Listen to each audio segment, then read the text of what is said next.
Chapter 603. After a moment of silence, Morris scratched his chin and looked at Thales with a strange gaze. "So, you came all the way here to give me a political lesson?"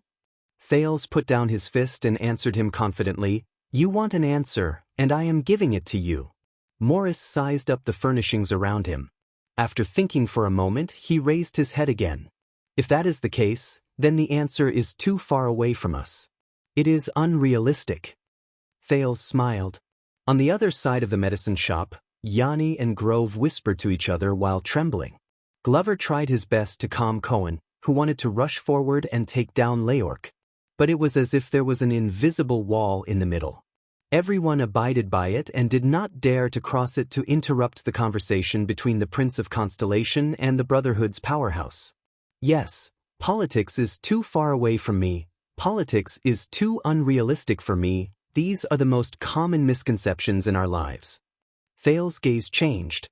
Whether it is the misophobic gentlemen who think that politics is too far away, so they are dismissive, self-righteous, and avoid public politics like a deadly plague, or the pedants who think that politics is too far away, so they are cynical, apathetic, and believe that there is everything in knowledge, or the cynics who think that politics is too far away, so they are apathetic and think that they have to return to their lives, or the keyboard warriors who think that politics is too far away, so they are fearless, boastful, and point out the general trend of the world with their words.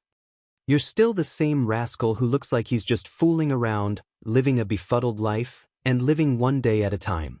Maurice curled up one side of his lip, showing his teeth. But Thales ignored him. Intentionally or unintentionally, consciously or unconsciously, they are all expressing the attitude that politics is too far away.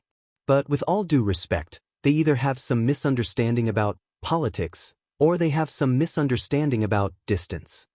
Morris did not say a word. "Look at me now, I am standing in front of you." When he said this, Thales' voice turned cold. "And do you think that during the rise of the Brotherhood, the relevant departments have always been indifferent to you and let you do whatever you want?" Morris narrowed his eyes. "The relevant departments? Huh?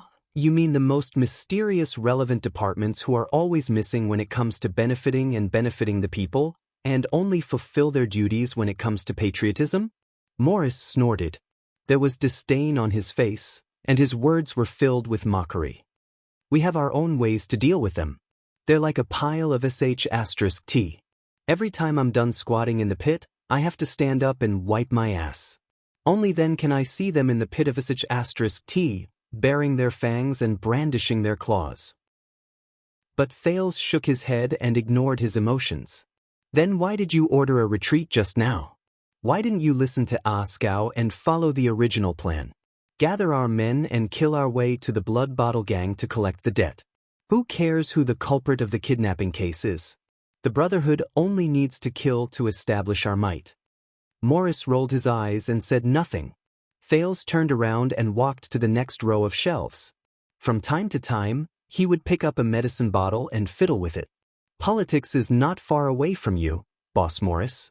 Even for people like you who see the kingdom as nothing and trample on the boundaries of the law, high walls and iron walls not only trap those who are willing to be in the cage, but also restrict those who think that they are outside the cage. It's an invisible net that blocks every inch of color in our line of sight and every gap in the air. Every move we make, every word we say, and every breath we breathe are all trapped in it. We cannot escape." Thales stared at the medicine bottle in his hand and felt its sturdy wall.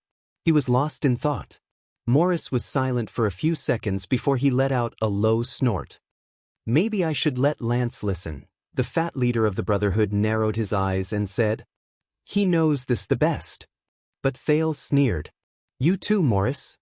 The prince raised his head and met Morris' gaze. "After all, you're the one who does the accounting and manages the money." At that moment, a fierce look flashed in Morris' eyes. But in just a few seconds, the leader of the Brotherhood snickered and waved his hand nonchalantly. "Come on, we rough men on the streets don't understand the nonsense you're talking about, and we're not interested." But Thales suddenly raised his voice and interrupted him. "If you're really not interested, Morris, then all of you black sword, and the mercenary group known as the 9 Powerhouses, would not have come all the way to the capital. His voice gradually became softer, and the speed of his speech gradually slowed down, but the power contained in it made Morris frown. And if you're not interested, Thales took a step forward. You would not have accepted Prince Horace's employment. At that moment, Morris' gaze changed. You would not have stayed in Eternal Star City after he failed and died, lurking in the shadows to forge ahead. Thales gently turned the medicine bottle in his hand and said slowly, "You have ulterior motives." Silence enveloped the conversation between the two people. Then Morris snapped out of his shock, adjusted his expression and exhaled. "Who did you say just now?" Thales smiled nonchalantly, turned around, and put down the medicine bottle. "Lady Yanni." The prince suddenly raised his voice and broke the barrier that separated the two conversations. It attracted the attention of the other people in the medicine store.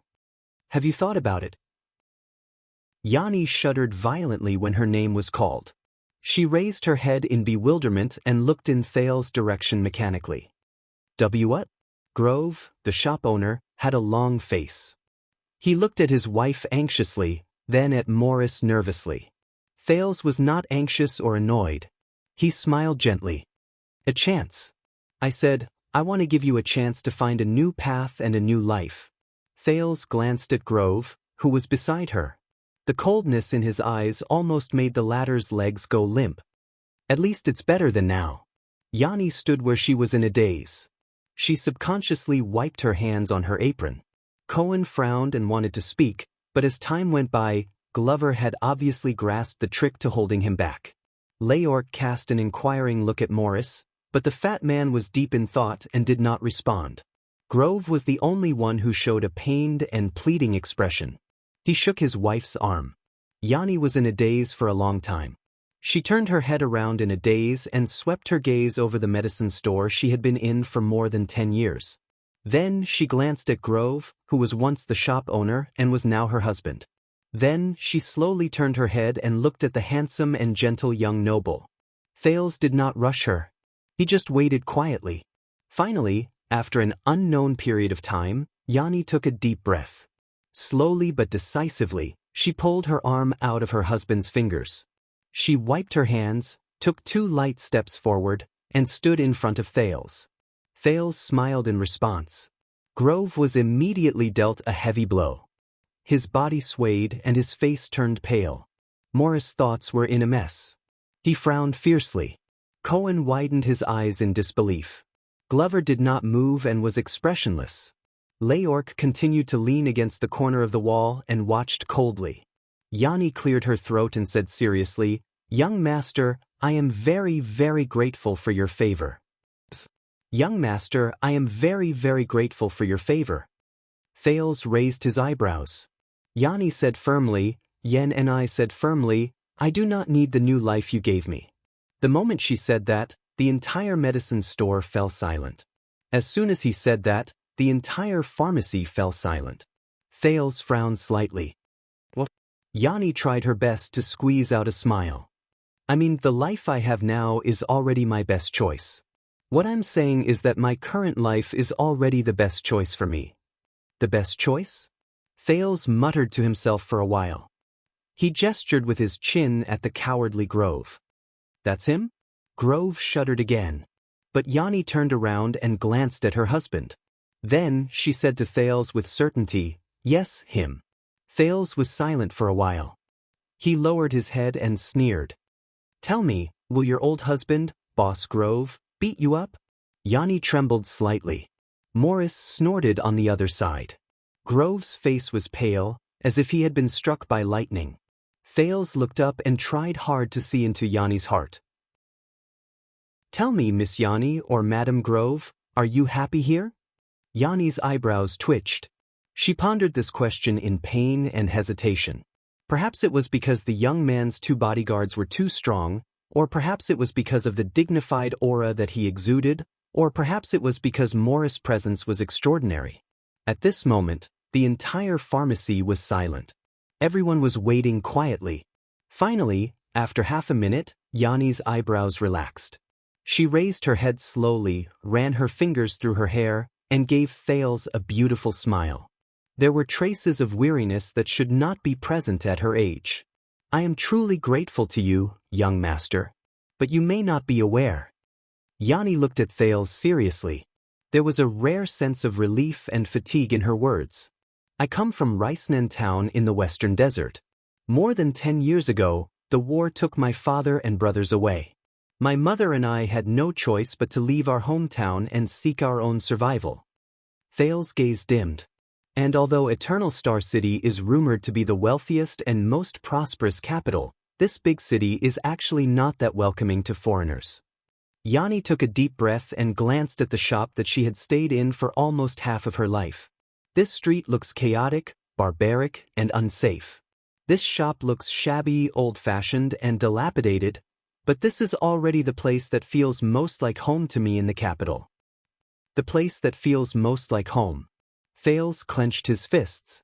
On the other side, Glover furrowed his eyebrows, Morris snorted softly, and Leorc buried his face deeper into the shadows. Yen and I sighed and smiled bitterly. And Mr. Grove? My husband. Yanni turned to look at Grove with a complicated gaze. The latter was looking at them uneasily. Yes, he is older than me, a little fat, and a little impatient. He's usually a little stingy, calculative, impatient, selfish, and short-sighted.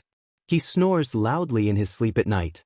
Yen and I took a deep breath and said with difficulty, and yes, if I pull him up when he's drunk, he'll hit me. Thales glared at Grove coldly. The latter was first horrified, then showed a fawning and remorseful expression. Cohen frowned.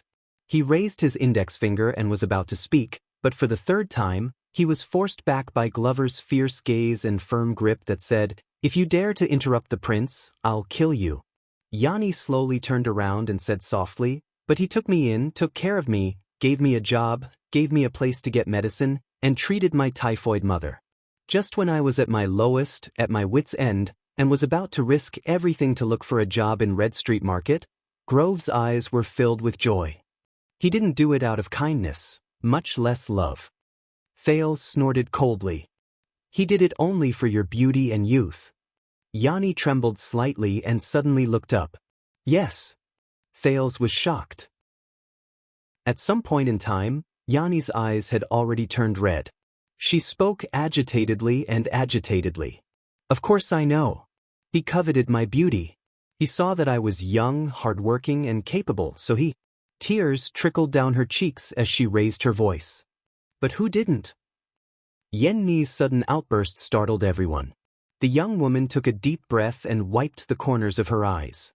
"You're young master. You were born into a wealthy family and live a carefree life. Perhaps you don't know what it's like to be so hungry that you lose your mind. You don't even care if a man takes off your skirt for a mouthful of bread." Thales stared at her blankly. "But I know." Yanni clenched her fists on her apron. "I know." She turned around and glanced at Grove. Her gaze was filled with a desolate smile. "Yes, my husband is full of flaws and shortcomings. Some of them are unbearable. He's certainly not the ideal man in every young girl's heart."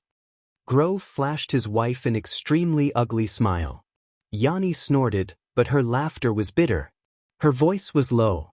"But the reality is, which woman's husband in this world is as good as the stories say? Especially here." Thales responded in silence. "That's right. I might have a bit of good looks, and I'm younger than him. That's why he, who has money and a career, took a fancy to me. He made me work for him and made me marry him willingly or unwillingly."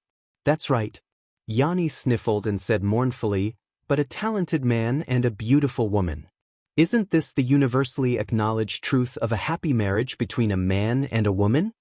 The young woman turned her head in panic and looked at the other people in the pharmacy, Cohen, Glover, Morris, Leorc, but no one answered her question. Under the heavy pressure, Yanni lost control of her emotions. She sobbed. Just like in Isabel's search for her husband, a man can only use his achievements and wealth to exchange for a woman's age and beauty. He can't see anyone with tears in his eyes, so how can he hope for love and affection? From the commoners to the nobles, which family isn't the same? Which family isn't the same? Yanni rubbed her red nose and stroked her hair that had become dry and colorless after her marriage.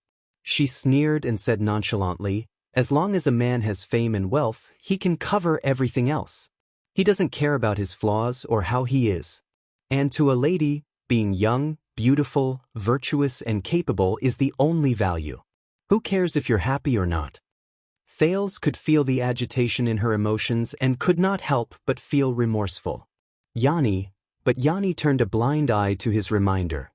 In the opera, Princess Isabel's criteria for choosing a husband are always the same: fame, reputation, and outstanding talent. And there are only a few things she can use to attract a candidate: beauty, virtuous, and intelligence. These are the only matches. Yanni said absent-mindedly, "As for the specific husband she chose, is it the handsome knight of Light Needham, the agile and elegant elf Cahill, the unparalleled General Roar, the powerful Prime Minister Mariah, the infatuated Duke Mater, the noble Imperial Prince Jules, the sinister and vicious Scholar Vita, or the evil and extreme Black Knight Uther? Is it really important? I take off my dress in exchange for his bread." Yanni's eyes were blank. This is the most recognized trade and match. Thales looked at her quietly and suddenly realized that the person in front of him was no longer the kind Yanni he was familiar with. 6 years later, that reserved and shy girl had experienced too much and seen too much in this ruthless neighborhood. He suddenly felt a heavy heart. He even began to doubt his choice to come to Lower City District. Just like this medicine scale. Yanni smiled sadly. She reached out to take down a medicine scale and fiddled with its weights. Everyone only recognizes the left item and the right weight. One side is medicine, and the other is the weight. The left and the right cannot be mixed, and the content cannot be changed. Yanni stared blankly at Grove, who was equally stunned. As for me and my husband, we are only following the rules of the medicine scale. On the other side, Morris was caught off guard by this scene. He had other important matters on his mind and did not listen carefully. He just waved his hand impatiently. "Grove, your family matters," but Thales suddenly raised his hand and gestured for him to keep quiet. Morris immediately choked. Thales sighed and tried his best to speak to Yanni in the most gentle tone. "But Yanni, Yanni snapped out of her daze and sneered. She had completely forgotten about the status and power this mysterious young man in front of her, who called Morris a brother, might have. "And what's the difference between you and me? Whether it's coercion or seduction, you'll use the status, power, wealth, and achievements of a certain noble family and place them on the medicine scale that everyone agrees on in exchange for my body, looks, obedience, and service. Perhaps I'll even inherit the glory of your descendants. Then everyone will see it as a good deal, as if this is the most normal thing, as if this is the only fair deal in the world." Thales' breathing suddenly became erratic. "Yes, you might be better than my husband, more handsome, richer, younger, and even kinder, young master. But even if you're the king, to me, it's just taking off a dress and exchanging it for a piece of bread." Yanni shook her head indifferently. Her tears had already dried up, revealing the wrinkles at the corners of her eyes caused by years of hard work. "The dress is still made of cloth, the bread is still made of flour. When I weigh it, it's still the same medicine scale. Nothing has changed." Thales felt his heart stop beating. Nothing had changed. This is the sorrow of being a woman. For the rest of our lives, we must and can only work hard to weave and dye our own dresses. Only then can we take off our dresses and choose between bad and not so bad bread, even if you think that a certain bread is extremely delicious and is practically the king of bread. Yanni glanced at Thales and sneered. "In this aspect, you're not even as good as my husband, even if he's old and ugly." Grove was delighted at first, but when he saw Thales' expression, he felt bitter in his heart. "At least, I've lived with him for many years. I understand him, and I know how to deal with him. At least, I know that I can be the mistress of a medicine shop here. I can live a normal and worry-free life. No matter how bad things are, I won't be so poor that I have to rely on hard labor to wash clothes and even sell my body to make a living. And this is better than hooking up with some rich and powerful noble young master, living a luxurious life for a period of time, and then being abandoned for no reason. Thales was speechless. He could only clench his fists. All his eloquence were overshadowed when Yanni poured out her heart in despair. Because the medicine scale in this world only allows me to exchange my dress for bread. There's a strict partition in the middle, and I can't cross it. So, it's the same with any man. It's just bread to stave off hunger. Yanni shook her head in confusion and sneered sadly. There's never a better choice or a better life. Thales was silent. Only Yanni's soft sobs could be heard in the air. Morris sighed softly. Leork's gaze was sharp. Glover lowered his head and pondered. Even Cohen looked sad. It's not your fault, Yanni. After a while, Thales composed himself and shook his head. It's because this medicine scale is too old. It's not good enough for you. But you do deserve better. But Yanni was still unmoved. She stared at Thales vigilantly, and the stubbornness in her eyes did not diminish. Thales looked at her now and thought of the past. His heart was filled with mixed feelings. He opened the corners of his mouth weakly, and a weak smile bloomed. Good girl, Yanni. Good girl, Yanni. At that moment, Yanni was stunned. She stared blankly at Thales' pained eyes and was stunned for a long time. Good girl, Yanni. This title, a memory from a long time ago when she was still a girl, suddenly surged into her mind. Take it, black-haired boy. This is typhoid medicine. Remember, children can only use half the dosage. Thank you. Korea will get better now. Here, is this enough? Sigh, it's not enough. The price of the medicine has increased. It's okay, I'll make up for it. Fill in the accounts. I hope Mr. Grove will not notice. Don't worry. Didn't you say that there are many rich people in Red Street Market? I'll go there to try my luck. I might be able to get some money to return to you. If the boss hits you, I'll smash his precious signboard. But that's Blood Bottle Gang's territory. All right, you should go now, or else he will really find out. Hey, wait, these are the remaining clothes. Take them, it's very cold this winter. Thank you. Cinti and the others will be very happy. Then I'll go. Hey, good girl, Yanni. I said don't call me that. What else do you want?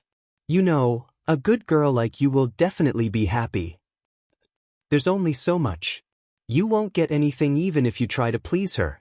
No, I'm serious. I will let everyone in downtown know that there's a good girl, Yanni. Good men will fight to marry you. Ha, all right, hurry up and get lost, glib-tongued boy. Believe me, a girl like you, Thales turned his head and said with a sigh, good men will fight to marry you. Yanni stared at the teenager in front of her in a daze. Thales took a deep breath. His voice trembled slightly. I'm sorry, maybe they're just exchanging bread for a skirt. Yanni and the teenager stood in the pharmacy, facing each other in silence. Finally, after an unknown amount of time, Yanni's gaze became gentle. Perhaps. Yanni smiled brightly. But I've understood it a long time ago. That's good enough. She said softly, glib-tongued boy. Glib-tongued boy. Thales took a deep breath and lowered his head to press on the bridge of his nose. Is that so? Thales rubbed the bridge of his nose. He turned his head around unnaturally and walked between the shelves. Then forget about my suggestion. Good girl. Yanni stared at Thales back in a daze. Behind her, Grove heaved a sigh of relief. Then, he was shocked by Leork, the assassin, who was staring at him coldly. After the farce, Cohen lowered his head and pondered.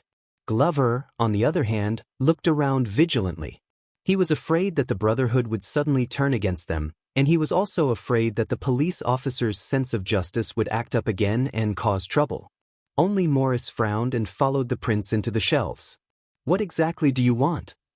Hearing the voice behind him, Thales raised his head. What do I want? Thales turned around. When he met Morris' gaze again, he had already returned to normal. He had become the natural and indifferent prince again. As you can see, I'm flirting with women. The teenager chuckled. But his heart was not as calm. He could only feel an unjust aura rumbling in his chest. No, I don't care if you've taken a fancy to a good wife or want to flirt with her or even force yourself on her. What I want to ask is, Morris snorted angrily. He approached Thales and gritted his teeth. What exactly do you want from us? What do you want? You're the heir of a country. Are you going to use Red Street Market and flirting with women as a pretense to persuade us to pay attention to the kingdom's politics just because you met Blacksword in Extet? Thales' gaze was dark. What do I want? As I said, it's winter, and it's going to snow again. The prince looked up and turned the resentment in his chest into motivation to think. Get ready to ward off the cold. Morris was puzzled. I don't understand. But Thales' voice became stern. Horace. Morris' words came to a halt. The former second prince, the sword of reversing light, Horace Jadestar. The teenager suddenly raised his head and looked at Morris coldly. What did he ask from you during the bloody year? Morris widened his eyes. 1 second, 2 seconds. The fat man's gaze changed. Coldness, treachery, decisiveness, and fierceness appeared in succession. But Thales was unmoved. He only met his gaze quietly. After a while, Morris' expression was ferocious. He lowered his voice. Then what you asked for is a little too much. And too dangerous. The fat man's heart was cold. As he stared at Morris' expression, Thales already had an answer in his heart. Then we won't be in a hurry. We'll take our time. The teenager was calm and confident. First, I want to know what you know. Morris frowned. What we know? Thales nodded. He tried hard to forget the disappointment he felt when he failed to repay Yenna's debt of gratitude. Even though politics is everywhere and affects everything, I don't think that every party is self-aware. But I don't think that everyone is self-aware, especially with the difference between you and Horace. I don't think that he will tell you the entire plan, especially during the bloody year. When he said this, Thales' gaze focused. So, I just want to know how you know Horace. I want to know what is the relationship between him and Blacksword. With every sentence the prince said, Morris' eyelids twitched. Then, Thales' voice turned completely cold. And all of you, aside from sneaking into Renaissance Palace, carrying out a coup, and killing the crown prince, what else did you do for him? At that moment, Morris almost turned into a statue. He stood rooted to the ground like a 1,000-year-old tree. He stared at Thales. His expression kept changing. The shelves became quiet again. Only Yenna's cleaning outside and Cohen's angry rebuke of Leorc could be heard. After a while, the fat man from the Brotherhood lowered his head and sized Thales up with a cold expression. I understand. Another Jadestar with desires. Through the Secret Intelligence Department's operation, he found out about our background and strength. Thales frowned slightly. Morris smiled slyly. Then what can you give us, Your Highness? When he heard this, Thales sneered. Survival. While Morris was stunned, Thales suddenly turned around. Yanni! The prince raised his voice and attracted everyone's attention again. Grove was so frightened that he collapsed on the counter again. I need some typhoid medicine. Yanni turned around. Although her eyes were still red, she was no longer afraid or in pain. The young woman smiled faintly. Her tone was gentle. All right, young master, I will pack it for you. How much do you want? Take it, black-haired boy. This is typhoid medicine. The memories of the past slowly reappeared before his eyes. All of them. Thales lowered his head and rubbed the bridge of his nose so that no one could see his eyes. I want all the typhoid medicine in the shop today. Grove, who was sitting on the counter, was stunned. All of them? He was shocked at first, then overjoyed. He quickly flipped open the account book and started to calculate the numbers. Cohen and Glover were also stunned. Thales turned around and returned to his conversation with Morris. After your successive victories over the past decade, the situation has changed once again. The difficulties you encountered with Blood Bottle Gang is just the tip of the iceberg of the Secret Intelligence Department's next plan. Morris, like a fierce and sensitive hound, asked hurriedly, What change? Plan. Thales curled his lips slightly. I'm back, he said softly. Morris was slightly puzzled, but after a few seconds his eyes became clear again. Because you returned to the capital from the north? Thales' eyes brightened. He nodded. Everyone said that under the black sword, Senza is the best fighter in the Brotherhood, Fisher is the most difficult to deal with, Lance is the most mysterious, Rhoda is the most domineering, and Anton is the most vicious. But they missed it, the prince sighed sincerely. The person in charge of the accounts is Morris. Morris flashed a malicious smile. That's right. Thales did not keep him in suspense anymore. Just like 6 years ago, I descended from the sky and changed the political situation of Constellation. Now I'm back. The situation of the entire kingdom will change once again. Morris was puzzled. What do you mean? How so? Thales smiled faintly. At that moment, Fakenhaz, Prime Minister Cullen, the young Duke of Iris Flowers, One-Eyed Dragon Koester, and the weathered and thin Duke of the Northern Territory, Velarund, the scene in front of him finally stopped at the conference hall, at the other end of the deep corridor, at the supreme throne. Thales' smile immediately disappeared. You don't need to know the details. The prince put away his emotions and looked straight at Morris. You only need to know. The kingdom's secret intelligence department reports directly to the supreme throne. They have always been far-sighted and ambitious. They never do useless things. Thales recalled what he had seen and heard in the secret intelligence department and could not help but frown. Morris also had a solemn expression. All of their actions are based on what they think, say, do, report, and hide. They might even lock another set of items in the safe. But they definitely didn't do it to intimidate someone or some gang. That's why they threatened, kidnapped, arrested, and reorganized the gang. They did so many things that seemed to have nothing to do with the two gangs that influenced the bottom class of the kingdom. Morris listened attentively. According to my estimation, they are preparing for a big operation, Thales said coldly. The encounter between Blood Bottle Gang and the Brotherhood is just a prelude. They are sharpening their swords. Morris looked puzzled. Us? Do they want to carry out another one-night war? Do they want us to fight against the Red Turban again? I don't know. Thales shook his head and thought about the information he knew. But if I had to guess, the Secret Intelligence Department might be focusing on 3 directions. Morris raised his eyebrows. Which 3? But this time, Thales did not answer as straightforwardly as before. Instead, he stared coldly at Morris. It was as if he was waiting for something. What's wrong? Morris urged in puzzlement, say it. Thales stared at him silently and suddenly smiled. He stared into Morris' small eyes. Say it. Morris was stunned at first, but as the boss of a territory, he quickly understood and looked back at Thales with a gloomy expression.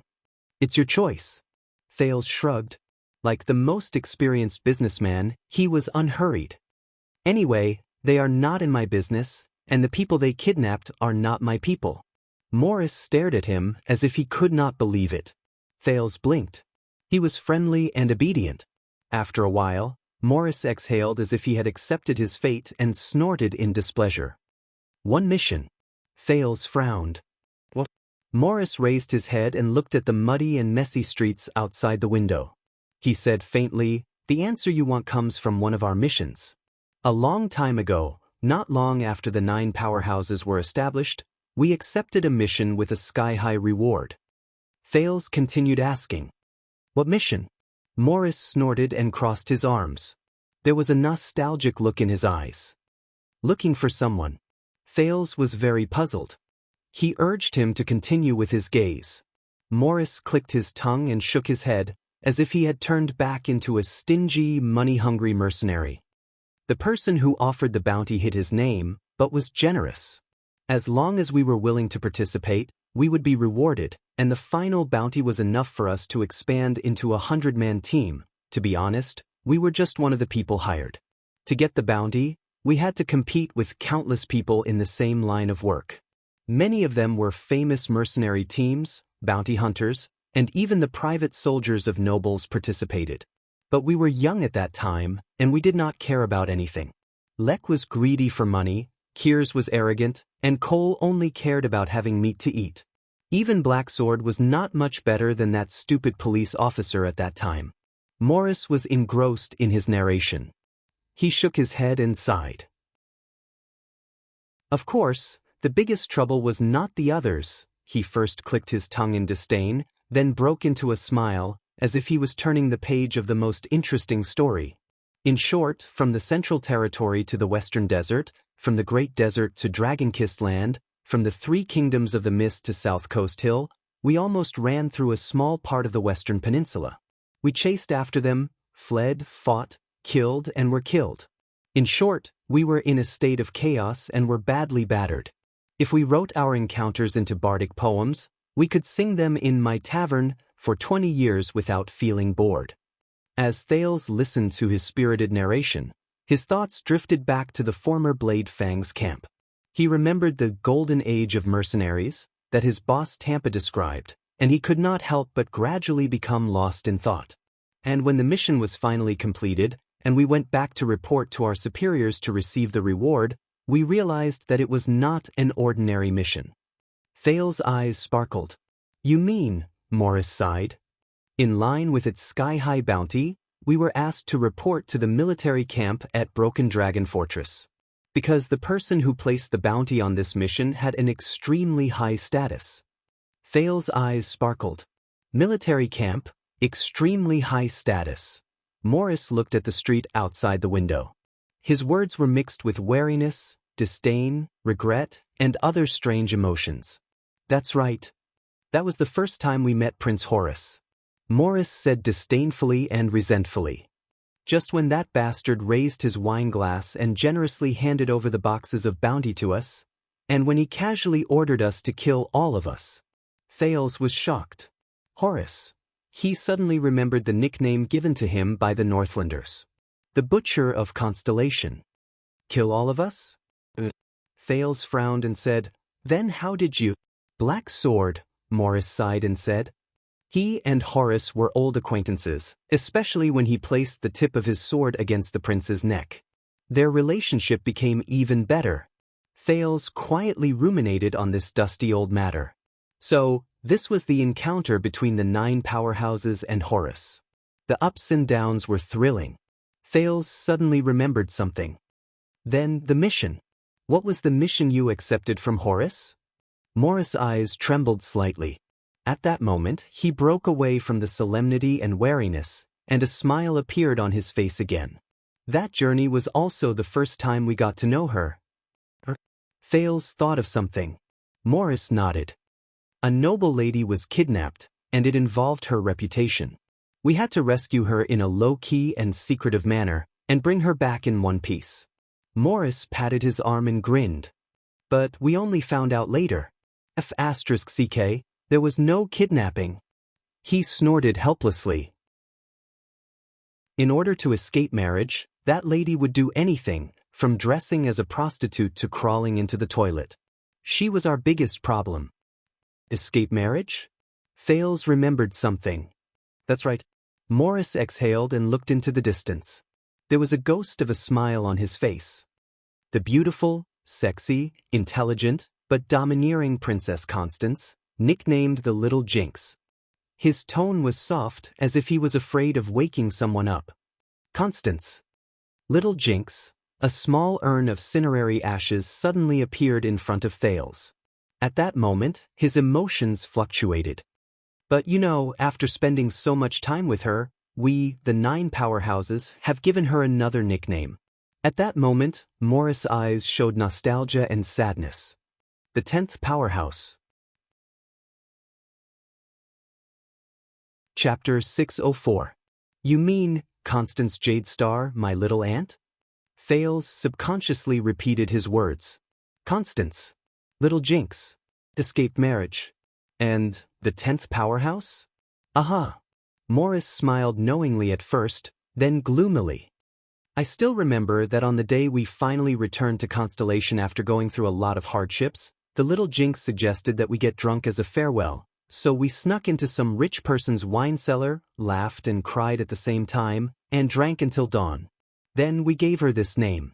Of course, after we woke up, we realized that the wine cellar she found was actually the supply warehouse of Arched Sea City's main police station.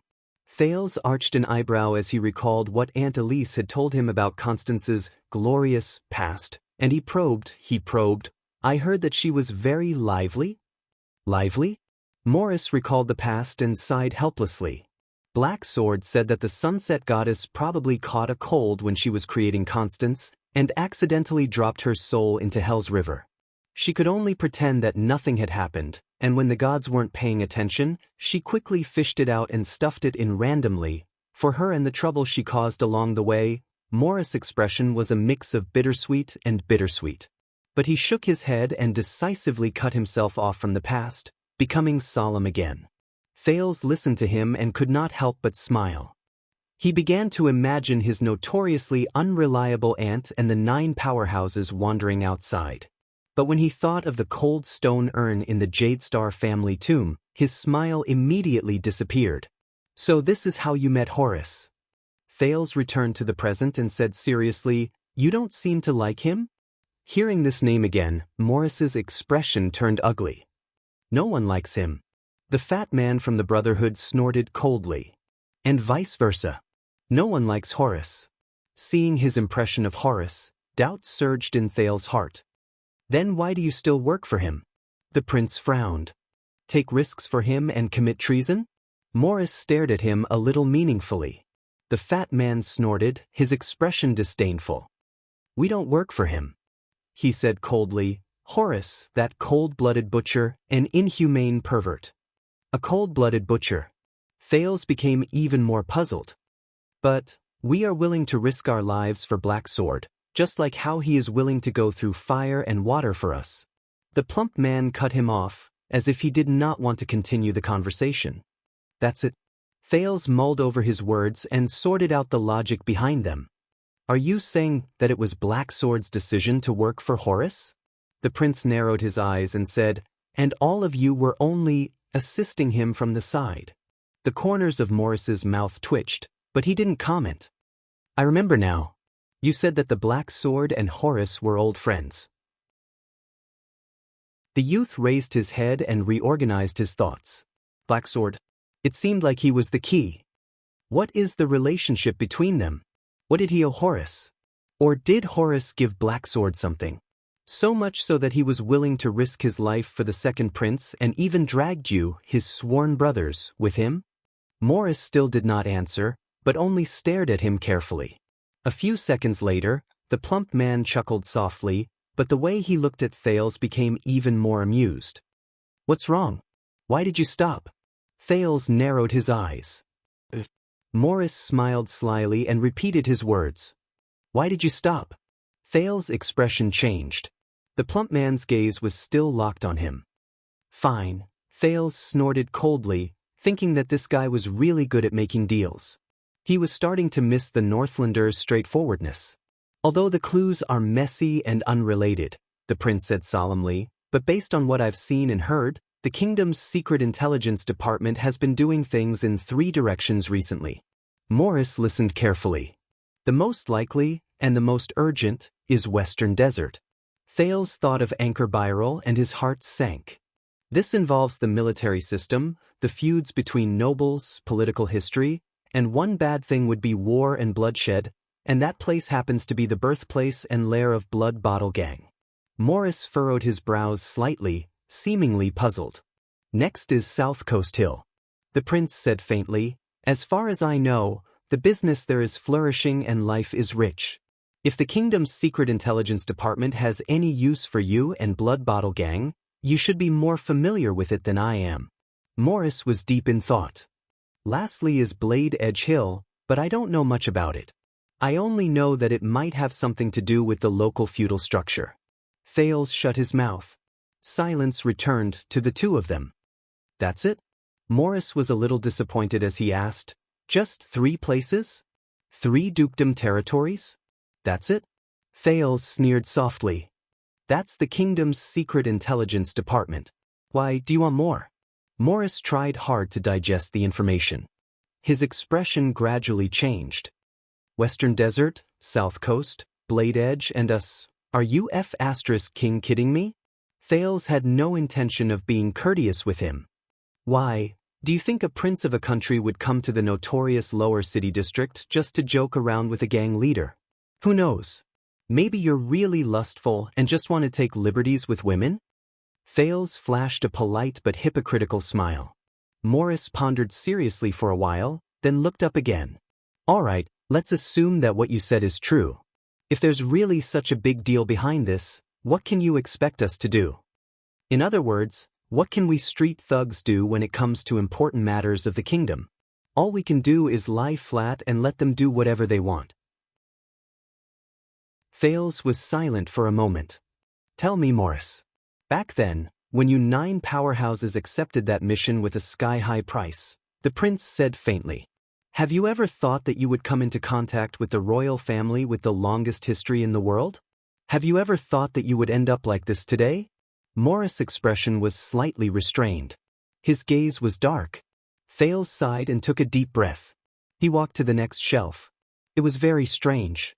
Although this place was narrow and cramped, not as bright and spacious as Mindy's Hall, and not as classical and grand as Renaissance Palace, Thales felt that his breathing was smooth, far better than when he was in the latter 2 places.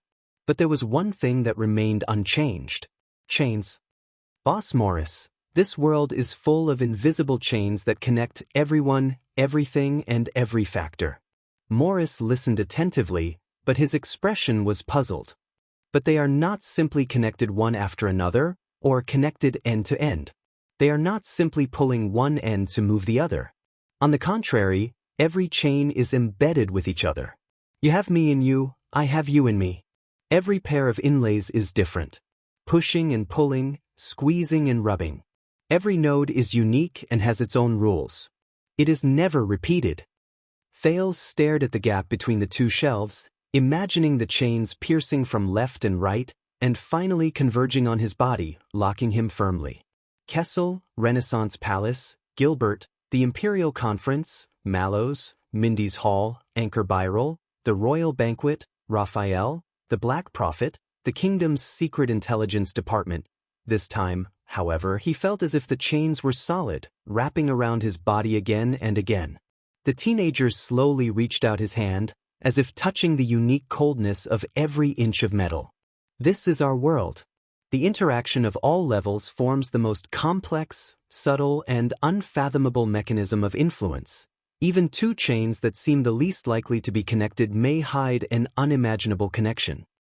Thales stretched out his hand, closed his eyes, and said absent-mindedly, pulling one end will move the rest, and then they will be pulled back, affecting the original chain. Do you believe that sometimes a bloody gang fight can affect the final ownership of a kingdom's power? Morris did not understand what he meant. Thales gently closed his left hand, and the scar on his palm, along with the imaginary chain, into his fist. Then he pressed it against his chest. There, the burn scar under his clothes seemed to ache. Thales suddenly opened his eyes. Similarly, the rise and fall of the 2 largest gangs in the kingdom is actually the most interesting barometer. Morris' expression changed. When something happens to the kingdom, it will be reflected in the livelihood of the people at the lowest level. Changes in iron smelting, mining, agriculture, taxes, prices, stocks, profits, and quality of life. The Blood Bottle Gang is related to the interests of the great nobles and suzerains, while the Brotherhood is deeply rooted in the circle of the poor. When the 2 lose balance, it will be time for both sides to fight or negotiate. Morris was deep in thought. His brows furrowed. A few seconds later, the kingdom? Was? One of the leaders of the Brotherhood snickered. His gaze was cold. Come on, you are just exaggerating. You are just trying to scare us. The plump man stared into Thales' eyes. From finance to market, from budget to tax, from administration to people's livelihood, do you know how many obstacles there are in the chain from one end to the other? Do you think this is a marionette show where the king moves his fingers, and the gangsters on the streets start to act? Thales stared at him for a long time, and suddenly laughed. So, you do understand. The prince looked at him calmly. At least I understand more than Lance, that information broker. Morris's expression turned a little ugly. All right, I'll believe you for now. Thales turned around and fiddled with the goods on the other side. I believe that all of you are serving Horus because of Black Sword. But it still doesn't make sense. After Horace died and the bloody year passed, what made you stay in the capital, step into the quagmire of lower city district, willingly become a gang at the lowest level, take root, grow, and dedicate your life? Morris became solemn. But soon, the solemn expression on his face turned into a playful one. Black Sword mentioned it before. Thales frowned. What? A cunning look appeared in Morris' eyes. After we returned from Northland, Black Sword told us that perhaps one day, a certain young prince would come to our door and become interested in our relationship with the bloody year. He sized up Thales' back. Perhaps one day, a certain young prince would come knocking on our door and become interested in our relationship with the bloody year. Looks like today is the day. Thales' expression changed, and he put down the goods in his hands. Damn it. It seems like it was not a coincidence that they recognized me. Black Sword's relationship with these people is closer than I thought. Don't tell me that you formed the Brotherhood to avenge Horace? Thales ignored him. He was determined to continue to hold the initiative in his hands. According to you, Horace's charm should not be that great. However, at this moment, Morris walked to the display window and sighed.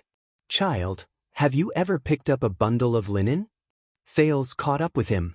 What? Of course you haven't, pampered prince. Morris raised his hands and looked at his rough and plump fingers. His gaze was perplexed. But I have.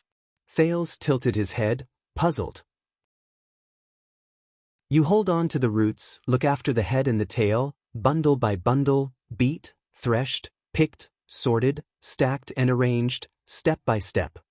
The plump man stared into the distance outside the window and said meaningfully, At first, you thought that this task was simple and clear, and that you could quickly finish it and get away.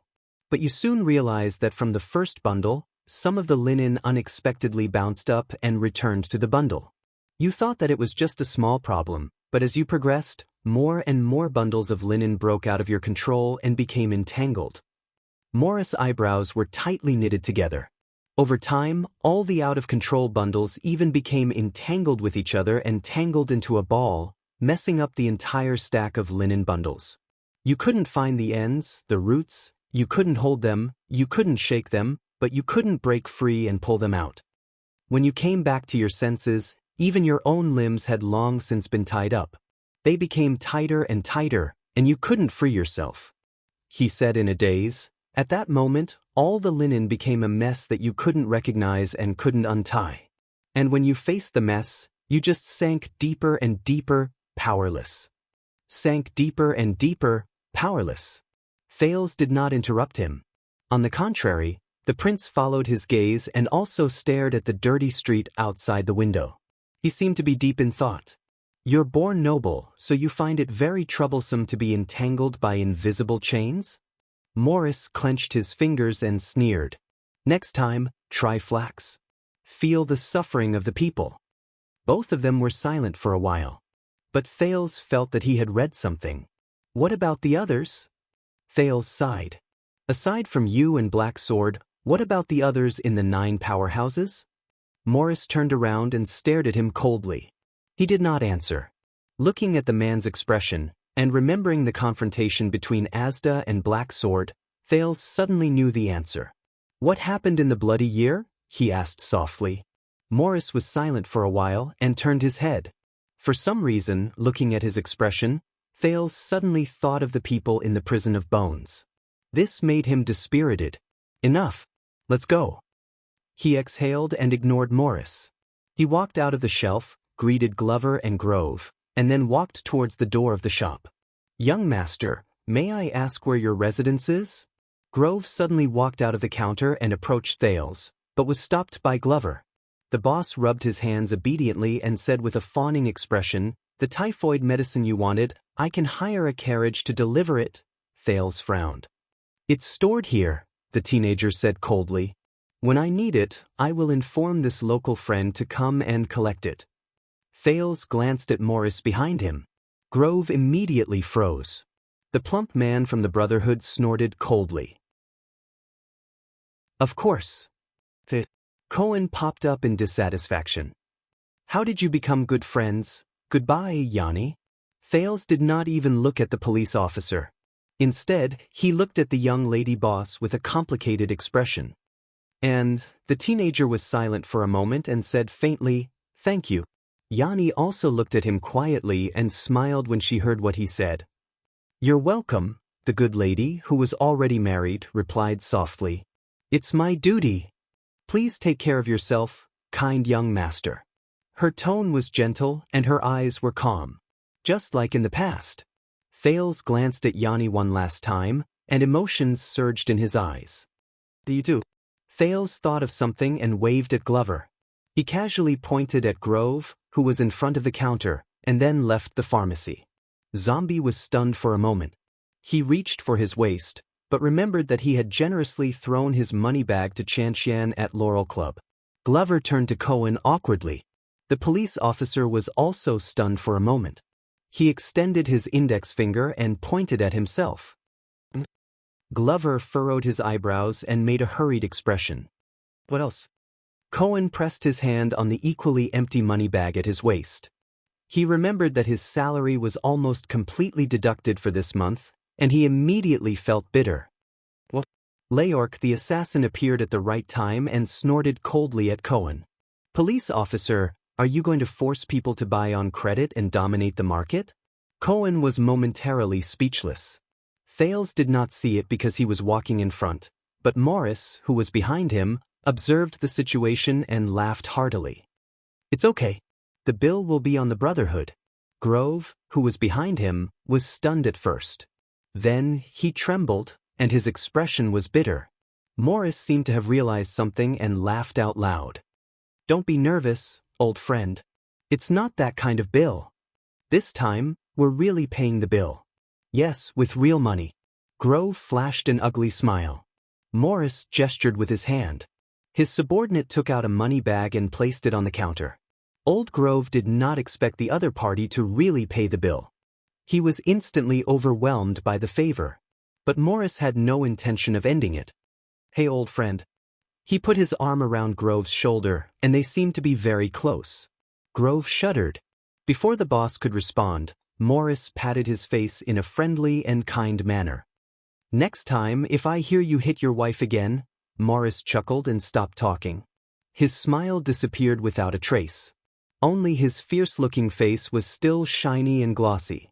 Grove's lips trembled, and his entire body trembled even more violently. He nodded repeatedly. Morris patted Grove's chest in a forthright manner, almost making the latter faint from the impact. Only then did the fat man let go of him and walk out of the shop. After this group of unusual customers left, the boss of the pharmacy let out a long sigh and collapsed into his wife's arms. "Yanni, who was that?" But to Grove's surprise, Yanni, who had been submissive since she was a helper and had not changed even when she was his wife, revealed a profound expression that he had never seen before. "A friend." Yanni supported her husband and looked at the black hair behind Thales' head quietly. Her gaze was complicated and subtle. "A long, long time ago, little friend." Grove widened his eyes. His gaze wandered between the customers and his wife who had left. He could not believe that Yanni had such a friend. Only when Thales and Morris figures disappeared around the corner did Yanni snap out of her daze and sigh. But when she turned around, she saw her husband rubbing his hands together with a fawning expression. "My dear, what was the style of the dress you saw last time?" Grove smiled ingratiatingly and said, "It's the same style." "Should I buy it for you?" Yanni, who knew her husband's character very well, raised her eyebrows in resignation and rolled her eyes. On the muddy street of the underground street, Glover and Cohen followed closely by Thales' side. Not far behind them, Morris strolled leisurely while he chatted with Leork and his subordinates. Along the way, the people first huddled together and muttered maliciously when they saw Thales and the other two. Then, when they saw Morris, they looked terrified and avoided him. "Just now, Your Highness." The zombie first glanced warily at Morris behind him and lowered his voice. "If you wanted to help the lady in the shop, you could have used a more suitable method. And not let her suspect that you are—" Glover hesitated for a moment and did not finish his sentence. "Flirting?" Thales said faintly and helped him complete the sentence. Or lustful thoughts? Glover frowned and did not continue the conversation. I was just about to tell you about this. When he heard this, Cohen's ears twitched and he earnestly advised Thales, I know that at your age, you will start to be interested in girls. I know that at your age, you're starting to be interested in girls, but we need to develop the correct concept of love. Don't treat sexual harassment as flirting. You are right, Callan. But Thales did not even look at Cohen. Instead, he looked ahead expressionlessly. I want to help Yanni, not harm her. Glover was slightly stunned. He quickly glanced behind him and seemed to have understood something. Cohen was the only one who was confused and blinked his eyes repeatedly. Thales sighed. So, do you think she is happy? Thales walked past a familiar street and tried to forget his past. Is she really satisfied with a husband like that? Is she really satisfied with that kind of life? They did not expect the prince to ask such a question. Glover and Cohen were stunned. Of course not. Glover hesitated for a moment before he said with certainty, but at least she gritted her teeth and found a way to survive. Thales turned his head. Glover exhaled a breath. Lily, someone told me, the zombie stuttered, that life is miserable and bitter. Glover's gaze shifted. But so what? We just have to deal with it. It doesn't matter if the posture is pretty or not. You can still live decently in a pile of sh*t and urine. When Thales heard this, he looked at the ruins and filth on the street and could not help but sigh. You are a survivor, Callan Glover. No, I'm not. Glover looked into the distance and said in a daze, she is. At this moment, Cohen let out a long sigh. Thales and Glover looked at him. Although I did not really understand what she said, medicine scales, bread, and so on. But I suddenly felt. Cohen hesitated and looked disappointed. But when she said that no matter who she married, she would exchange her skirt for bread, I suddenly felt very sad. Thales frowned. But I don't know. Cohen shook his head and sounded indignant. But that is her life. She should be able to use other things to exchange for it, and she should be able to get something better. The police officer's voice became gloomy. But people can only see her skirt. You always throw bread at her without asking anything. Cohen was unhappy. As if that is the only deal and there is no other choice. Glover snorted coldly. In this world, there are men who do not only look at her skirt, but also not throw bread at her. Glover mocked. Like you? Unexpectedly, Cohen did not argue with his enemy this time. Instead, he shook his head sadly. No, zombie, you don't understand. I don't think this is a problem that can be solved by finding 1 or 2 or a dozen good men.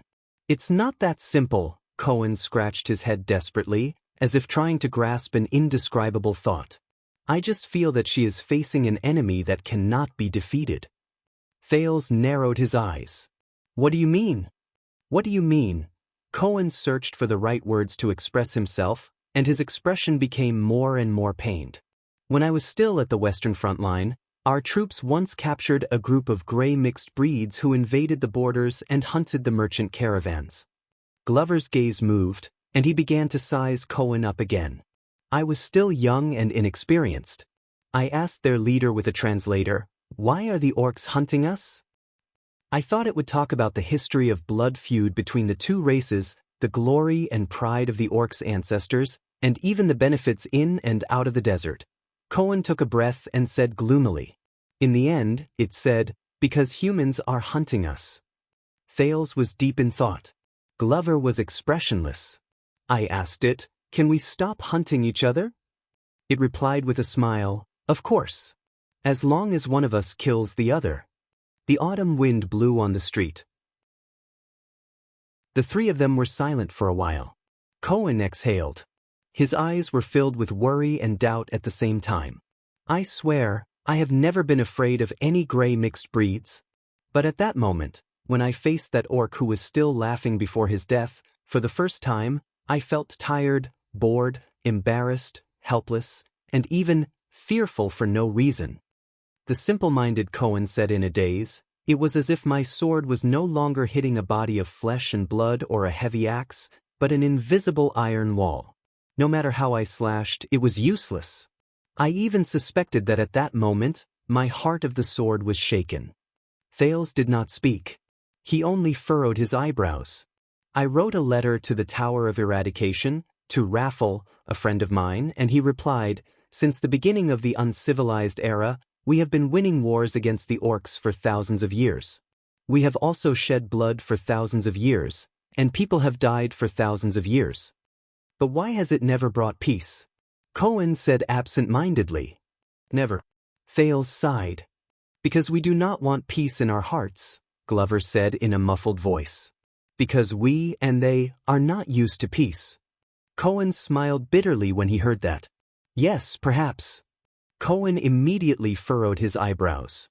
"But just now, the words of the shop owner's wife made me feel the same way. Why do people always think that if she wants to get married and find a husband, she can only exchange her dress for bread? Do they only look at her dress and men's bread? Or do they only allow her to wear dresses and men to take bread?" Glover shook his head. "I don't understand." But Thales' gaze was strange. "I don't really understand either." Cohen also shook his head. But he looked puzzled and puzzled.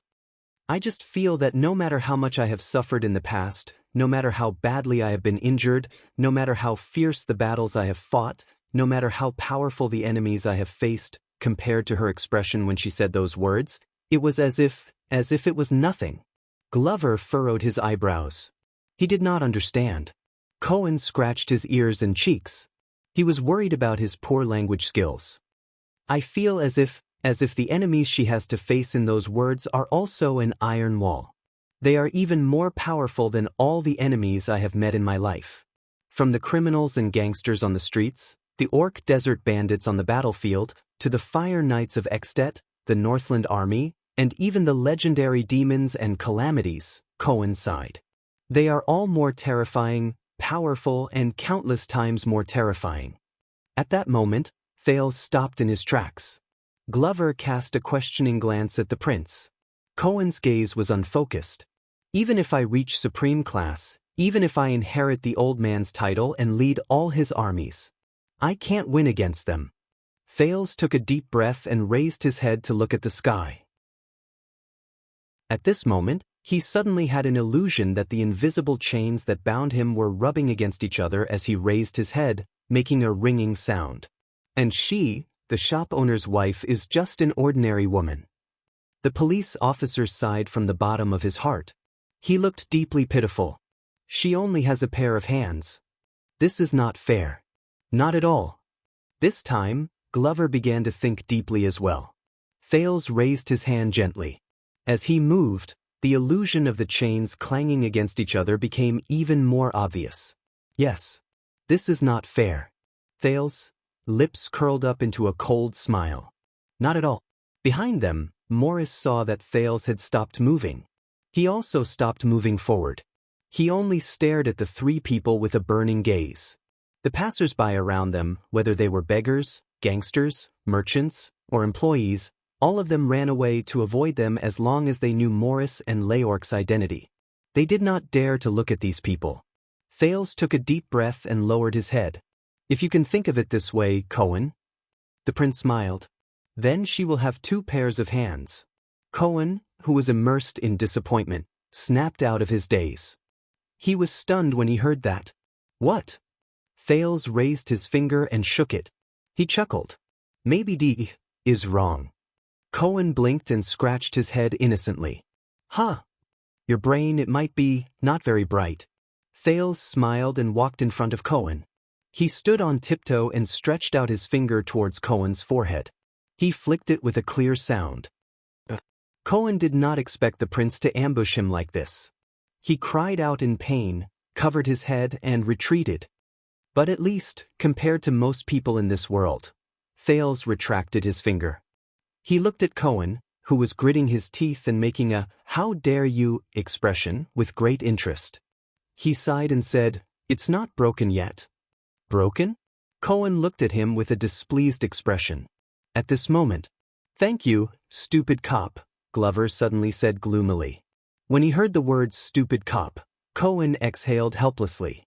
He turned around and said forcefully, If we fight again, I'm not afraid. The police officer came to his senses and said stupidly, What did you just say?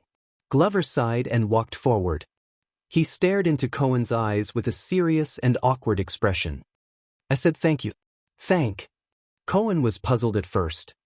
He then covered his forehead and retreated warily. He then asked, Thank what? Glover was silent for a while. Lillian. Cohen widened his eyes. The zombie said quietly, I know that you've been helping her. After she helped her chase away the harassers. Thank you. Glover glanced at Thales and sighed. Thank you for lending her another pair of hands. Huh. Cohen looked at Glover in a daze, then at the amiable Thales. He felt their gentle gazes that could melt a person's heart. He was stunned and could not understand the current situation. What the hell happened? Thales looked at this scene and smiled knowingly. At this moment, my dear, little friend. The three of them turned their heads at the same time. Morris rubbed his hands and walked forward with Leork and another subordinate. Behind him, a few sneaky figures disappeared into the streets. The main street of the underground street is right in front. The fat leader of the Brotherhood chuckled. If you don't mind, let me be the tour guide? Thales raised his eyebrows. There's no need. Cohen waved his hand and refused sternly. We're decent people. We don't talk to you. Thales lifted his foot and stepped over Cohen. He spoke, and together with Glover's action of capturing Cohen, he interrupted the police officer's unfinished words. Boo-hoo. I'll bite you. He choked. So, you've already discussed it with other people in the Brotherhood, such as Black Sword? You don't think I'm joking anymore? Morris' expression froze. The leader of the Brotherhood laughed to relieve the awkwardness. Of course not. With Thales' gesture, Glover suppressed his urge to stop Morris, and turned it into strength to capture Cohen from behind. He watched as Morris walked forward and put his arm around the prince's shoulder. The two of them walked forward with their arms around each other's shoulders. But think about it, you only gave us 3 far-fetched names and told us that the Secret Intelligence Department was going to do something unknown in these places, Morris whispered in Thales' ear. So, we should wag our tails and beg for mercy from you, who bullies others with his power, and follow you wherever you go, just like the Red Turban in the past, to become your watchdogs and pawns? Thales laughed. Morris, you don't look like a street thug. The teenager put his arm around the plump man's back. His words were spoken with ease. You don't have the boorishness and numbness of muddling along, living a befuddled life. As you said, I'm in charge of accounts. Morris winked. If you want to spend, you have to make a budget first. And I think you want to deposit it with us. Morris' gaze wavered slightly. It should not be just that batch of potions. Thales nodded. He recognized that they had arrived at the territory of Black Gold Casino, the holy land of low-level gamblers. First of all, I am not Horus, nor the Black Prophet. I am not your master, but I am not your enemy either. Thales narrowed his eyes. You should know very well what my value is like. Morris did not speak. Thales chuckled and said, But I believe that what you owe me is not just this batch of potions. Morris' gaze turned sharp, but Thales continued to look at the road ahead indifferently and ignored him. A few seconds later, Morris snorted and let go of him. You said that Constance is your biological aunt, right? Thales turned his head. Morris' expression turned cold. Then do you know how she passed away? Thales' heart tightened. He remembered Gilbert's teachings and sighed. Shadow Shield and Charlton. Asda, Morris said softly. Thales paused. Asda Sakern, the plump man's voice rang. He sounded extra careful in the messy and dirty streets. But there was a hint of coldness in his words. Thales raised his eyebrows. He did not expect this name to appear here. What? Morris snorted and looked into the distance. 18 years ago, in this city, his tone was indiscernible. The air mystic, Morris said faintly, as if he did not care. That undying monster. In front of Renaissance Palace, killed Constance.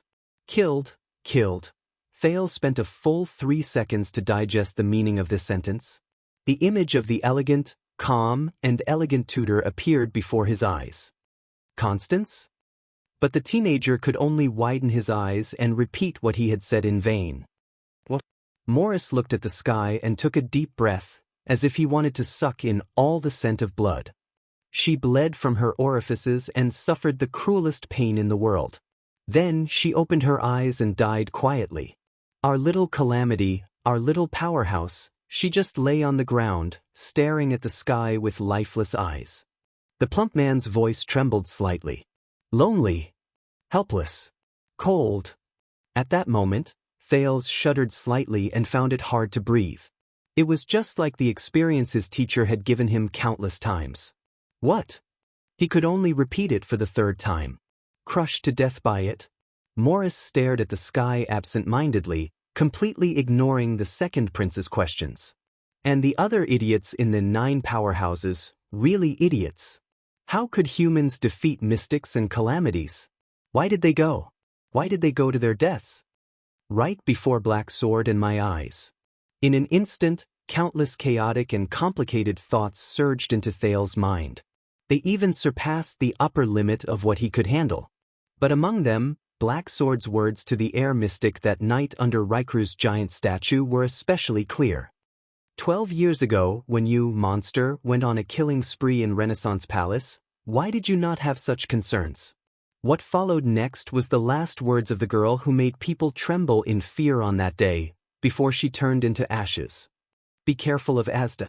Thales breathed in a daze. Aside from territory and interests, this is our personal grudge with the red bandana of Blood Bottle Gang. Black Sword, including Blackstreet Brotherhood. Morris lowered his head. Unknowingly, he had already clenched his fists tightly. His voice trembled as he said, "Our existence. It's for one day." He turned his head to look at Thales with bloodshot eyes.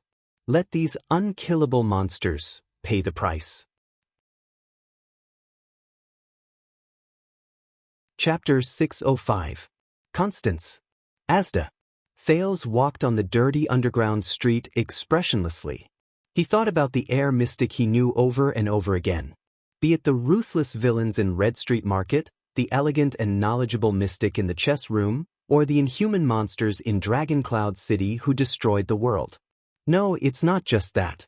Thales' thoughts returned to the prison of bones, to the secrets buried in the darkness. The Blade of Purification, the 3 Disasters Alliance, the 2 Empresses, Fruland. Asda Sakern, what did you do? And your so-called moderates, you and your companions in the Bloody Year, what kind of role did you play? If what Morris said is true, then 18 years ago, you worked with the late king and murdered Constance, a member of the Jade Star royal family, right? I was born in the Jade Star royal family. What does that mean to you? A thought flashed through Thales' mind. He suddenly remembered what Asda had told him. What I look forward to, Thales, is not your ultimate success, but the fact that you are caught between the mystics and humans, between the calamities and the world, between your own nature and the gazes of others, between the inescapable future and the unforgettable past. In the end, you will be torn apart by conflict, destroyed by conflict, devoured by regret, until the day you compromise with us. When he thought of this, Thales subconsciously clenched his fists and the cut on his palms. This again. Cohen stared at Thales' back with a burning gaze. Beside him, Glover was staring at Morris warily. When he heard this, he could not help but frown. What do you mean? Cohen pointed at the expressionless Thales, who was pacing quietly in front of him. I have seen His Highness like this in Northland and Extet. He placed his palm by his mouth. With a mysterious expression, he lowered his voice. In a dark corner of the altar, after he was alone with a bright moon priestess for more than 10 minutes, bright moon priestess? Alone? More than 10 minutes? Glover was stunned. He subconsciously looked at Thales' back. He was like this back then too. Cohen's gaze shifted, revealing the shrewdness and wisdom unique to police officers of the Wang family. After he came back from chatting with the priestess, he became absent-minded. His footsteps were unsteady, and he looked dispirited. His eyes were lifeless, as if all the energy in his body had been sucked dry. Glover's gaze changed slightly. But His Highness recovered very quickly. Cohen revealed a nostalgic expression. A few minutes later, he became lively again. He went to look for the little girl from Dragon Cloud City in high spirits, and he quickly planned to do something big. The next second, the zombie turned its head and glared at Cohen. His gaze was as sharp as a knife, overflowing with killing intent. Cohen's words were stuck in his mouth. "Why don't you try and make fun of His Highness again?" Glover snorted coldly as a warning. He quickened his footsteps, brushed past Cohen, and rushed to Thales' side. "What happened?" Cohen caught up with him and looked aggrieved. "I'm telling the truth, I'm not joking." "All right, even if it's fake, you don't have to be so angry." Thales was still immersed in his complicated thoughts. Unknowingly, he took a turn at a familiar street corner. The bumpy, muddy road, moss-covered corners, and signboards that were strewn all over the place. Everything was so familiar. Just like when he was a child, he walked through this street countless times. The only difference was he was alone. He lifted his feet, lifted his legs, and put down his boots. Thales repeated the rhythm of his advance mechanically and numbly, but he felt as if his ankles were hooked by chains, and every step he took was extremely heavy. Noises of people came from the front. Thales raised his head slowly. Not far away from him was a shop with a grand appearance that stood out from the rest of the area. Many people gathered outside the shop in twos and threes. Some of them were beating their chests and stamping their feet while sighing, while others were dancing and laughing in ecstasy. Thales stopped and glanced at the luxurious signboard above the shop. He knew what was going on. Black Gold Casino. When they were young, this was one of the places that tested the judgment of the child beggars the most. The gamblers who won would naturally be generous and spread their wealth everywhere, while the gamblers who lost would be hot-tempered. Sometimes, they would even punch and kick the people who grabbed their clothes to beg. "Don't worry, brother." Under a small shed outside the casino, a thin man who was dressed neatly was continuously comforting another man who was dressed in shabby clothes and had a gloomy face. "You're just occasionally unlucky. Think about it, how many times have you won before this? Do you know, all you need is a chance to win back your money. Just one chance, maybe only 10 silver coins, but just to be safe, it's best if you have 100. Behind Thales, Cohen saw this scene, and his expression immediately became solemn. Damn it. Glover also understood what was going on, and he snorted coldly. "I know, brother. I used to be like you, but look at me now. I'm living a good life. Do you know why?" The thin man under the shed passed his wine bottle to the man and patted his shoulder regretfully. "Drink slowly, don't choke. I assure you, within a radius of 10 streets, the interest of this loan is the lowest, and it's just a peripheral business of the casino. Recently, they even have a discount. If you lose the first round, they won't calculate the interest for the part you lose, and it will start from the second round. Their exchange rate is also the best. Do you know that a while ago, the exchange rate for Mindy's was even 90 to 1? Ha! Praise the virtuous king. And the exchange rate here is absolutely fair. I relied on this to win back my money back then." The despairing man drank a few mouthfuls of wine and listened to the thin man's words. His expression changed again. Thales looked at this familiar scene and sighed silently. But when he was about to turn around to look for Morris, a black shadow flashed behind him. Cohen walked forward with a gloomy expression, and Glover did not even have the time to pull him back. "Yes, as long as you are willing, they will immediately release the money. Look at this heavy money bag. Oh, don't worry, how much money have they lent out? It's much more than your large amount. How can it be less than your money? At most, they will let you repay in installments. Yes, right here, sign your name. Can't read? All right, then put your fingerprint on it and mortgage some small things. No, it's just proof, not robbery. What? The house is rented. Do you have a daughter? You know, sooner or later, she will get married and give birth to other people's children." The thin man happily pulled the man to a small table under the shed.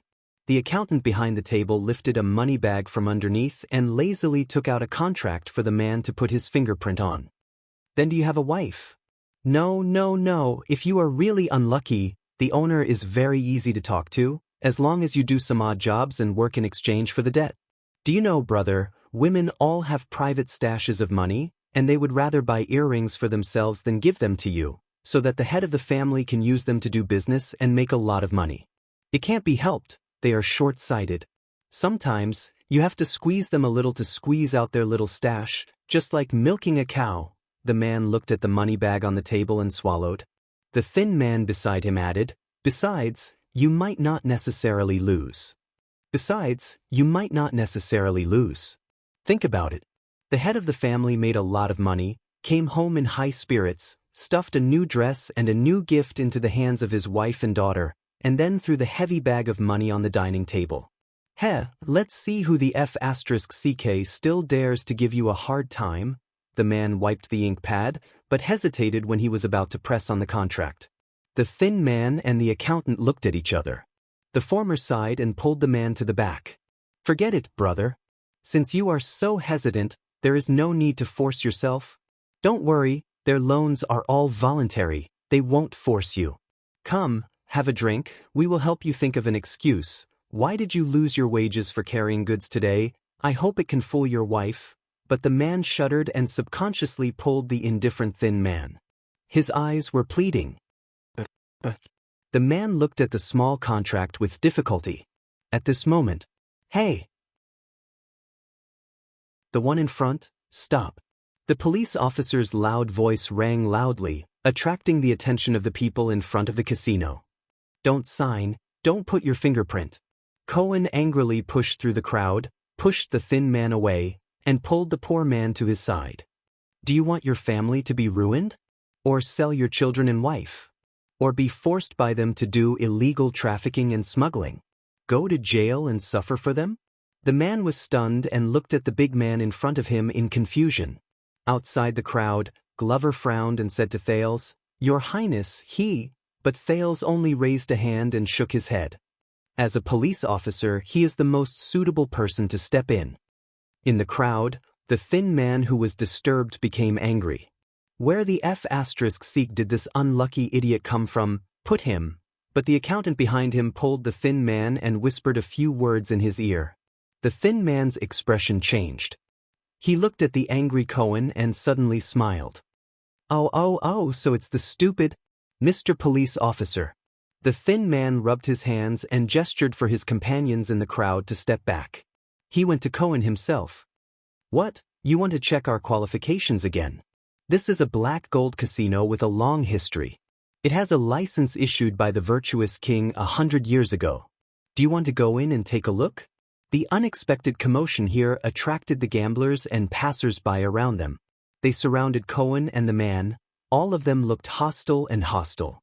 Thales heard someone in the crowd around him spit at the word, "damn greenhorn," in a low voice. But Cohen only snorted coldly in the face of so many people. He faced the thin man and shielded the man behind him. But Cohen only snorted coldly in the face of so many people. He faced the thin man and shielded the man behind him. "That's right. I don't even know when you guys coerced and bribed us to get the license. The casino is run diligently. Every year, we report it seriously and pay taxes in full." The thin man became even more fearless when he saw so many onlookers. "As for threats and promises, your colleagues often come here to inspect. Why don't you go and ask them? If you don't have evidence, then..." Cohen suddenly raised his voice and interrupted him. "But illegal loan sharks are different." As Cohen spoke, he pushed the thin man away and rushed into the shed, only to find that the contract on the table was long gone. "Illegal loan sharks?" The thin man smiled slyly and said to the crowd, "Do you have evidence?" The people around them burst into laughter and boos. The police officer's expression tensed up. He looked up and glanced at the crowd, but found that the accountant was nowhere to be seen. He turned around and asked the unlucky man, "Tell me, how much interest did they charge you for the money they lent you?" The man was obviously terrified. He stuttered and trembled. I'm friends with him. Stupid cop." "Oh, I'm sorry, Mr. Police Officer." The thin man deliberately addressed him in a disdainful manner. He crossed his arms and snorted, "Why, Do friends have to report the money to the police station for taxes as well? Cohen turned around suddenly, his eyes filled with anger. The crowd around him was startled and dispersed to form a small empty space. I know, it's your old trick. Cohen gritted his teeth and said to the thin man. He then turned around and reprimanded the man who was supposed to press his fingerprint. A certain guy dressed neatly, looking refined and elegant. He took a liking to a decent family like you, with a meager income and a sad face, so he tried to persuade you to come to the casino to try your hand. You won a few times in the beginning, so you couldn't help but come every day until you suddenly lost your money today. You probably want to buy some jewelry for your wife and earn some dowry for your daughter, right? Let me tell you, you've come to the wrong place, idiot. The man lowered his head in shame. And you? Cohen raised his hand and pointed at the thin man. His aura did not lose to the crowd around him. Scumbags, give the fat sheep some benefits first to lure them in. After a few days, when they lose all their money, you scumbags will wait outside to steal the sheep and sell your high-interest loans. And even if he borrows money, he'll lose it all again. Once he can't pay back the money, you won't be so nice to him. You'll go to his door to collect debts, threaten him, and even demand his wife and daughter. If you meet a tough guy, you'll find the Brotherhood's black debt collectors, until his family is ruined and he'll be at your mercy. Cohen was furious. Do you understand now, idiot? And you, thin man, you won't be able to escape today. Come with me to the West City Police Station. I'll teach you a lesson. Cohen grabbed the man's hand and walked towards the thin man. The helpless man trembled and looked at Cohen, then at the gloomy thin man. He did not know what to do. But the thin man took a step back and sneered. Tell me, Mr. Police Officer, the thin man clicked his tongue. Since you're here to enforce the law, where's your police badge? Won't you show it to us? Cohen snorted angrily. Old tricks again? Trying to steal my badge? But when he reached for his waist, he suddenly froze. The police officer stuttered. Badge. Cohen put his hand back in place, his expression a little terrible. I wouldn't dare. The thin man shrugged nonchalantly. Who doesn't know that stealing from you is courting death? You've sent so many thieves to jail. So, where's your police badge? The crowd started to make a ruckus, urging Cohen. But Cohen's expression was still ugly. Damn it. Looking at Cohen's reaction, Thales sighed. He suddenly knew why Cohen wore a hood to hide his identity when he went out. He also knew why the dimwit's words were contradictory. First, he said he was here to patrol the area, then he said he was on leave, and he was even hesitant about going to downtown. This guy, I know. The thin man pretended to be enlightened and took a step forward. Last time at Red Street Market, you fought with someone over the top girl at Laurel Club and injured a few nobles, right? Cohen wanted to say something but stopped. Laurel Club, top girl. These words caught Glover's attention. He frowned and looked at Cohen. So, you were suspended by the police station, your badge was confiscated, and you were told to reflect on your actions. The thin man from Black Gold Casino walked arrogantly to Cohen. Now you don't have the law and power. The thin man poked the police officer's chest again and again. He was extremely pleased. Someone whistled, and the crowd immediately jeered even louder. There was no lack of mockery, ridicule, and even abuse. Cohen's expression was stiff. How did I know? The thin man took over his words, bowed forward, and said in an arrogant tone, Heh, stupid green skin. Of course, it's someone from your inner circle who's going to complain to me. Cohen's expression changed, and he subconsciously grabbed the thin man's collar. What? You're so embarrassed that you want to beat me up? The thin man was not afraid, and allowed the other party to grab his collar. He even raised his hands provocatively and said sarcastically, Everyone, be my witness. The corrupt police officer is beating up innocent people for no reason. Cohen was instantly stunned. A few shills led the crowd towards the center, and the curses became louder and louder. The crowd pressed against Cohen, and he had no choice but to let go of the man. The latter saw that the situation was not good, and slipped out of the crowd. Amidst the chaos, the thin man sneered and said loudly, I know, you're that stupid police officer who's good at fighting. A few months ago, a brother of mine met you at the Sunset Bar, and he's been bedridden ever since. Hee, but we're law-abiding citizens. Don't scare us. If there's violence, I'll call the police. The surrounding crowd immediately burst into laughter. Many of them were gloating over his misfortune. Cohen was so angry that he could not say a word. His hand that was grabbing the thin man's collar did not move up or down, and there was no place for him to put it. The thin man looked at the trembling Cohen with a funny expression, as if he was looking at a clown. Why, weren't you acting all high and mighty? Come and hit me. Hit my face, come on, hit me. Aren't you cops the best at bullying the people? Cohen clenched his teeth, and his expression was one of struggle as he tried his best to control himself. The crowd started to jeer, and many of them were angry. Oh my, what's this, a hood? Incognito. This material is really good. He's from a rich family. How much blood and sweat did they eat to get this? I heard that his father is a great noble. I knew he's not a good person. Come on, would a great noble let his son come here to suffer? I'm afraid he's an illegitimate bastard. F***CKU, my stall was 1 day late to pay the deposit, and the cops smashed it. It's scum like you. That's nothing, my father refused to be blackmailed by them and went to jail. When he came out, both his legs were broken. Stupid cops.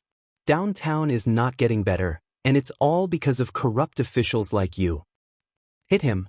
What are you afraid of? We have so many people here. Who dares? They're the servants of the king. They're here to rule us on behalf of the royal family. Isn't that right, stupid? Although no one dared to really hit him, many people pushed and shoved the blockhead back and forth. Mocking and cursing were endless, and someone even secretly spat on his boots. The police officer was in a difficult situation. He wanted to make a move a few times, but he forced himself to hold back.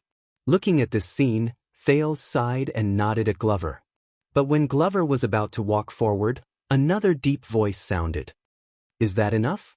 This voice shook the air, as if it rang in everyone's ears, and everyone was shocked. The people turned their heads in unison. They saw a short and stout fat man walk into the crowd with lazy steps. Then let's disperse. The onlookers looked at each other. Seeing that his entertainment was interrupted, the skinny man in the crowd turned his head and said angrily, Who the F***ck are you again? But in the crowd, a horrified voice sounded. It's Imo Morris. That's Morris. The Brotherhood is here. At that moment, there was no need for anyone to remind them. A low exclamation broke out in the crowd. The feeling of fear quickly spread. With Morris at the center, the people in front of the casino suddenly scattered, leaving a large empty space. It also revealed Cohen, who was disheveled. He pushed away the gambler closest to him and looked at the people around him, unconvinced. But no one was paying attention to the police officer anymore. Fear, surprise, escape, with all kinds of emotions, everyone stared at Morris, who suddenly appeared. The scene was silent for a moment. Thales looked at the silent crowd, then at Morris, and could not help but frown. In the casino, many people secretly turned around and slipped away, while some timidly retreated and lowered their heads. There were also people who were thick-skinned and greeted him enthusiastically and ingratiatingly. It's the boss. Someone raised his head, and the greetings came one after another, full of enthusiasm. Hello, boss. Good day, boss. I heard that you guys beat up the red bandana again. Well done. Boss, I want to join the Brotherhood to make a living someday. Do you think I can do it? But in the face of the noise from the crowd, Morris did not say a word. He only raised his arm gently and clenched his fist in the air.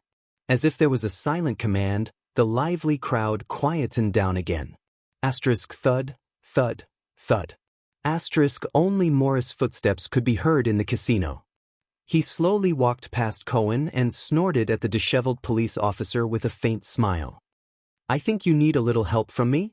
Cohen was indignant at first. He wanted to speak, but he held it in. Morris turned his head again and looked at the skinny man in the casino. The skinny man's face was pale, and he quickly nodded and bowed. Ha, Boss Morris. It's a misunderstanding, a misunderstanding. I didn't see you, and I didn't hear that you were coming. You're such a busy person, how could you have the time to come here? Another customer appeared behind Morris. Leork glanced around coldly. The crowd visibly shivered again. The skinny man's expression became worse.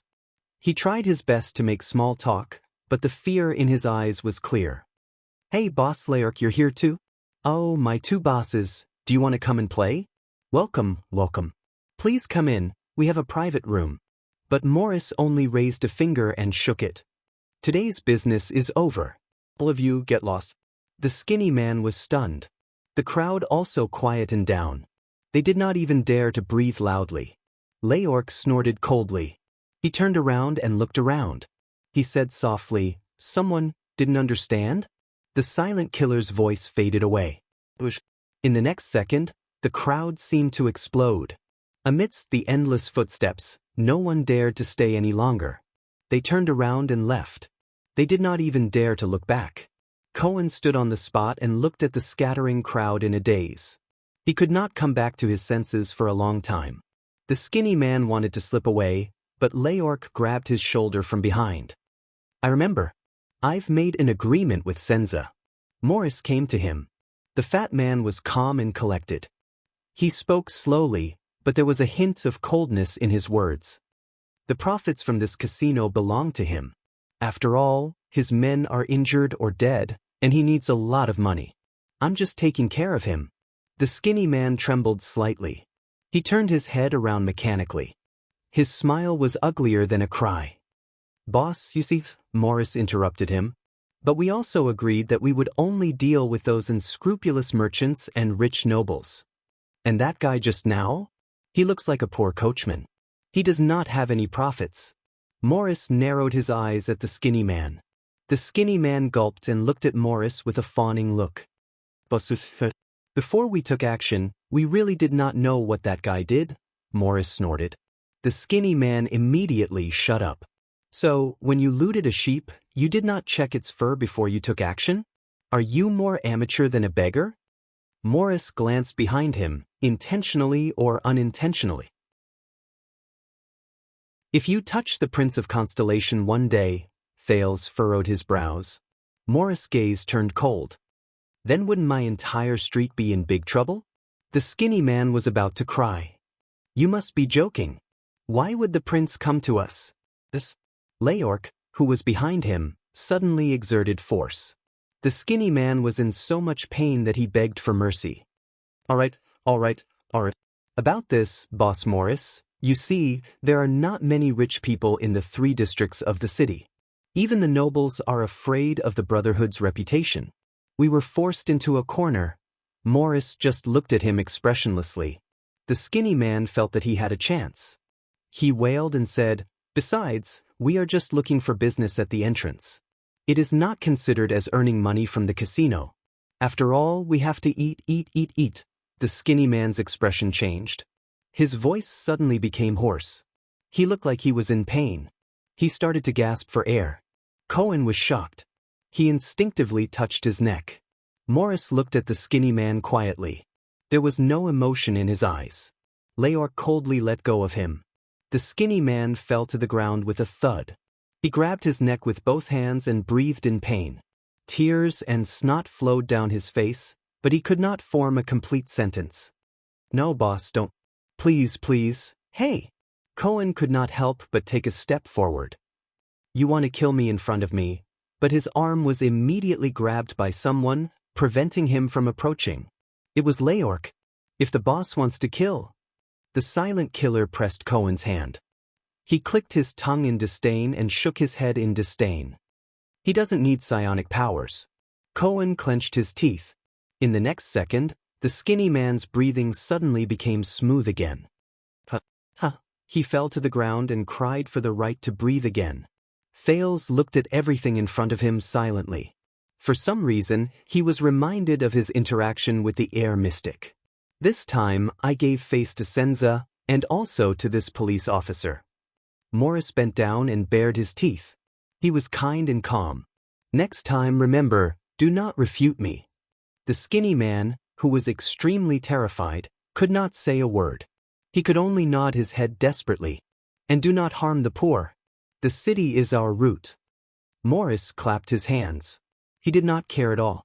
Get lost. Leork kicked him and said coldly. The skinny man struggled to get up. He cried and nodded as he retreated.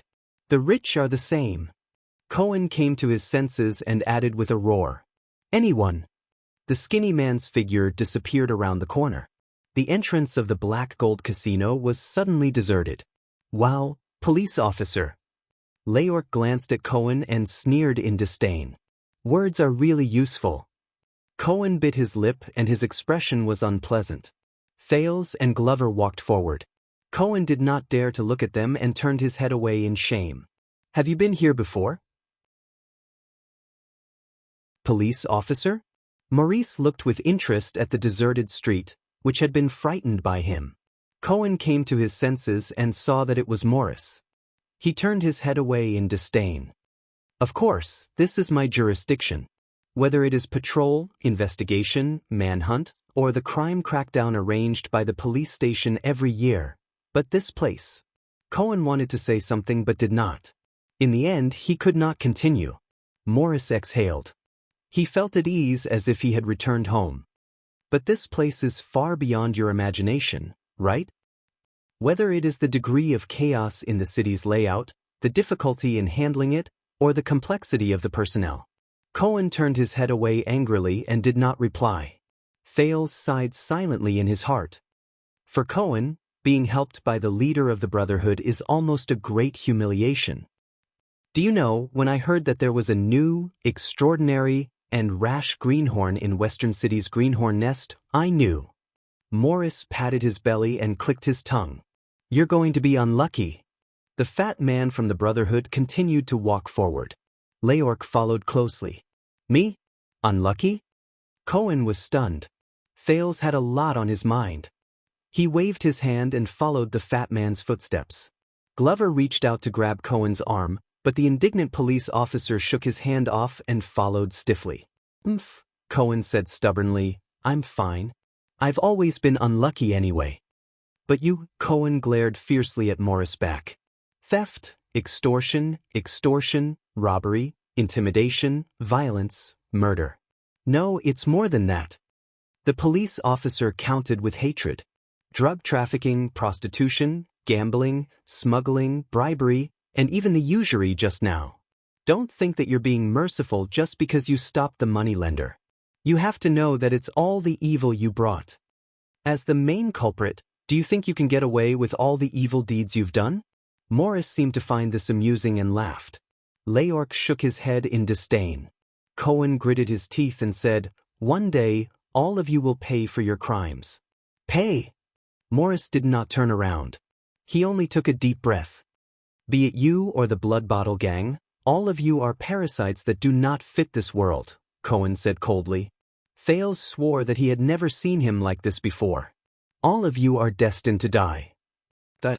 Morris paced as he chewed on the word. He suddenly laughed. I have to say. The fat man sneered and shook his head. Very ambitious, green. Oh, Mr. Police Officer. Why, do you think you're an exception? Cohen snorted coldly. Morris shook his head. No. Please do not misunderstand me, Mr. Police Officer. Don't worry, I've been aware of this for a long time.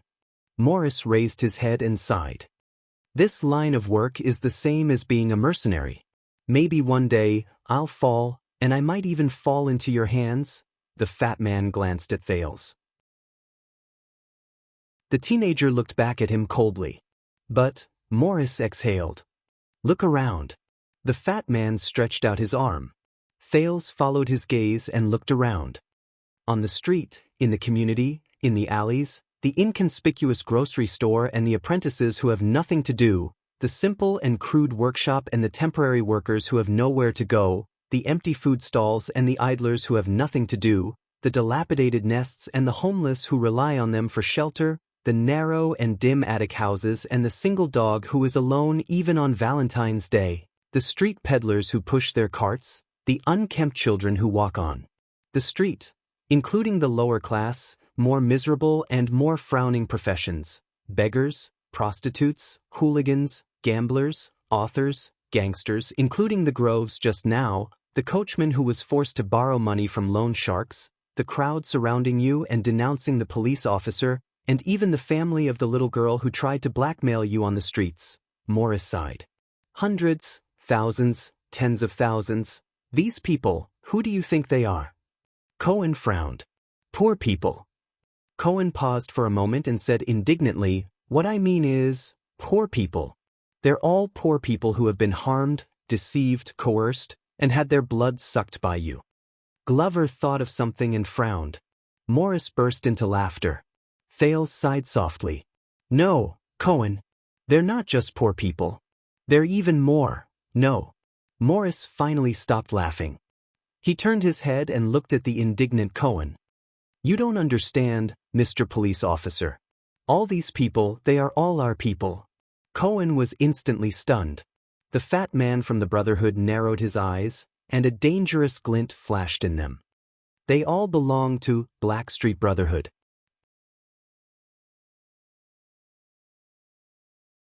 Chapter 606. All of them are from the Brotherhood? They turned a corner, and Cohen looked at both sides of the street in confusion. Everywhere on the street? Morris smiled without saying a word. Of course not.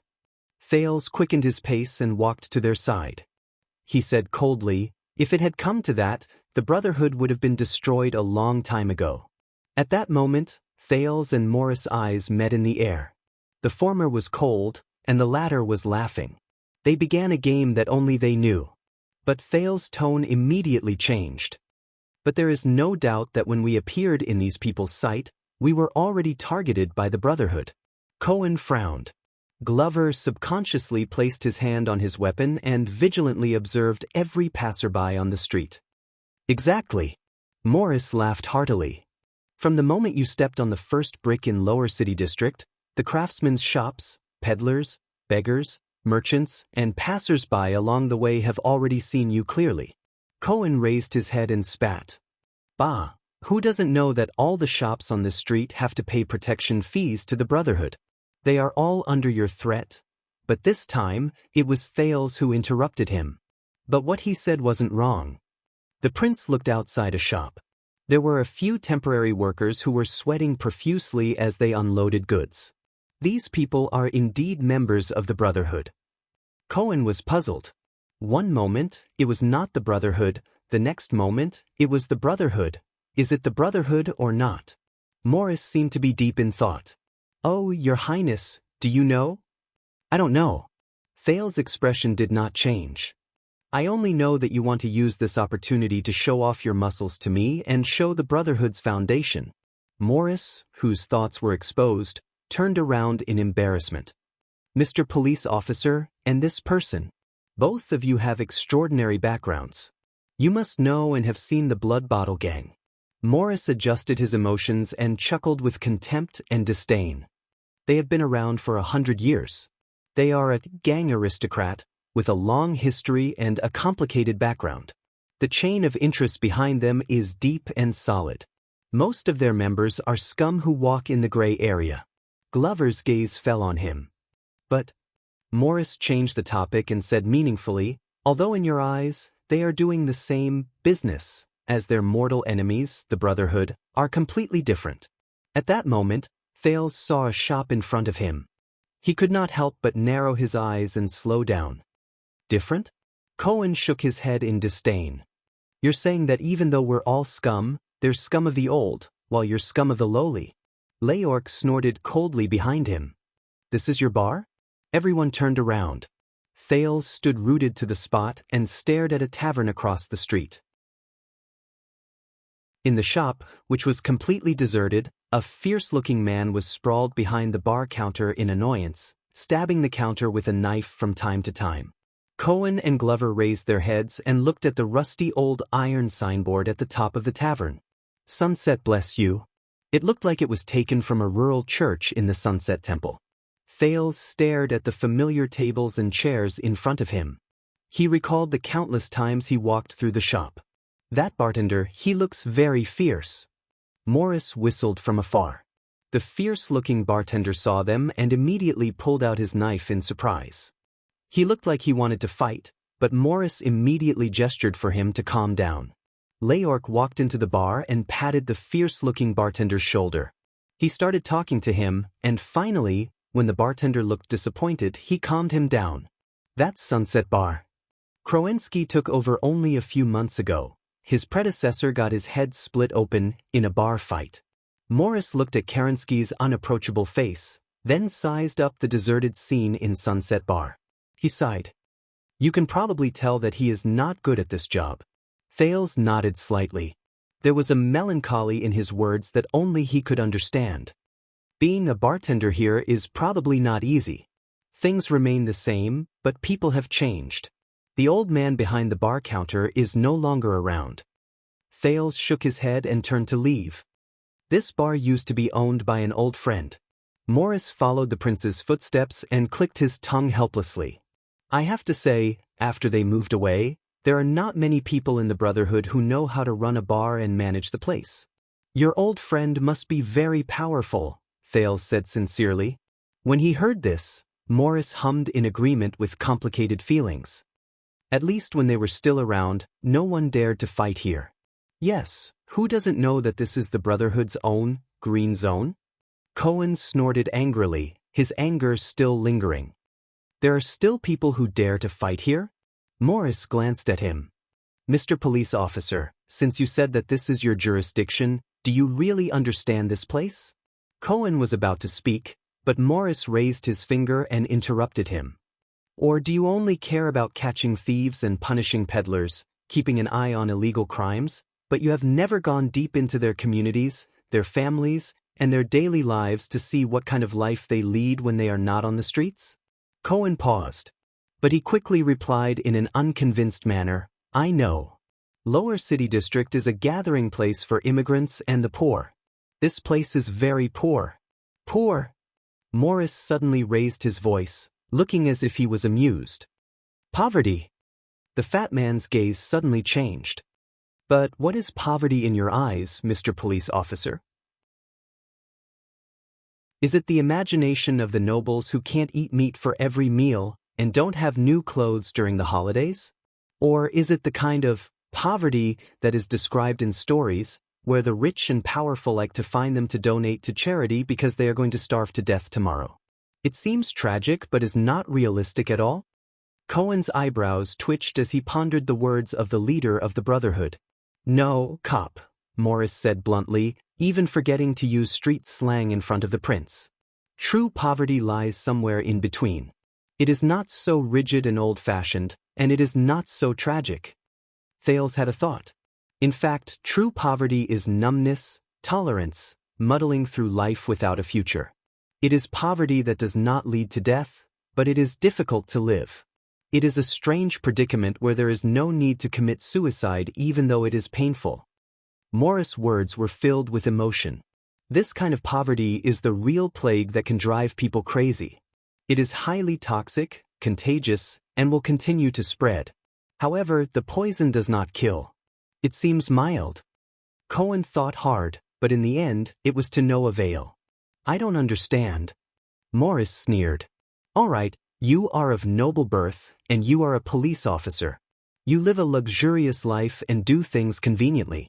It may be hard to imagine, but some poor people work for a day and get paid according to their work, and they get 20 copper coins. His tone changed. But half a day after work, they have to use up all of them in order to fill their stomachs and feed their families. They don't have any left, or they only have 1 or 2 left. So, the next day, they can only work hard for the other 20 copper coins that are destined to be spent again. Glover and Cohen frowned at the same time. Yes, they won't starve to death. Morris' face was dark as he walked down a shabby, low flight of stairs. But they have to repeat it forever to ensure that they won't starve to death. For example, the poor coachman who lost money in gambling just now. Why do you think he wanted to borrow money to gamble? Do you think he will be fine just because you prevented him from falling into the scam of borrowing money? Cohen's gaze changed, and he suddenly raised his head. Poverty is not a sharp blade that cuts off one's head, police officer. Instead, it is a rope that slowly tightens, and a millstone that rolls patiently. When Thales heard this, he sighed quietly. At this moment, Morris was unhurried, like a teacher who was telling a philosophical story to his students.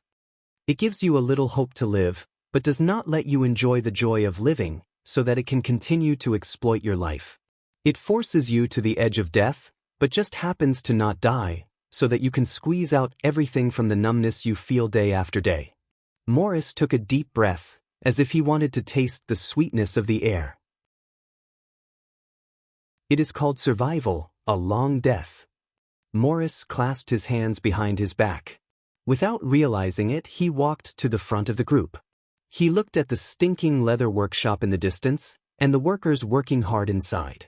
In the towns and in the countryside, there are always the darkest and lowest class of people who struggle to make ends meet, but are often ignored by the kingdom. Foreigners who enter the city to seek work, farmers who lose their land, merchants who go bankrupt and are in debt, handicapped people who lose their labor, craftsmen who are eliminated by the market, poor people who have nothing to live for, beggars without dignity, old people without descendants, widows who have lost their pillar of support, lousy men who only know how to swing their fists after they retire from the army, lowly workers who have no choice but to sacrifice their bottom line and sell their dignity, but are still discriminated against and bullied. They are all poor hosts, and they are everywhere in the kingdom. There are far more of them than you can imagine. The lower city district is just the tip of the iceberg, and it is the better kind. Cohen tried to loosen his clenched fists a little. I know, but this cannot be. But Morris ignored him. They are often unable to speak, or even if they speak, no one will pay attention to them. They are not even seen, even by a conscientious and kind-hearted police officer like you.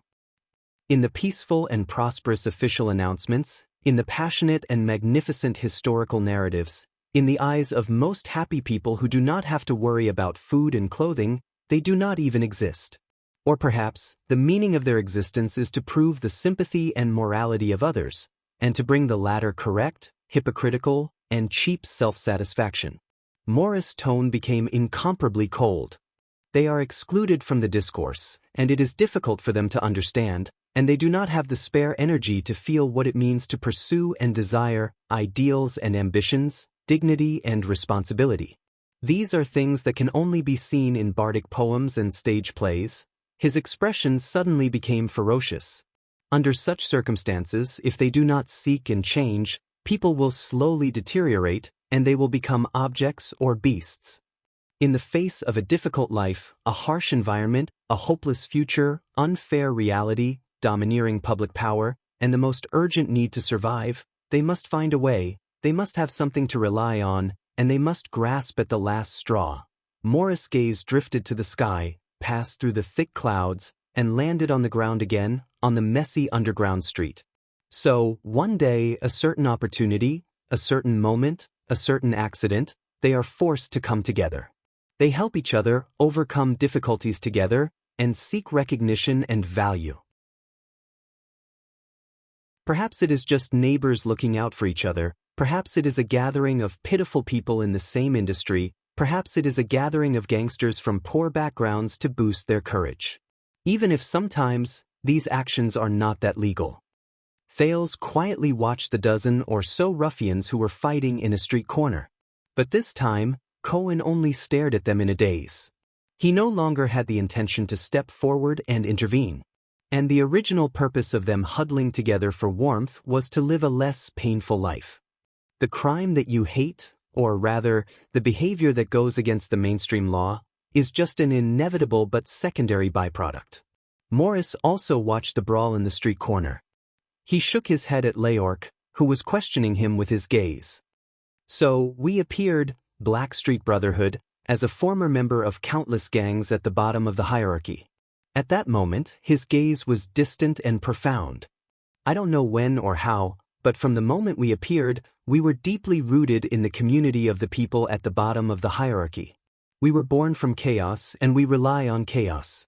At that moment, a stone suddenly flew up and hit the forehead of a leader of the gangsters, causing him to bleed profusely and fall limply to the ground. The gangsters who were fighting were startled and subconsciously stopped. Everyone turned their heads around. Thales stood up and dusted off his dusty hands.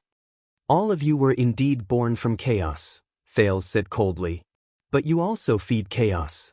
The gangsters reacted and rushed over while clamoring. Morris sighed and waved his hand. Leorc walked forward with a gloomy expression. In fact, Your Highness, in Black Street, the Underground Street, and the 3 districts of the lower city, most of the poor do not directly participate in our gray activities, Morris said with a shrug. Thales smiled. You mean crime? Morris nodded. But they have never been stingy with providing convenience and tacit understanding to the Brotherhood. For example, in addition to their main business, they provide information, stand guard, occasionally run errands, provide logistics, and even rely on the economic prosperity brought about by our big business to supplement their household expenses. Their lives are intertwined with our activities. On the other side, Leorc was finally recognized by the gangsters after he took down the 3rd person. The latter did not even dare to turn their heads back as they scattered in panic. Cohen stood where he was in silence as he watched the gangsters disappear into the streets. Over time, habits became second nature, and repetition became the rule. Black Street Brotherhood is no longer just a mutual aid organization, and no longer just a violent gang. Morris clicked his tongue and spread his arms, as though he wanted to embrace the dilapidated street in front of him. Instead, we became the backbone deeply rooted in these communities, the backbone of the people at the bottom of the hierarchy, and an important driving force to maintain the ecological operation of the communities at the bottom of the hierarchy. He glanced at Cohen, intentionally or unintentionally. This is much more effective and practical than the police station, which is not seen once every 10 days or half a month, the patrol team, which has to suck the marrow out of their bones when they come, the inefficient and lazy low-level officials, the irrelevant departments that only appear for city inspections and political achievements. The king's warrant that only exists on the bulletin board and receives the same treatment as a small advertisement for syphilis treatment, and the charitable citizens who are passionate and talk about morality but have never set foot in this place, who are filled with sympathy but are far away and only know how to move themselves. They have evolved their own rules and the ecology at the bottom of the hierarchy. A copper coin is louder than the king, and a wine glass is heavier than a long official. Morris looked at Thales and sighed. No offense, but this is an old saying often said by the scumbags in Blade Fang's camp. Thales did not answer. But Cohen slowly raised his head. His gaze was dazed. Glover had no choice but to pull him to prevent the police officer from losing focus and missing his footing. I fought in the war in Western Desert. Zombie looked at Cohen's dazed expression and snorted indignantly. I have never heard of such a bullsh** old saying. Morris was not bothered. He waved his hand and chuckled. Then either you are still young, or you have too much earwax. His laughter stopped, and a cold glint appeared in his eyes. You have blocked your ears. Glover was speechless for a moment. So, yes, most of the people here may be poor, cunning, and disgusting, but most of them have never followed the Brotherhood to collect debts, to steal goods, to steal, to fight, to kill, or to commit crimes. But they have more or less provided convenience for the Brotherhood, and more or less benefited from the existence of the Brotherhood, even though these benefits make you hate them to the core. Morris sneered. These people from the Brotherhood may not be directly employed by our core 6 powerhouses, nor are they the purest and most formal members of the gang. They may not even have done any business that is even remotely related to the Brotherhood. But most of the time, there is no need to differentiate between themselves and outsiders. Because we have always been them, and they are naturally close to us. We can transform into them at any time, and they can transform into us at any time. In that second, Morris gritted his teeth and stood on the street that belonged to him. He clenched his fists lightly. They are not the Brotherhood, but they are better than the Brotherhood. Tell me, Mr. Police Officer, how are we going to disappear? Are you going to send everyone in this street, from the young laborers to the old, weak, sick, and disabled, to the Brotherhood's accomplices to prison? Cohen's body trembled as if he had been hit by a heavy blow. Morris turned his gaze to Thales, who was deep in thought, and smiled. "This is the root, soil, and essence of the Blackstreet Brotherhood, Your Highness." Black silk. Morris' eyes shone brightly. "We are all brothers." Leorc smiled.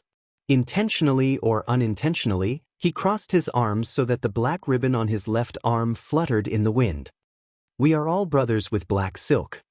This was not the first time Thales had heard this common saying in the Brotherhood, but his eyebrows furrowed. "Humph," Glover retorted in disdain. "All of you are just a motley crew. Worthless. Even the most undisciplined of the feudal lord's conscripted soldiers can beat you to the point of scurrying away." Morris sized up Glover, who stood tall and straight. It was obvious that he came from a military background. Perhaps many people think that the Brotherhood is just a motley crew with a mix of good and bad. Compared to the kingdom's army and violence, they are all weaklings. They are not a match for the Brotherhood at all and can be destroyed at any time because of a word from a nobleman. Morris' gaze changed. He looked at the scene in the underground street and revealed a fierce expression. "But don't forget, unlike the large-scale government officials and the army, we, including the people at the bottom of society who are inseparable from us, are timid and weak. We are filled with the wisdom of the streets and the cunning of the people at the bottom of society. We are inconspicuous and slippery. We will avoid direct confrontation at any time and break up into smaller groups. Even the police department and the patrol teams that are familiar with the local area often feel overwhelmed and powerless when faced with us. It is needless to mention the troops that have been prepared for the enormous battlefield. They are like broad, thick brooms. There are bound to be corners that cannot be swept. This is the true source of the Brotherhood's confidence. This is also the reason why we are born in the void. We are weak, isolated, and undisciplined. But when we face giants like Blood Bottle Gang and even the kingdom's officials, we are always powerless to resist.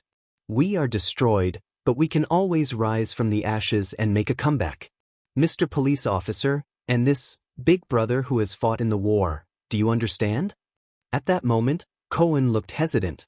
Glover was still not convinced. But neither of them could say anything. As for Thales, he just walked quietly and calmly on the street, one step at a time. The teenager sighed and suddenly asked, "Speaking of which, do you know a rack of merch?" "Do you know a rack of merch?" Morris frowned. "The kingdom's wrath is famous, Your Highness." The plump man shook his head. "But even as powerful as he is, he can't do what we can for you." "These words sound familiar," Thales smiled. "But Stake from Shadow Shield. He seemed to have said something similar?" "I remember." The person who answered was Glover. His eyes were full of admiration. In the Battle of the Altar, Baron Murch was the vanguard. His Fury Guards clashed directly with the elite orcs from the 3 major tribes. He was brave and fearless, but he succeeded in breaking the formation. He opened up a path for the legendary Wings Cavaliers and His Majesty's main army to deliver the decisive blow. He also shocked all the friendly forces present, whether they were mercenaries, conscripts, or the regular soldiers of the royal family. He also established the final victory of the Desert War. Morris and Leorc's expressions tensed. Thales' thoughts drifted away. He returned to Broken Dragon Fortress 6 years ago, and he could not help but sigh. Araka Murch was not a human, Cohen said faintly. He was a broken soul that lacked a corner and was no longer complete. When he saw the others looking at him, Cohen snapped out of his daze. He shook his head and said, "Not me, my old man said it." Thales nodded. He remembered how the kingdom's wrath carried him on his back and charged forward in the Black Sand Army's formation 6 years ago.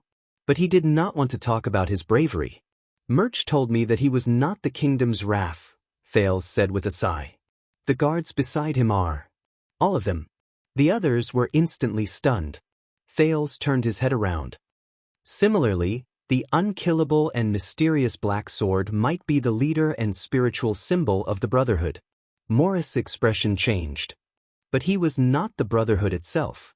Thales gestured at the view of the underground street with his chin and said with certainty, "These people, as well as the lives, backgrounds, and experiences they represent, when all of these are added together, they form the true Blackstreet Brotherhood. And the Brotherhood is the symbol of their resistance amidst their numbness and poverty. Thales nodded and said with a sigh, "It is also the weapon of the weak."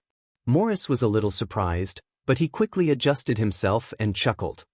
"Your Highness, you are a wise man. So, Mr. Police Officer, in this city, you and the police station you represent, and even the kingdom itself."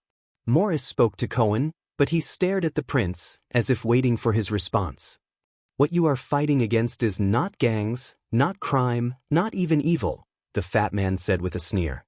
"It is poverty, injustice, indifference, despair. It is a group of people's self-satisfaction and complacency that leads to another group of people's inadequacy and dissatisfaction. It is the shadow that is cast by the overabundance of light. You represent the power of this country, stand in the position of the strong, and face the resistance of the weak." Cohen raised his head and stared at him blankly. "You mean when I enforce the law in Lower City District, I fight against the weak?" "Don't be bewitched by him," the teenager's words rang out, pulling Cohen back from his trance. Thales' words were steady and powerful. "That's right, the Blackstreet Brotherhood might be a weapon that the weak at the bottom inadvertently picked up. But on the contrary, Cohen, what you are fighting against is not the weak." Due to his past trust in the prince, Cohen's eyes lit up as if he had caught a straw when he was drowning. He looked at Thales hopefully. But Thales' words were heavier than Morris. "It is something deeper, and more terrifying." Once he said this, even Morris frowned. Thales took a deep breath. "What you have to fight against is the side of the strong that you were born from. It is the unfair oppression they have been inflicting on the weak for a long time." Cohen was stunned. Even Glover began to think deeply. "The crimes you punish on the streets every day, the chaos and disorder you experience, the darkness and pain you witness are just one of the consequences of this oppression and injustice, whether we want it or not. You drew your sword," Thales said softly, "to fight against the wounds it cuts. In this world, there is no resistance that is more unbearable and more precious than this." Cohen stared at Thales in a daze. His thoughts were in a mess. A thought appeared in Morris' eyes.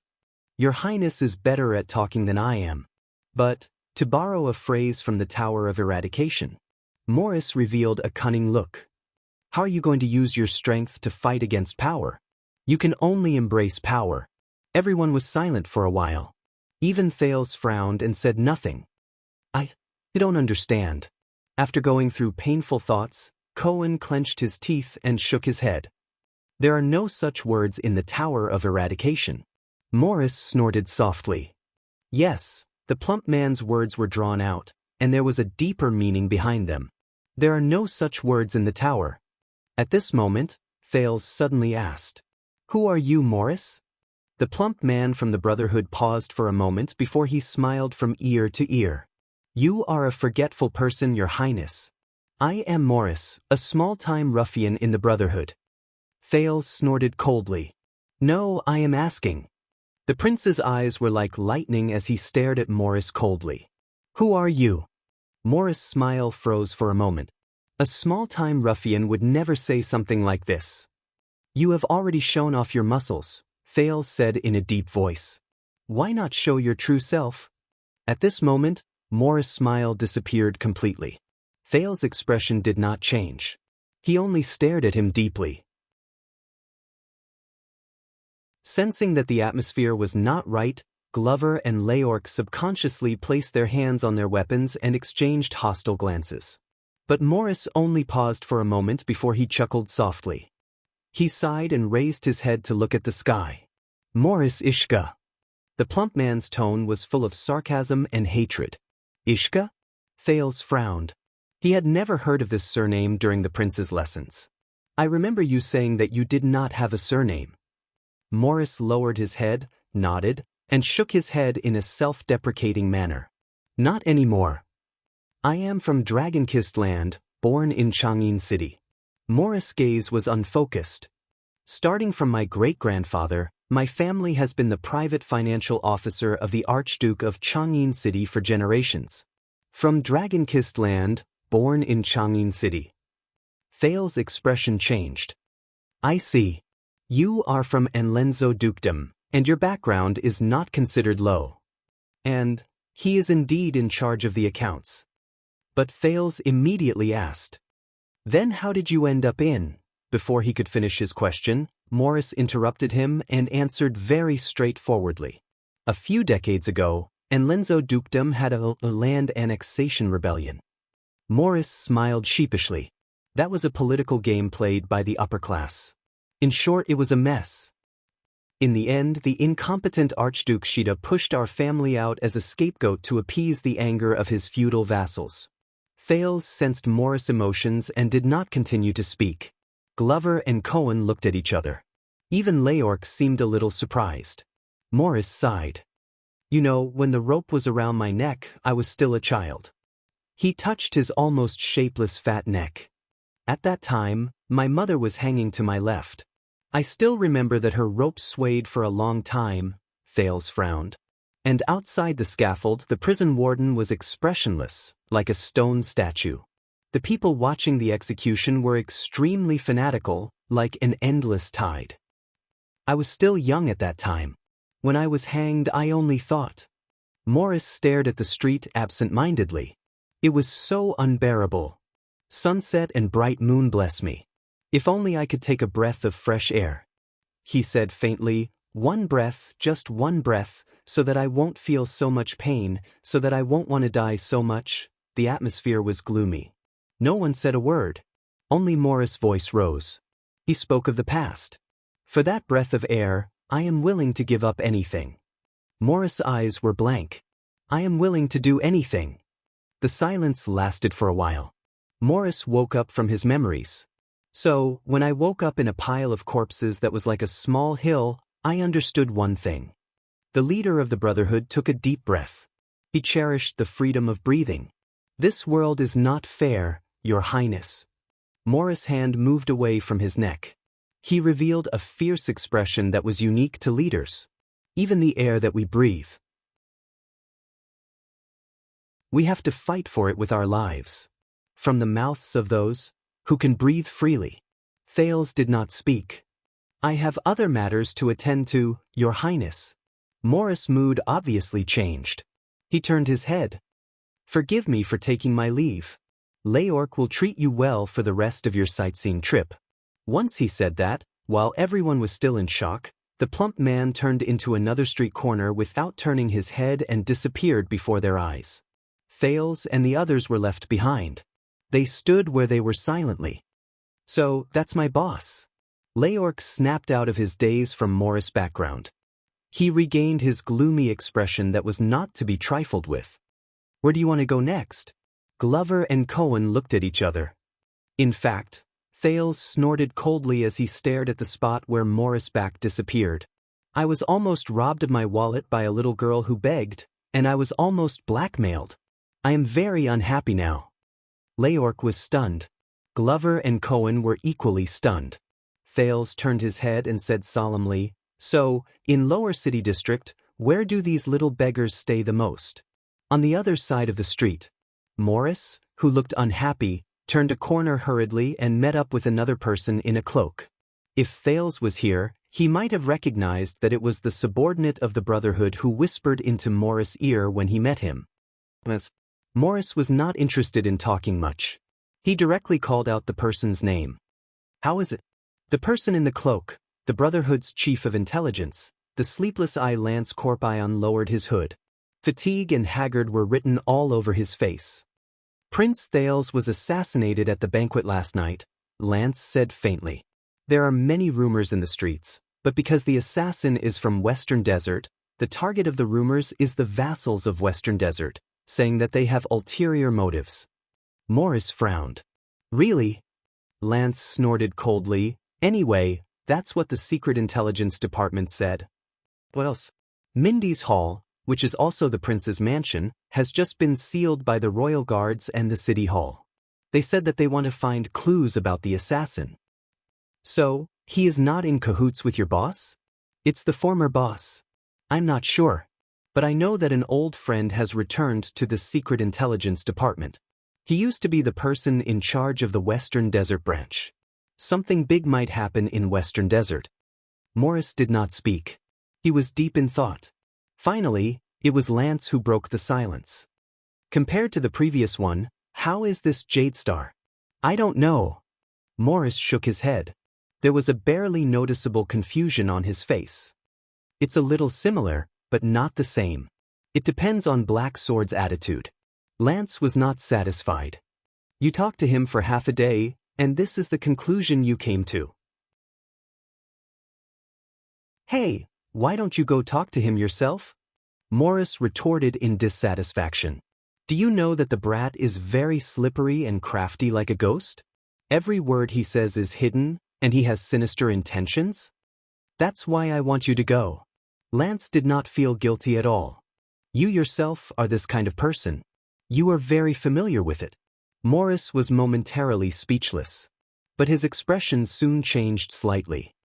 I remember that a few years ago, you asked me for someone, right? Lance narrowed his eyes. 6 years ago. Morris scratched his chin seriously. On the day of the one-night war. Lance's eyes turned and immediately found the corresponding memory. Yes, a small accountant. He used to be the person in charge of the abandoned houses. He was quite talented and ambitious. For this, he killed his superior, that useless Quide. But I sent him to the capital.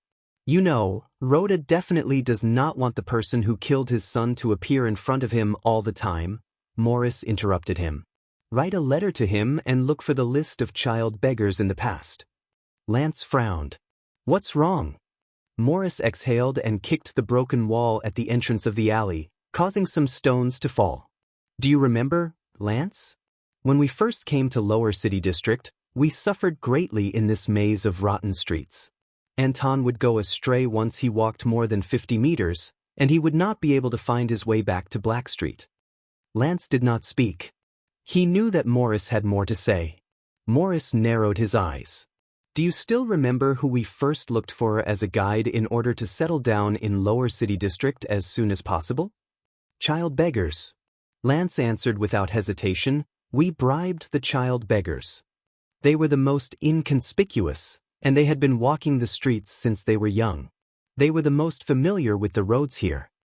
Morris' gaze was fixed on the wall. Yes, the plump man repeated Lance's words and thought carefully. They were the most inconspicuous, and they had been walking the streets since they were young. They were the most familiar with this place. Lance seemed to have figured something out. He could not help but widen his eyes. So, I have a small guess. Morris raised his head and looked at the extremely complicated streets in Lower City District. His expression was profound. I want to verify it.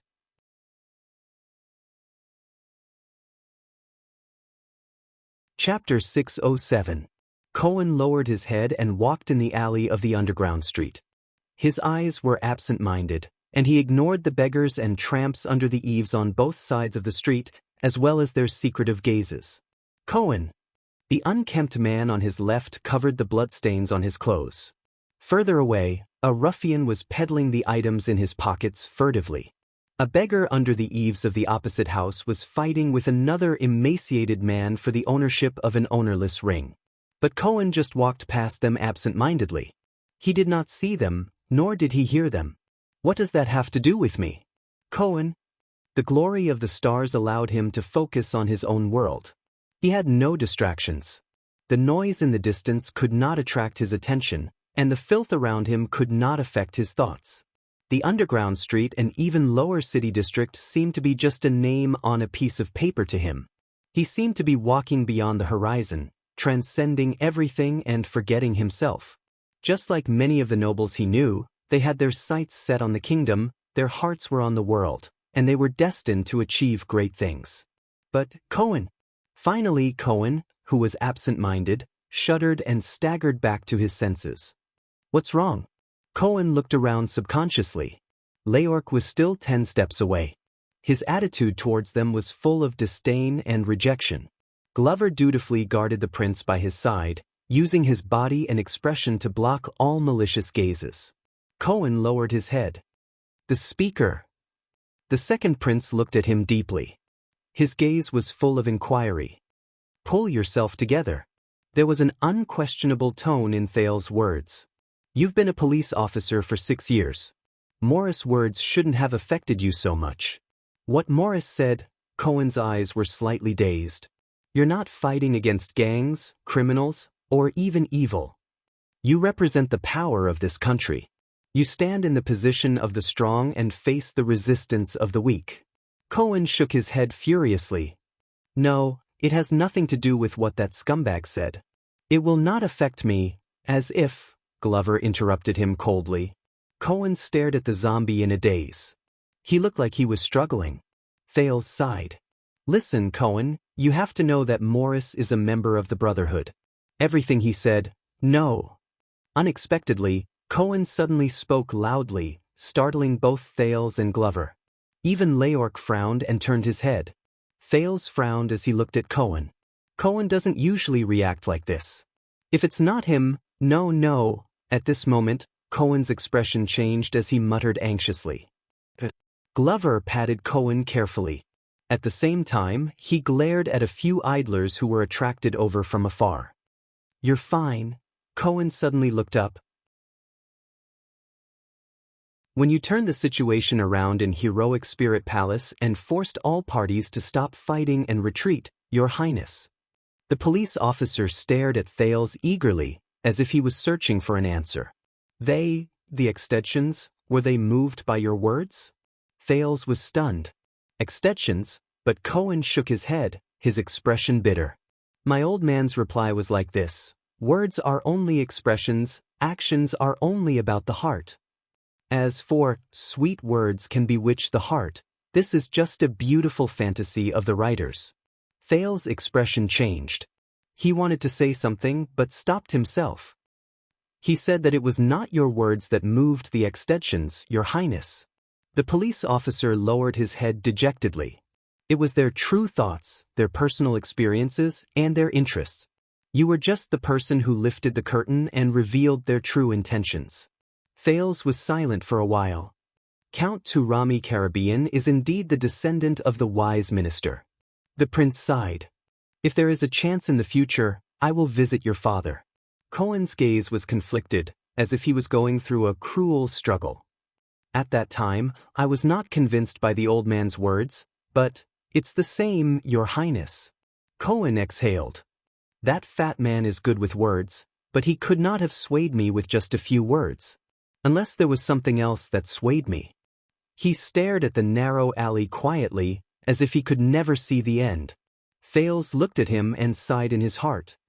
I refuse to admit it, but... Cohen hesitated for a moment, but in the end he gathered his courage and spoke decisively. Yes, my heart of the sword was swayed. My moves became more and more practiced, and the edge of my sword became sharper. Cohen gritted his teeth and said, but the person wielding the sword was rusty. This is the reason why I stagnated and did not improve in the past 6 years. Thales furrowed his eyebrows tightly. Maybe you should go back to the battlefield and roll in blood again. Glover snorted softly. He did not like Cohen's expression.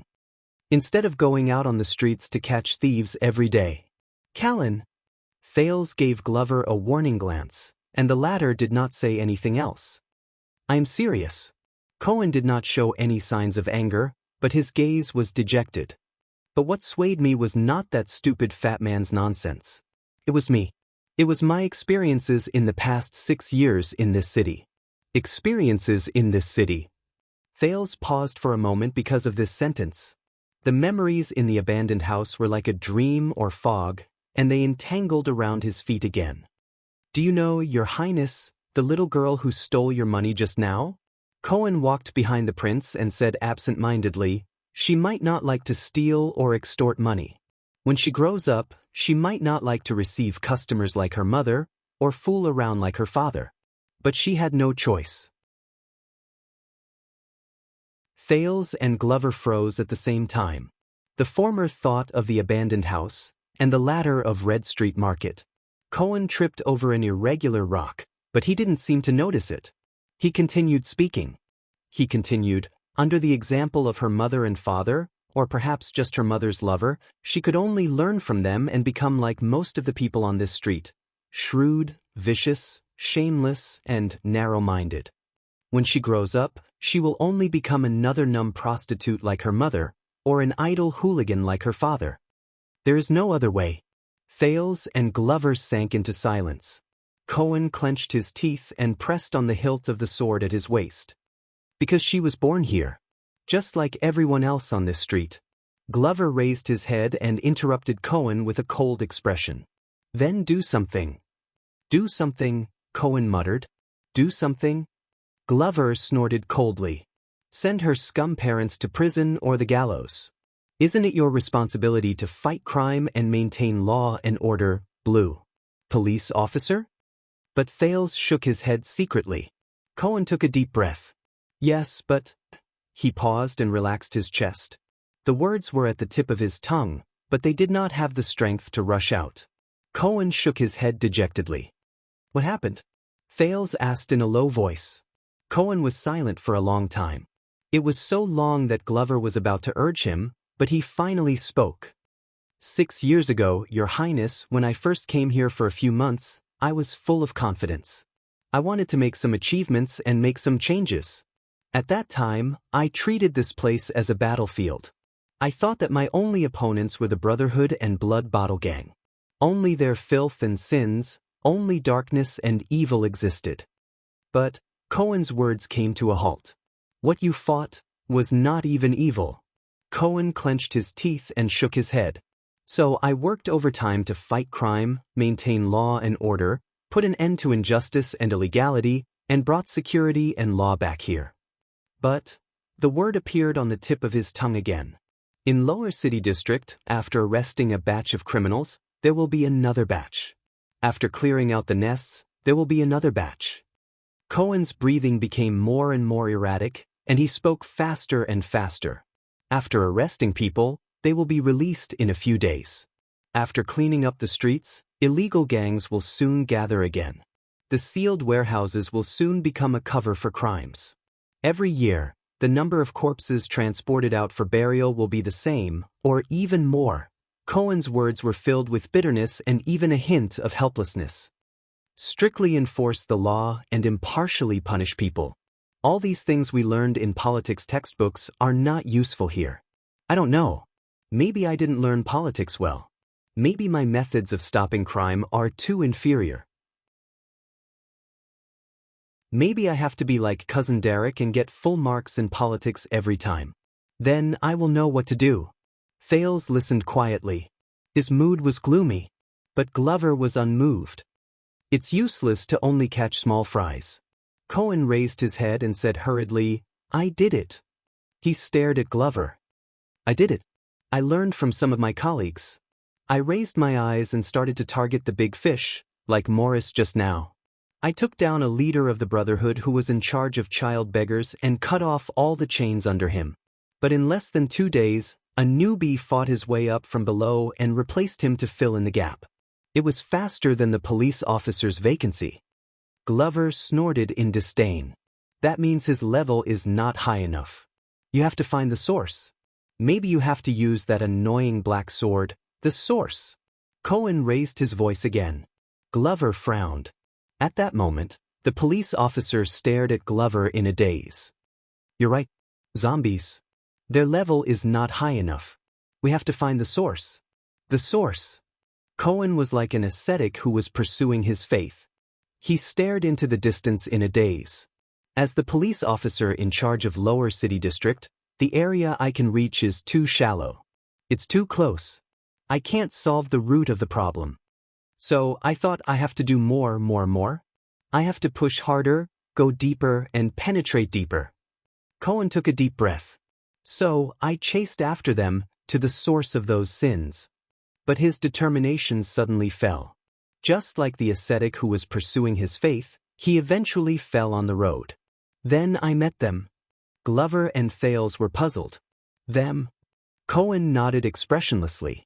The one you met on the street just now, Your Highness, was just a little girl. The police officer's voice was barely discernible. But here, there, and in other places, I've met countless such children. Children. Thales opened his mouth subconsciously. The childhood of criminals. Is there a deeper source than this? Cohen gulped. Zombie. Just like what you said, I took action, acted, and interfered like the most competent police officer. That includes taking down the gangs behind them, punishing their scumbag parents, cleaning up their living environment, and threatening those scumbags who want to make use of them. I hate to say this, but thanks to my family name, a police officer of lower birth would have disappeared without a trace a long time ago. Those children, I sent them to the orphanage under the jurisdiction of the Office of Discipline, Adopted Families, and even the Sunset Church's Sanctuary of Grace. For this, I did not hesitate to face the hostility of the Brotherhood and Blood Bottle Gang, the internal punishment of the police station, and the disgust of my colleagues in the Office of Discipline. I even put down my pride and promised the old man to participate in the Nobles matchmaking ball. Only then could I get some money from his stingy hands to help some of the children who had no relatives, to satisfy their needs, and to prevent them from falling into depravity again. As they listened to Cohen's narration, Thales and Glover looked at him with increasingly different expressions. The more Cohen spoke, the more excited he became. Then, his emotions suddenly changed. But the police officer seemed to be frozen in time. He was stunned for a few seconds before he spoke again. A few years ago, I rescued an orphan. At that time, he was a little over 10 years old. I asked the Office of Discipline to send him to the orphanage. Cohen's gaze moved slightly, and the colors in his eyes gradually disappeared.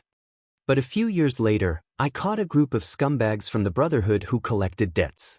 They tortured the debtor's son with red-hot tongs in front of him, just for God knows how many coppers. Glover's expression tensed. Cohen took a deep breath. That child, the child I rescued.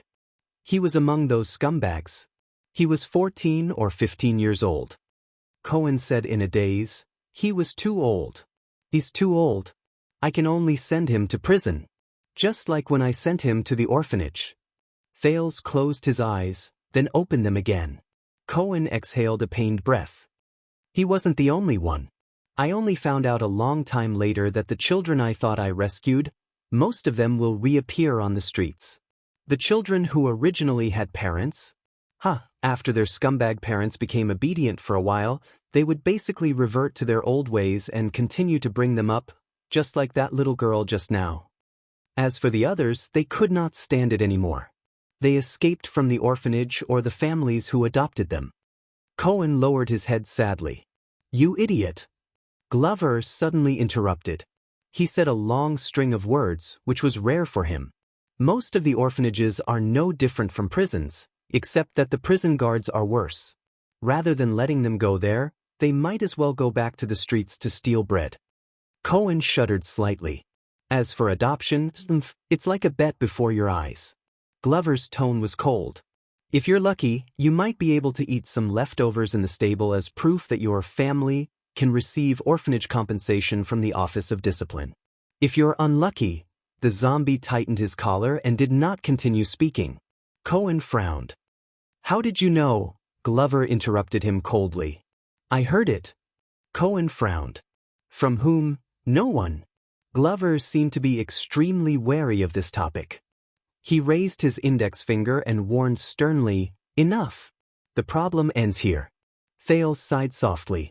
Although Cohen was extremely puzzled, he did not pay too much attention to it.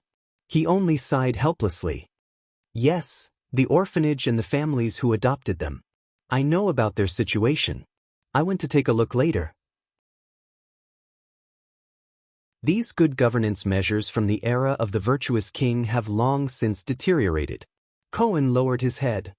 As for the Sunset Church's House of God's Grace, it's even more disgusting, a deep voice was heard.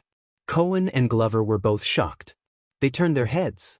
The quiet killer, Leork, who had appeared beside them at some point of time, snorted softly.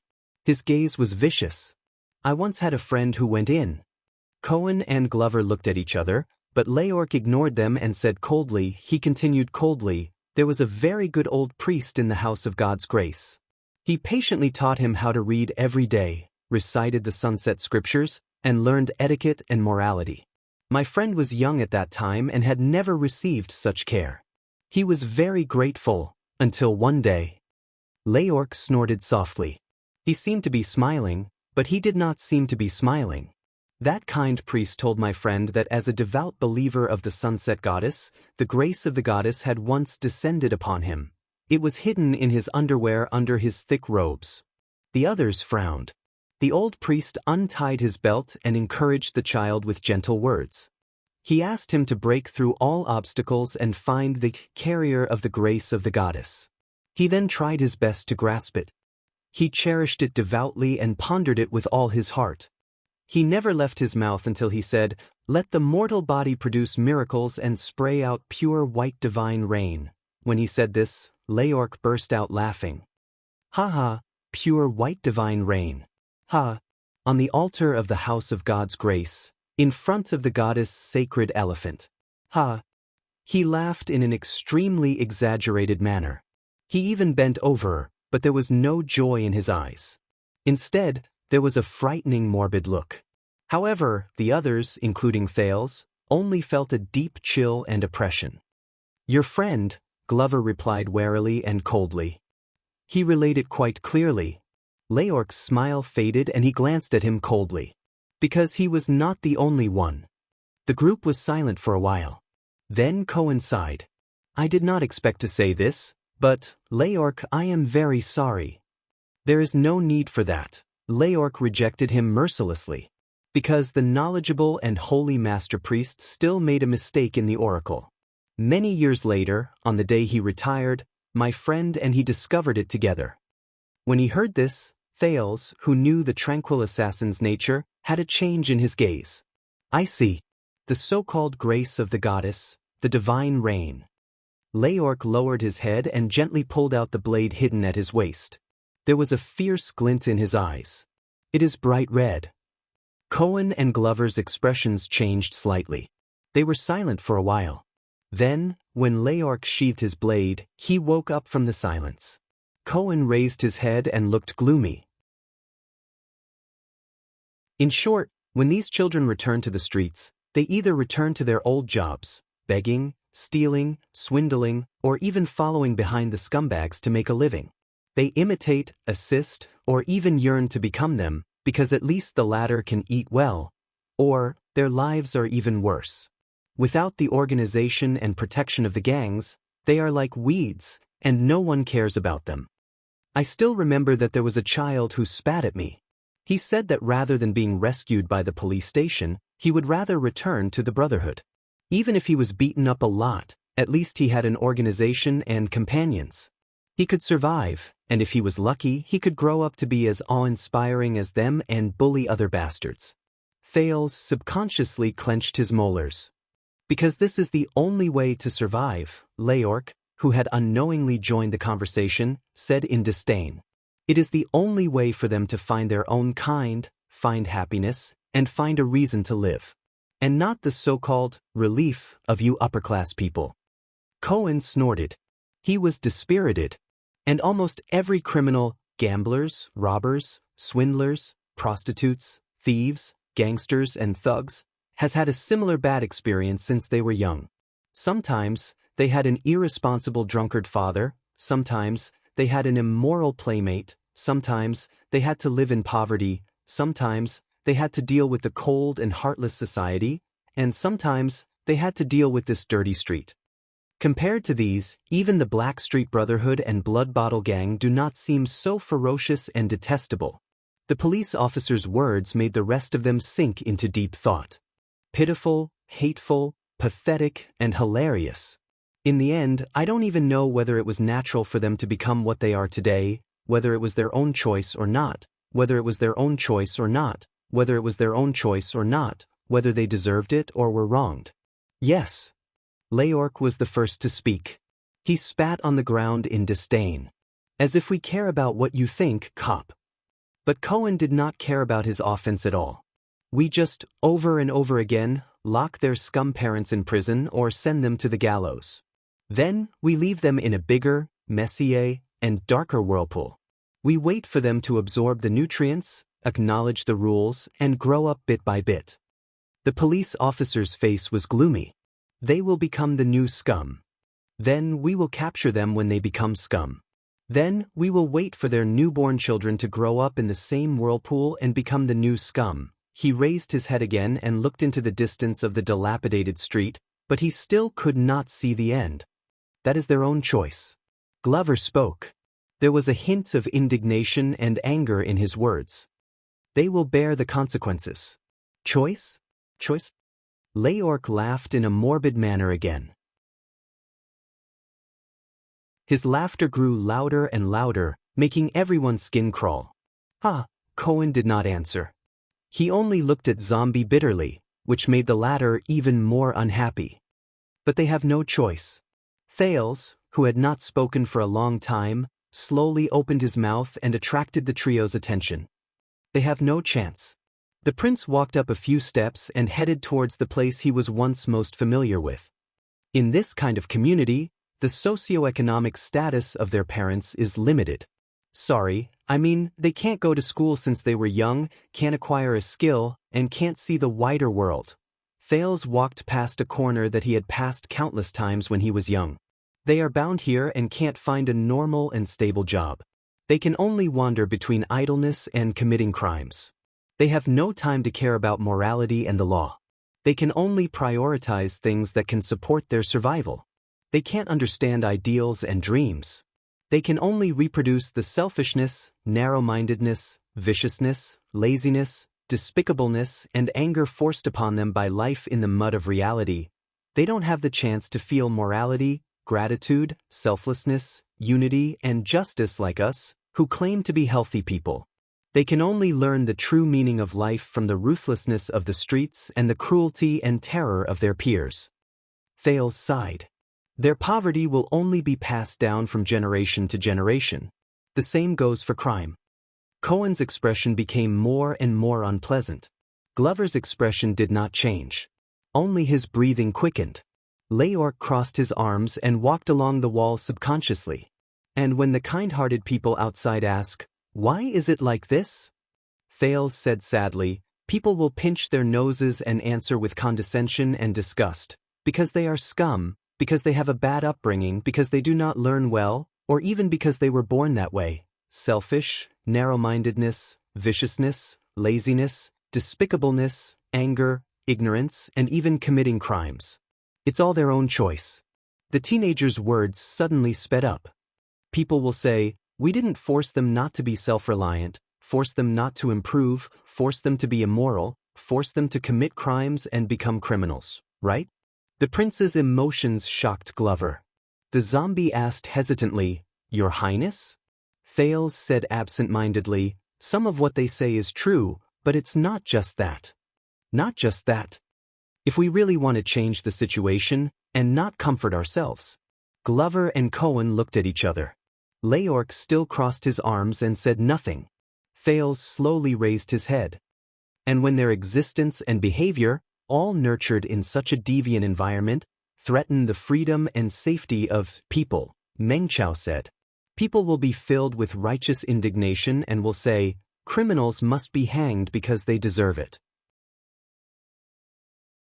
People will say, as long as these scum die, they will not be able to harm others, and the future will become better." Cohen bit his lip. If all the scum die," Leorc sneered, "then what else can people use to prove that they are good people?" Thales shook his head and ignored Leorc's extreme words. "Just like what you said just now, in the desert, be it orcs or humans, they all believe that as long as they kill all their enemies and leave none alive, peace will come. Then peace will come." Glover and Cohen were both stunned. But the problem is, at that moment, Thales felt like he had returned to the prison of bones, Crassus of the disaster swords. Ricky's words echoed in his ears. "How are we going to kill those?" Thales said in a daze. "Enemies that cannot be killed?" Everyone was silent for a long time. "So, just like what that fatty said, the Brotherhood is everywhere and will never die." Cohen carelessly combed his hair and said in pain, "Even if I kill Black Sword, there will still be countless new Black Swords. They will pick up his weapon, speak his language, and even take on his appearance. This is our real enemy, an enemy that cannot be killed. Leorc chuckled and tightened the black silk on his arm. Punishment will not work, prohibition will not work, help will not work, and charity will be useless. There was a deep sense of helplessness in Cohen's tone. That was the first time I understood that my sword can kill. Cohen raised his head in a daze. But it cannot save lives. Not even one.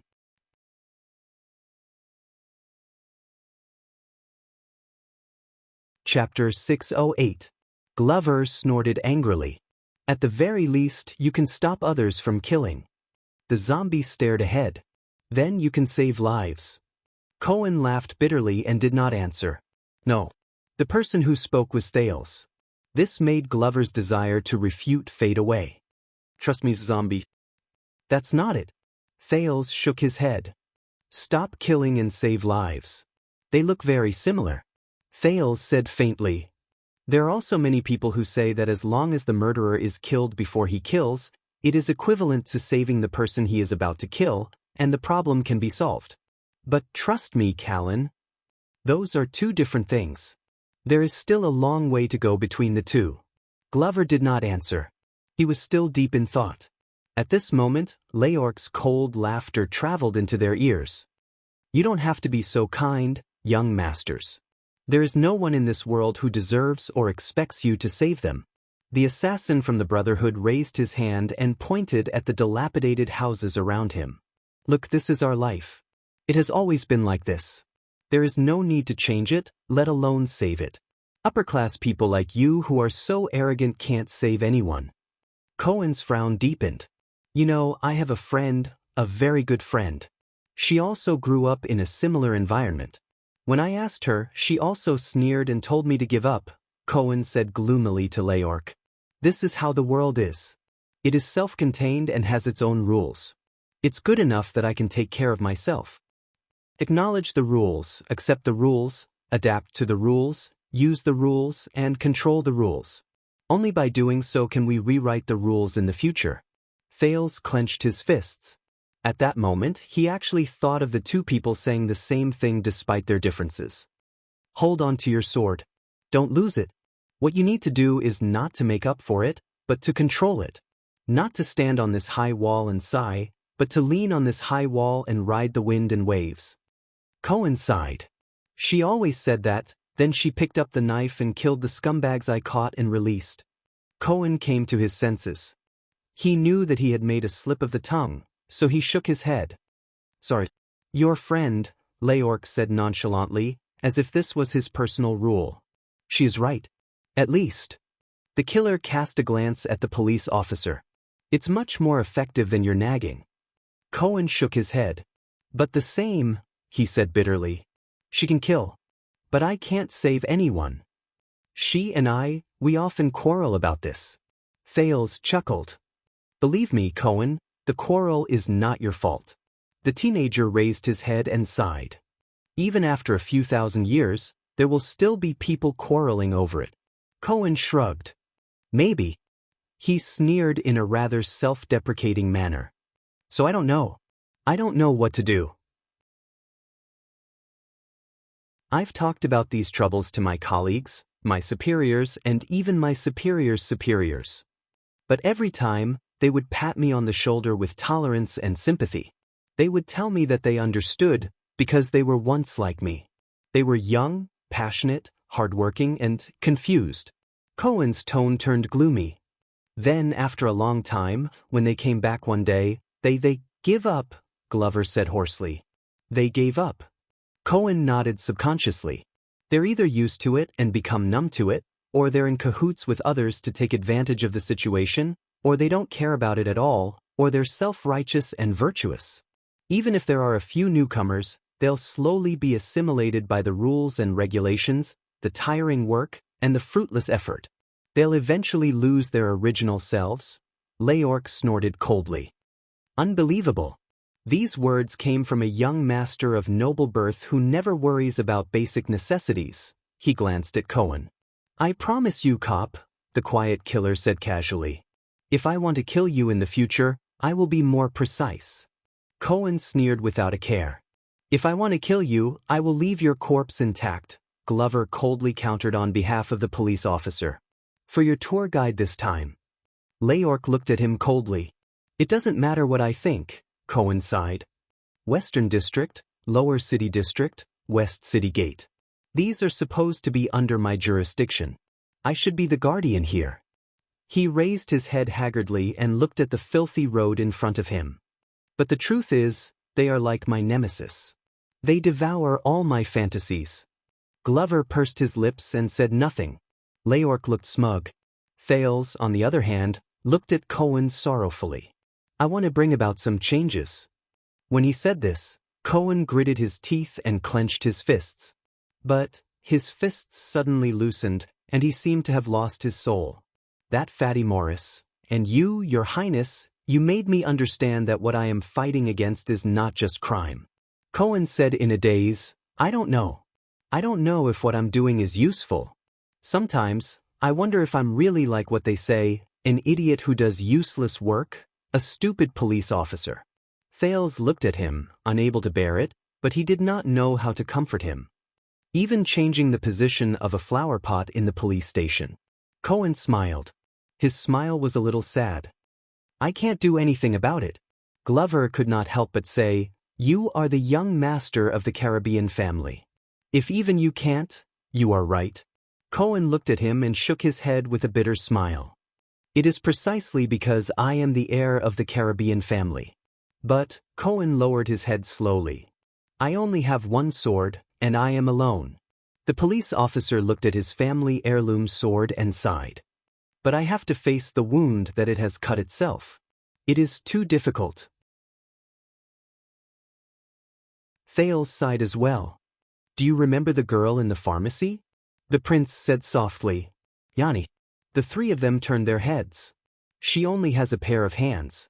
Thales lowered his head and looked at the increasingly uneven road under his feet. He was focused on counting the pits. Just like you only have one sword. Who do you think is more difficult? Cohen was stunned. But Thales did not speak again. He just stared at the road under his feet. This material, this feeling of his feet, this direction. They are getting closer. A sense of familiarity and panic attacked him at the same time, making him unwilling to raise his head. But the journey would eventually come to an end. We are here. It felt like only a second had passed before Leork's cold and lonely voice rang in his ears. This is the abandoned house. The child beggars are usually abandoned house. Thales forced himself to stop trembling and raised his head. The familiar facade, the familiar trench, the familiar rows of dilapidated houses. Almost at the same time, Cohen and Leork's expressions changed. Strange. Cohen sized up the rusty iron gate of the abandoned house. What's wrong? Glover did not understand. Cohen stepped through the iron gate and looked at the rows of old and dilapidated houses before him. Many people in ragged and dirty clothes raised their heads and looked at them numbly. The police officer frowned. There are people inside. Glover snorted coldly. Nonsense. No. You don't understand, Cohen explained. A few years ago, I followed the police station's team to sweep the place. The abandoned house was always empty. The scumbags could always move ahead of time, including the countless street children under their control. They couldn't catch anything. Cohen walked forward, puzzled. It's just that I've never seen anyone living in it. Thales caught up with him and frowned. They walked on the terrible muddy road and passed by rows of stone houses that had not been repaired for a long time. They are all old, weak, sick, and disabled. Glover walked past a house and glanced inside. There are also tramps. There are also child beggars. But Thales still frowned. They turned a corner and walked on the road that the teenager was very familiar with. The 8th house, the 14th house, the 2nd house. Thales tried hard to regulate his breathing. On the road, beside the door, and under the eaves, there were poor people who were scantily clad and emaciated. They were either sitting or lying down. There were also people who stretched out their begging hands to them. That's not right. Leork kicked away a tramp who extended his hand to touch his boots. He could no longer stand it. The abandoned house is not right. Glover turned his head in disdain. What's wrong with you? Leork shook his head. I haven't been here for the past few years, but, he looked around vigilantly.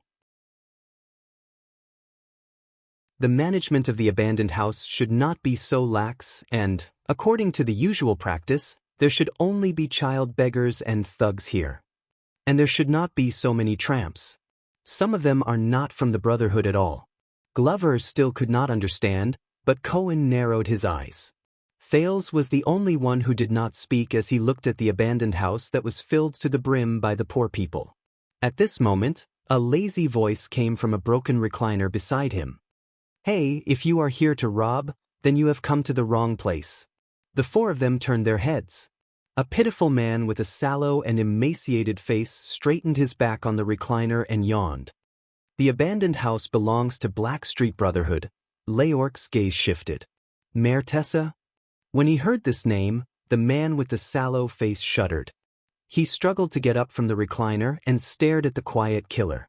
In the end, he called out his name in a daze. You're Leork? Leork recovered from his astonishment. Why you here? The expression of the man named Mayor Tessa changed several times. In the next second, he stood up, turned around and left. Hey wait. Leork chased after him. Thales and the rest were baffled. Who is he? Leork gritted his teeth and chased after him. He joined the Brotherhood in the same year as me. It's just that I haven't heard his name for a long time. Stop. Mertessa's footsteps were limping and he was not agile. Get lost. Stay away from me. The man did not even turn his head around, but he retorted irritably. Leork's gaze turned cold, and he suddenly sped up. Asterisk thud. Asterisk a dull thud rose. Mayor Tessa felt his feet stumble. He then lost his balance and fell to the ground in pain. You forced me to do this. Leork walked to his side coldly and watched Mayor Tessa roll over in a pathetic manner. Now tell me, why are you here? Leork's words came to a halt. He saw Mayor Tessa clenching his teeth with all his might as he propped himself up with only his left hand. Mertessa's other sleeve, where his right arm should have been, was empty. Did you see that? Mayor Tessa turned his body sideways to cover his broken arm. He said angrily, Of course I'm here. Where else can I go? Thales and the rest rushed to their side. What happened? Leork looked at the man's sleeve, then at Mertessa's haggard and sloppy appearance. His expression was complicated. Your arm? Mayor Tessa seemed to be insulted, but he was not afraid of the silent killer. Instead, he roared loudly, What happened? You did it on purpose, didn't you? Glover and Cohen looked at each other. They did not know what happened. What on purpose? Leork asked, puzzled. Mertessa's breathing quickened. His eyes were bloodshot as he stared at Leork. 6 years ago. The one-armed man sat on the ground and said in pain, Red Street Market, the one-night battle, remember? The familiar term made Thales and Cohen's thoughts move. Leork thought for a while. Of course, we won. Yes, of course the Brotherhood won. Mayor Tessa trembled as he tugged at his empty sleeve. But I lost. The one-armed man spat out these words filled with hatred. He took a deep breath and turned his head away from them. Leork was silent. They said that you went missing. Mayor Tessa snorted coldly. Yes, I did go missing. That damned red bandana, and that damned explosion, I was buried under the rubble for 3 whole days, and it was the patrol team Steelskins who dug me out. When I woke up, I was already in prison. Didn't I go missing? Explosion. Thales looked at Mertessa's severed right arm. He felt complicated. They said that it was a miracle that I survived. But look at this. Mayor Tessa sneered and shook his empty sleeve. What's the difference between a gang's thug becoming like this and being dead? Leork raised his head and exhaled through his nose. He did not know what was on his mind. Mayor Tessa panted angrily. The others were silent for a while. Mayor Tessa, what happened here? Leork spoke again. His tone became much calmer. What happened? But Mertessa's words were very rude. Leork raised his head and saw that the people around him were either leaning against the wall or hiding under the door cracks. They were all looking at them timidly. Abandoned house. Why are there suddenly so many tramps here? Are they members of the Brotherhood? And the child beggars, Mayor Tessa interrupted him impatiently. Don't you know? Aren't you the one who killed Morris? How could you not know? I only care about killing people. Leorc lowered his head. I don't care about child beggars. Mayor Tessa snorted disdainfully and spoke in a strange tone. Of course. After all, you are Morris's favorite. Look at your little round butt. Leorc sighed. In the next second, the quiet killer's expression turned cold. He moved his arm. Asterisk thud. Asterisk as Mayor Tessa screamed in pain, Leorc forcefully pulled his left arm backward and pressed his face against the ground. Listen up, Mayor Tessa. I'm not being polite to you because your butt is round. The quiet killer pulled out the blade at his waist with his other hand and said coldly, I'm also not interested in your severed arm and your bullsh asterisk T. Now, answer my question, or I'll make your arms more symmetrical. Cohen furrowed his eyebrows, but Glover pressed him down tightly and shook his head. Ha. Mayor Tessa seemed to be a tough nut to crack. Even though the pain was unbearable, he glared at Leorc with hatred and spat out 2 words. F***CKU. Leorc's expression turned cold. He pressed Mertessa's face into the ground. At this moment, Moody? An old and gentle female voice came from the dilapidated house beside them. Mayor Tessa shuddered. Moody? Where are you? Everyone saw a hunchbacked old woman walking out of the door shakily with the help of a tree branch. She tried her best to extend her hand into the air. Her gaze was lost, and her eyes were abnormally pale.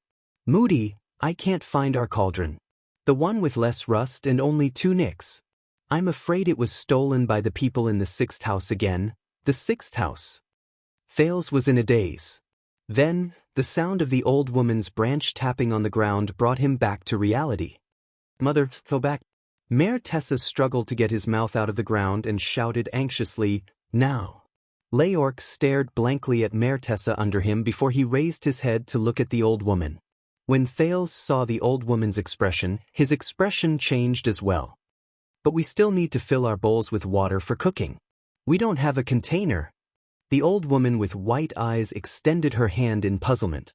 She turned her head and listened carefully. Moody? What are you doing? Who's with you? The old woman's words came to a halt. Damn it. She turned her pale eyes in Leorc's direction and put on a cold expression. No matter who you are. At that moment, the old woman appeared calm and collected. We don't have money. Mayor Tessa struggled even more, but he could not resist Leorc since he had lost an arm. Leorc just stared at the old woman in front of him in puzzlement. Look at Moody. Not only did he lose his right arm, even the right side of his body is not very agile. The old woman sighed. How else can we earn money? You won't be able to get anything. Leorc was silent, but the old woman's words seemed to have angered her son. Damn it, mother. Mertessa's face was filled with humiliation. Shut up and go back into the house. But the old woman turned a deaf ear to Mertessa's words. Instead, she calmly spoke in Leorc's direction. If this doesn't make you stop, this old woman has a little friendship with the people in the Brotherhood. Moody is also a member of the Brotherhood. If blood is spilled, it won't look good. A few seconds later, Leorc quietly put away his weapon and let go of Mayor Tessa. He looked at the old woman, and his tone became much better. Mother Bess, your eyes, are they blind? Blind? The old woman widened her eyes as if she had heard a big joke. My ears are good enough to hear that there are 4 of you, 3 of whom are armed. The old woman's words came to a halt. Wait, you know my name? So, you're one of the brats in the Brotherhood? Leorc sighed. Don't worry, I'm just passing by. Leorc stared at the blind old woman, Bess, and lowered his head in disappointment. I'm just visiting an old friend. But the old woman named Beth ignored him. Instead, she asked her son, what's wrong? Moody? I'm fine, mother. Mayor Tessa, who had escaped, sat on the ground and panted angrily. I said, just King, hurry up and go back. The old woman sneered. Maybe I'm not your real mother, Moody. Maybe I still need you to remind me so that I won't trip over the stairs. In the next second, Bess slammed her branch on the ground. She raised her voice abruptly. But at least I didn't let you freeze to death on the road or suffocate to death in the sewers when you were still a little kid who only knew how to cry. So, UF asterisk king brat, UF asterisk king son of AB asterisk key, show some respect. The old woman's swift and fierce roar caused everyone to tremble involuntarily. Mayor Tessa rubbed his forehead in pain. He felt helpless and uncomfortable. Mayor Tessa gave up on talking back to his mother and sighed. All right, I'll talk to the 6th house about that stupid pot. Now, I beg you, go back to the house. Thales and the others looked at each other. That's good, that's good. Bess regained the old woman's weakness. She hunched her body and muttered as she turned around, the Brotherhood. How much more do we owe them? That devil's black sword. Mother! Mayor Tessa began to roar angrily again. Bess snorted softly and stretched out her branch to explore the way. Then you guys have a good chat. After all, this may be the last time you see each other. The last time? What's wrong? Leorc glanced at Mertessa's injured body. Is he terminally ill? Bess trembled as she touched the mud wall. No, I'm talking about you guys. Once you join the Brotherhood, you won't live long. Leorc stared at Bess fixedly. Mother. This was the umpteenth time Mayor Tessa had shouted angrily. But at the same time, there was another voice. Granny. Bess's figure froze. The old woman slowly turned around with an amused expression. A young voice. It's crisp, powerful and changing. 15 years old at most.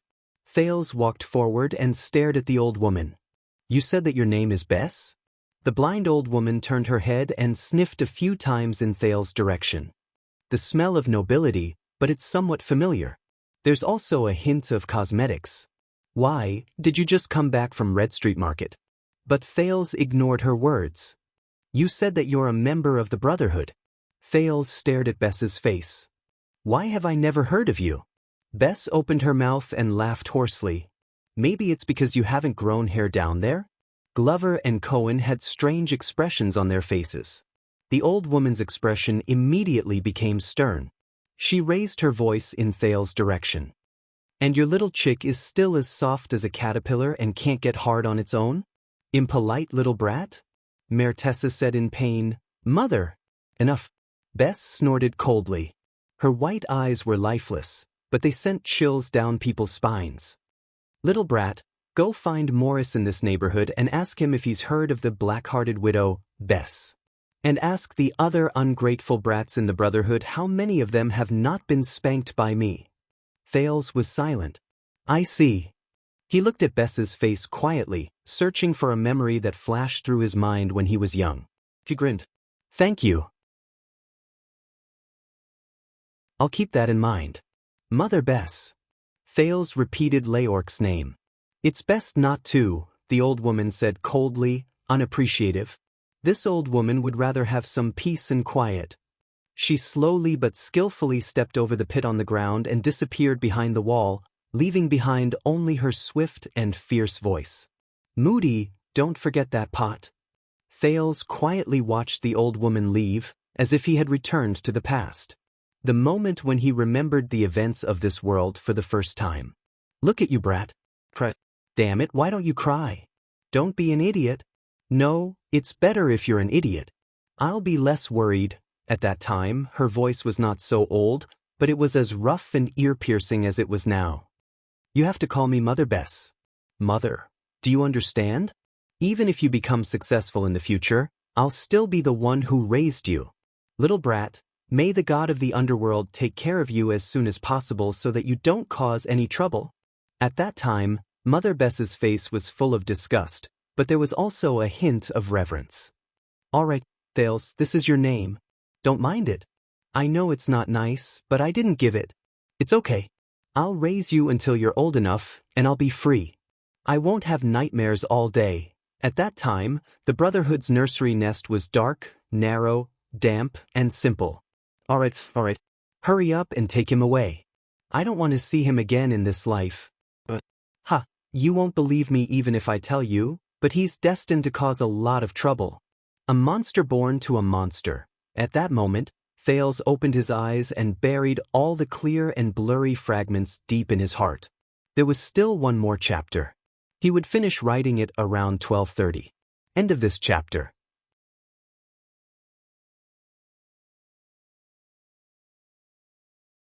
Chapter 609. Seeing that his mother had left, Murtisa heaved a sigh of relief and collapsed to the ground. Leorc looked in the direction where Bess had disappeared. His expression was complicated. You and Granny Beth have been living here for the past few years? Murtisa snorted in disdain. Leorc frowned. You know, Boss Morris can help. This is what Mommy wants. Murtisa interrupted him rudely. She said that the Brotherhood has changed. It's getting bigger and more chaotic. She doesn't want to stay any longer. We might not live well like this. But we can survive. He straightened his body and stared at Leorc with jealousy and hatred. Not like you. Leorc was silent for a while. I remember that you were by Luoda's side back then. Murtisa laughed. His laughter was filled with resentment. Of course, Rhoda, Ironheart Luoda. But hey, look at me. Murtisa turned around laboriously and showed his broken arm. He was filled with indignation. He doesn't need trash. And after so many years, how many of us, the so-called 13 generals, do you think are still alive other than you, Steel All and Thunderaxe? How much? Leorc didn't respond to his question. He only gazed deeply at Murtisa's broken arm. Count your days, silent killer. Murtisa snorted coldly and shook his head. In any case, it won't be long. The two old friends of the Brotherhood looked at each other in silence for a long time. Murtisa, right? Thales stepped forward in a low voice. What happened to the abandoned house in the past few years? Murtisa glanced at Thales. What kind of battle array is this? The man looked at Leorc in disdain. Who are these three? Your new lover? Leorc's expression turned cold. His hand once again touched the hilt of his blade. But Thales coughed. Look, Murtisa, people are watching us. The prince smiled and gestured to the curious faces around him. So, the longer you stay with us, the more those who stole your pot, the sixth house, right? Will be curious about what we talked to you about, or... Thales stopped smiling.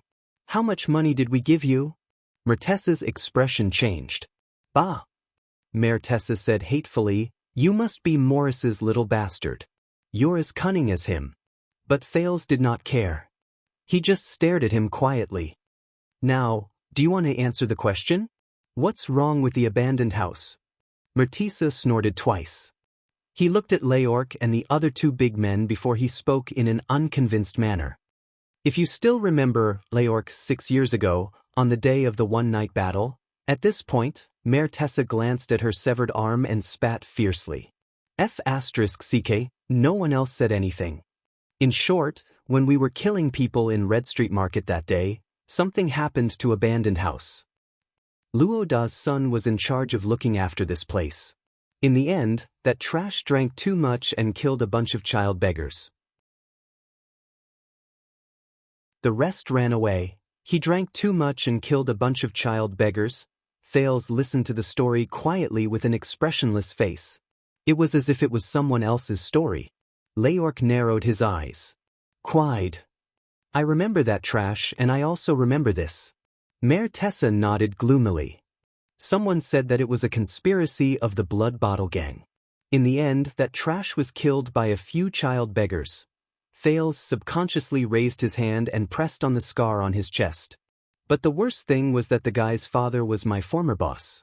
Luoda destroyed Sunset Pub because of the child beggars. I heard that he even skinned the assistant who was in charge of abandoned house along with his son to go with his drink. Thales furrowed his brows. Murtisa shrugged. I know Luoda believe me, this is something he would do. Leorc's expression did not change. I know. Boss Morris talked to Ironheart, and they solved this matter. Murtisa spat in disdain. Solved my foot. He looked at Leorc in displeasure. After this happened, who in the Brotherhood would dare to take care of the mess that is abandoned house? Murtisa turned around and looked at the tramps around him.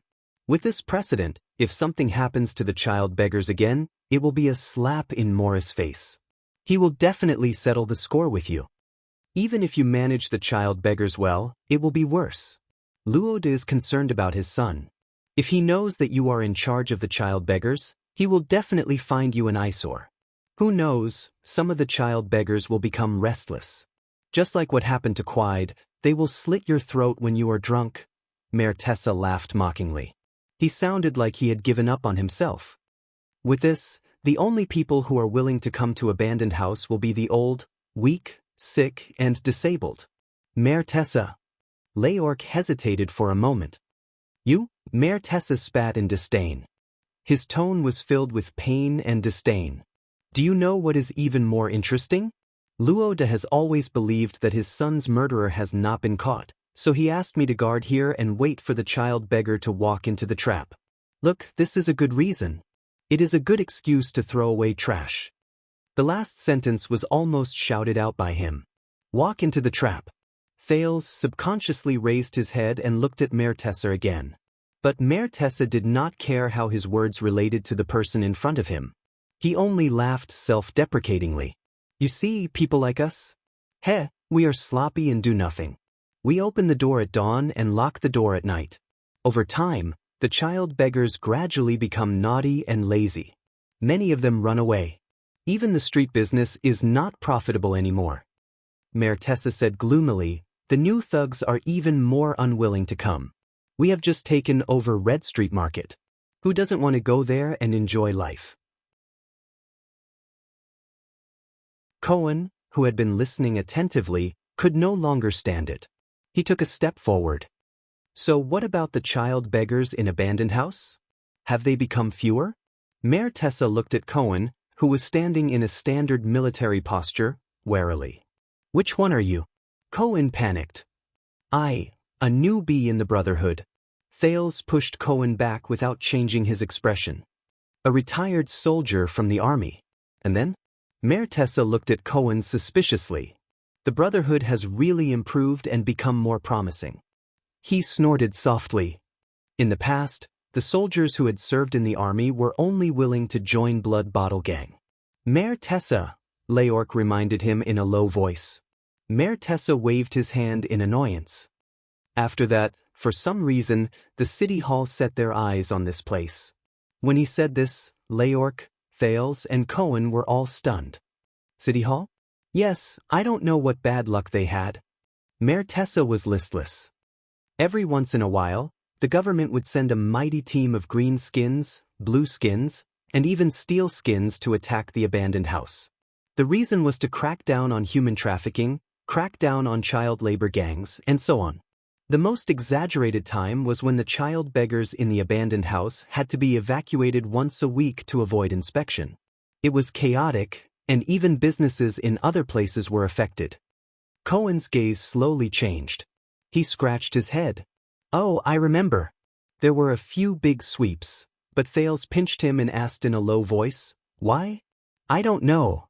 Mayor Tessa shook his head. I have a friend who is from the Greenskins' nest. He said that they did not want to come here. The leaders of the Greenskins also did not want to do this kind of unprofitable work. But the order was given by someone higher up. They could not do anything about it. Even if they put on an act, they could only obey. Leorc was still puzzled. Cohen was also puzzled. Glover looked on indifferently from the side. Only Thales stood by the side in a daze. His mind was in a mess. The city hall set their eyes on this place. The order was given by someone higher up. Thales subconsciously clenched his fists. If that's the case, he clenched his teeth and resisted the surge of gratitude that rose from his chest. Thank you, Gilbert. So, the abandoned house had been messed around, and the income was not enough to make ends meet. The losses outweighed the gains.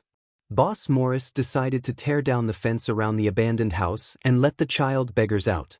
Then, they would be scattered among the various small gangs. A pile here and a circle there. It's better than being caught in one fell swoop. Mertessa's expression darkened. He then sneered. Once the child beggars are gone, we useless people? Haha, aren't we even more useless? Leorc was silent. Cohen did not care about Mertessa's feelings. He anxiously took a step forward. So, the child beggars of the Brotherhood are no longer kept in the abandoned house? Instead, they are placed in the various gangs on the streets? Mayor Tessa raised his head and looked at Cohen. His gaze lingered on the hilt of Cohen's sword. He was slightly puzzled, but he still answered. More than that. Mayor Tessa tightened his empty right sleeve and snorted in disdain. The Brotherhood has long since stopped having child beggars. Everyone was stunned when they heard this. What do you mean? Cohen's reaction was the biggest. He widened his eyes. Gone? But Mayor Tessa sneered. Because we can't afford to keep them. Leork retracted his gaze from the poor people around him. Why can't we afford to keep them? Mayor Tessa stared at him. But you have followed Morris for so long. Don't you know? Didn't he tell you when he ked your ass? Leork exhaled. He could not take it anymore. He pressed his hand on the hilt of his sword again. But Thales was faster than him. Mayor Tessa, do you know what this is? Thales smiled and extended his fist. Mayor Tessa spat on the ground. Huh, son of AB***, I hope your fist is harder than the thing down there. But Thales did not take offense. He still raised his fist firmly. What I am holding in my hand now is a silver coin. It is engraved with the portrait of a king and a line of words. Mayor Tessa furrowed his brows. Thales pointed at the dilapidated house behind him and said gently, 10 seconds later, I will throw it into the yard where you and your mother live, and it will make a crisp metallic sound to let everyone here know. Mertessa's expression changed. Believe me, I have seen it before. A small silver coin can change the fate of many people. Thales pointed at the homeless people who were looking at them curiously from afar. His smile did not diminish. Now, let me ask you again. Why can't the gangs afford to support the child beggars? Mayor Tessa stared at him resentfully. I have been living in the abandoned house, so I do not know. When he saw Thales put away his fist and threw it, Mayor Tessa changed his words indignantly. But I heard from the people on the streets that in recent years, there is a newcomer in the gang. Thales was stunned. A newcomer? Yes, the people call him, Mayor Tessa said nonchalantly, stupid police officer. In that second, everyone was stunned. Everyone looked at the same person. Mertisa didn't care about their abnormal behavior. He continued to speak. He continued, the people on the street say that the guy is not very smart, but he is very energetic. I heard that he often causes trouble on the streets, especially when he takes care of the child beggars. He is often served in jail. Even when he sees children helping their parents set up a stall, he will rush up and interrogate them for an entire day. Even the child beggars are annoyed by him. Thales' breathing quickened. He slowly turned his head. Cohen stood where he was in a daze, listening to Mertessa's words. A few gangs want to get rid of him by hitting him with a stick or something, but that son of AB***TC is 2F** king good at fighting. He has been beaten black and blue a few times. He can't even walk steadily, but he still patrols the streets as if nothing happened. Mayor Tessa sneered and shook his head. There are also people who want to take the path of the inner circle of the gang, slandering him and bribing him with dirty money. But no matter what, that son of AB***TC really has a screw loose in his head. He is a complete idiot and is impervious to everything. Over the past few years, he's been complained about, reprimanded, punished, suspended, locked up, and punished countless times, but he's still ignorant and hasn't learned anything.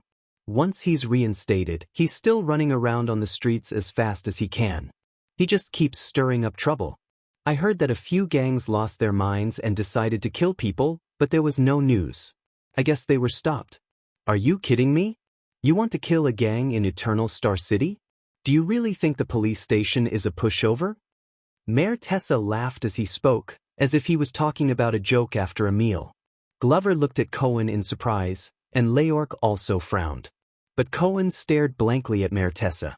For a moment he was absent-minded, and his breathing was irregular. Thales had no choice but to bump his arm. A few years have passed. The subordinates of the Brotherhood, the small gangs responsible for looking after the child beggars, are almost in tears. Every one of them is miserable. It's difficult for them to even do business on the streets, let alone earn any income. Cohen swallowed hard. Such a gang will either split up because they can't make a living, or fall into the hands of that stupid cop and end up in jail, or switch to other businesses. Wouldn't it be more profitable to be an escort at the West City Gate and deal with outsiders, or to keep an eye on the brothels at Red Street Market and deal with fat sheep? Isn't that better than raising kids to beg for money, sell their skills, and run errands? Thales did not speak. He just stood there and took a deep breath. So now, it was Cohen who spoke. His lips trembled and his voice was tense. Now, yes. Mertessa's tone became gloomy. Now, there are so many streets around here. No one is keeping child beggars in captivity anymore. At least I know of none. It's all thanks to that stupid gang.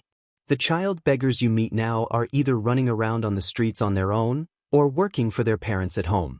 You have to be on guard against them. What if one day that idiotic police officer comes to shop again? Bro, what's wrong? Why are you crying? Mayor Tessa looked suspiciously at Cohen, whose chest was heaving up and down. Cohen closed his eyes and waved his hand. He turned his head to the side so that no one could see his face. Only his shoulders trembled slightly. It's nothing. Thales' expression did not change, but he felt complicated. He has a friend who was also tricked by that stupid gang, so he's a little agitated. Cohen hid his face in his sleeves and nodded in resignation. Glover handed him a handkerchief without any expression. Cohen took it and started blowing his nose without another word. Mayor Tessa put on an expression as if he was looking at an idiot. He frowned and looked at Cohen. Wait. Leork said unwillingly, the Brotherhood no longer keeps child beggars. If the Brotherhood doesn't raise beggars anymore, what about our street intelligence? What about new blood? Mayor Tessa chuckled. Who knows? But it's only when we run into trouble that we secretly give the child beggars some money to work for us. Things like running errands, catching sheep, acting as lookouts, sending messages. As Mayor Tessa spoke, he looked indignant. That's right. Over the years, you've gotten Red Street Market and a large number of territories from the Blood Bottle Gang. You don't even have enough manpower to collect protection fees in these new territories. Who would care about the child beggars? In the past, the Brotherhood was suppressed by the Blood Bottle Gang to the point where they could not raise their heads. But now, look at you, the awe-inspiring Leork. You beat up the Red Turban until they covered their heads and scurried away. Those who want to join the Brotherhood can't even wait in line. Mayor Tessa laughed loudly. His laughter was desolate. Who the F***CK has the time to care about useless people like us? Who the F***CK cares? The air was filled with Mertessa's maniacal laughter. Leork was silent for a long time. Mayor Tessa was done laughing. He quietened down. Now, who else has a question? Cohen was still rubbing his face. Glover twitched the corners of his mouth indifferently. Thales shifted his gaze away from Mertessa's sleeve and did not speak anymore. Leork stared at him deeply and shook his head. Very well. Mayor Tessa bowed strenuously and said sarcastically, Now, forgive me for leaving, gentlemen. Once he finished speaking, he turned around and limped towards Beth's direction. Leork quietly looked at his back and his empty sleeves.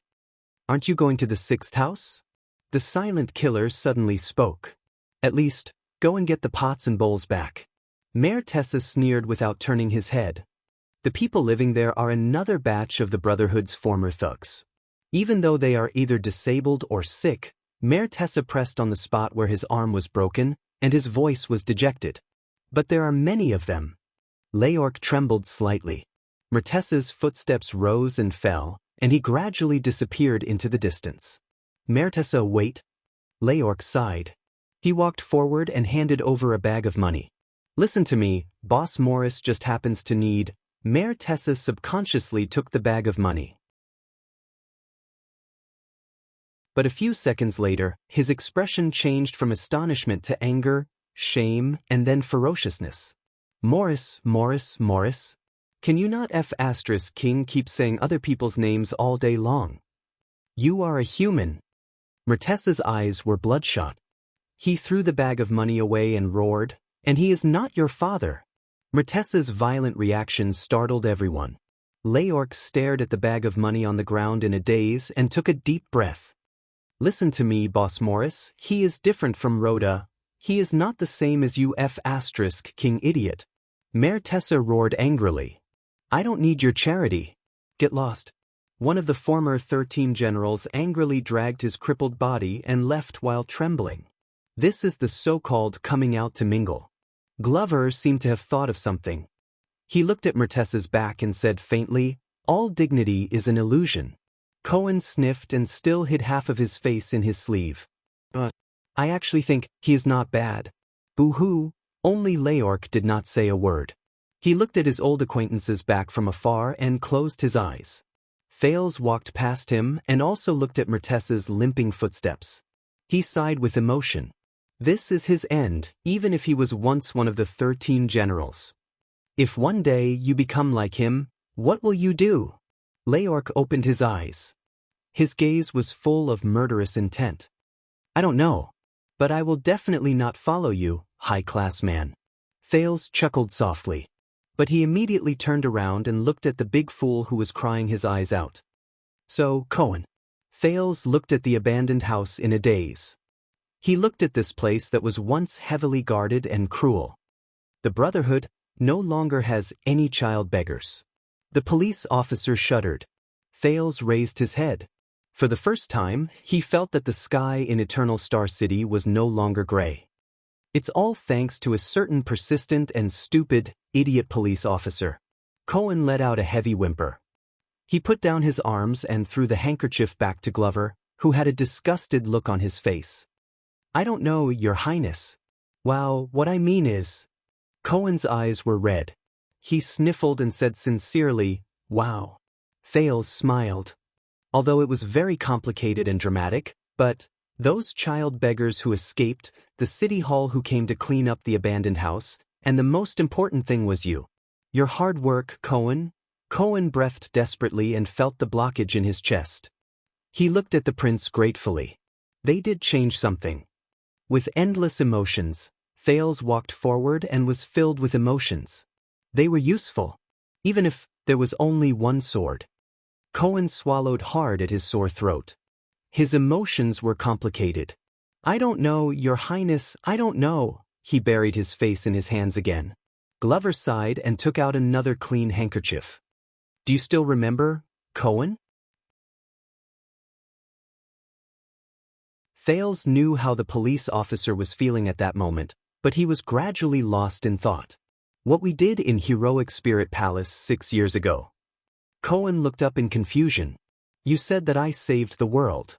Thales said faintly, as if he had returned to the winter 6 years ago.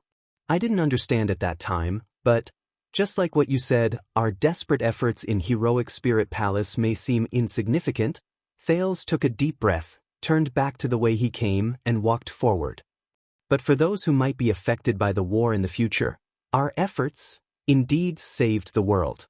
Thales walked past everyone and curled up the corners of his lips at an angle that no one could see. Thank you, Cohen. Glover followed Thales and bumped into Cohen, who was still in a daze. No, I didn't do anything at all. Cohen came to his senses and quickly caught up to Thales. He threw the second handkerchief to the zombie. I'm stupid, I don't understand a lot of things. No, Cohen. Thales took the lead and walked towards the exit of the abandoned house, which was no longer blocked by iron locks. Only slow idiots can become heroes. Cohen paused for a moment. At that moment, shameless boasting. Leork straightened his back and picked up the money bag that Mayor Tessa threw away. He said coldly, even if the Brotherhood doesn't care, do you think that these child beggars will learn by themselves on the streets? Their situation will only get worse. Leork squeezed the money bag tightly. A hint of pain appeared on his face. In the end, they will still end up like us. You are still far from success. Cohen frowned. Glover snorted and gestured in Mertessa's direction with his chin. Why don't you worry more about yourself? How can you not become the next him? In that second, the veins on Leork's arms popped up. You're right. Thales suddenly took over the topic. We are still far from success. The lower city area is still chaotic, The kingdom is still in darkness, society is still unfair, and we are still fighting against those enemies that cannot be killed. Glover looked at the prince.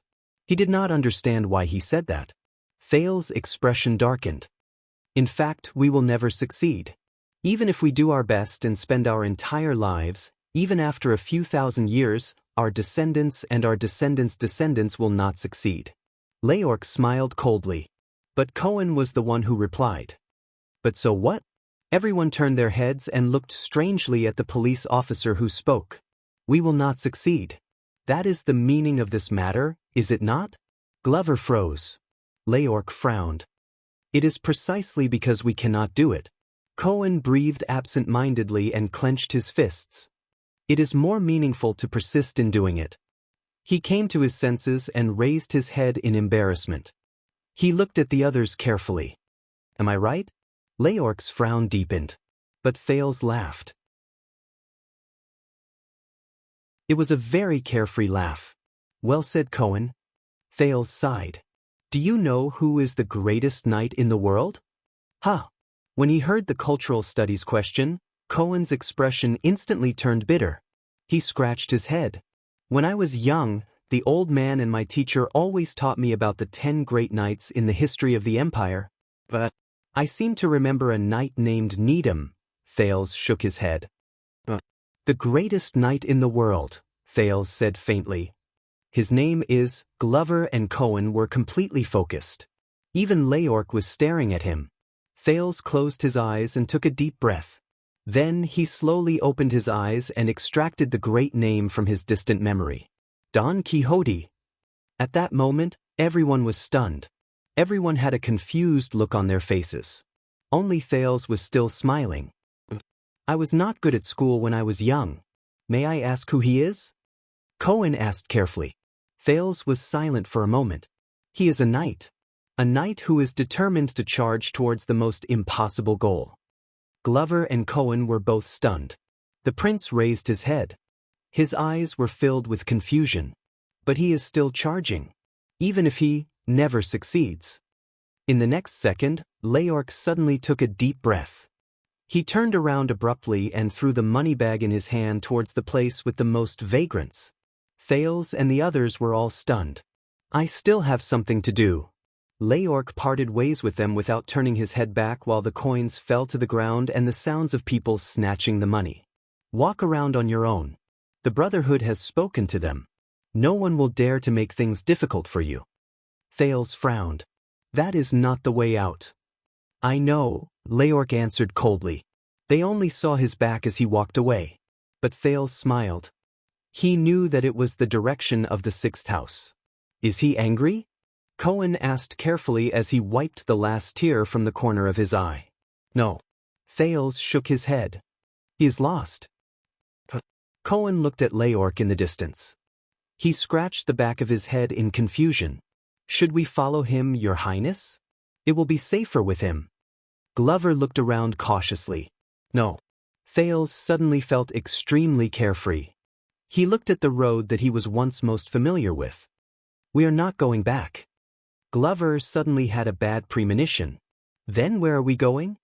Cohen asked dumbly. I recommend the Western City Police Station. Thales shook his head. His gaze was firm. Renaissance Palace. Glover frowned. What for? Thales stopped in his tracks. He turned around and stared at the horizon. Glover felt a chill in his heart. He knew that it was the direction of Renaissance Palace. Thales took a deep breath and exhaled slowly. Church.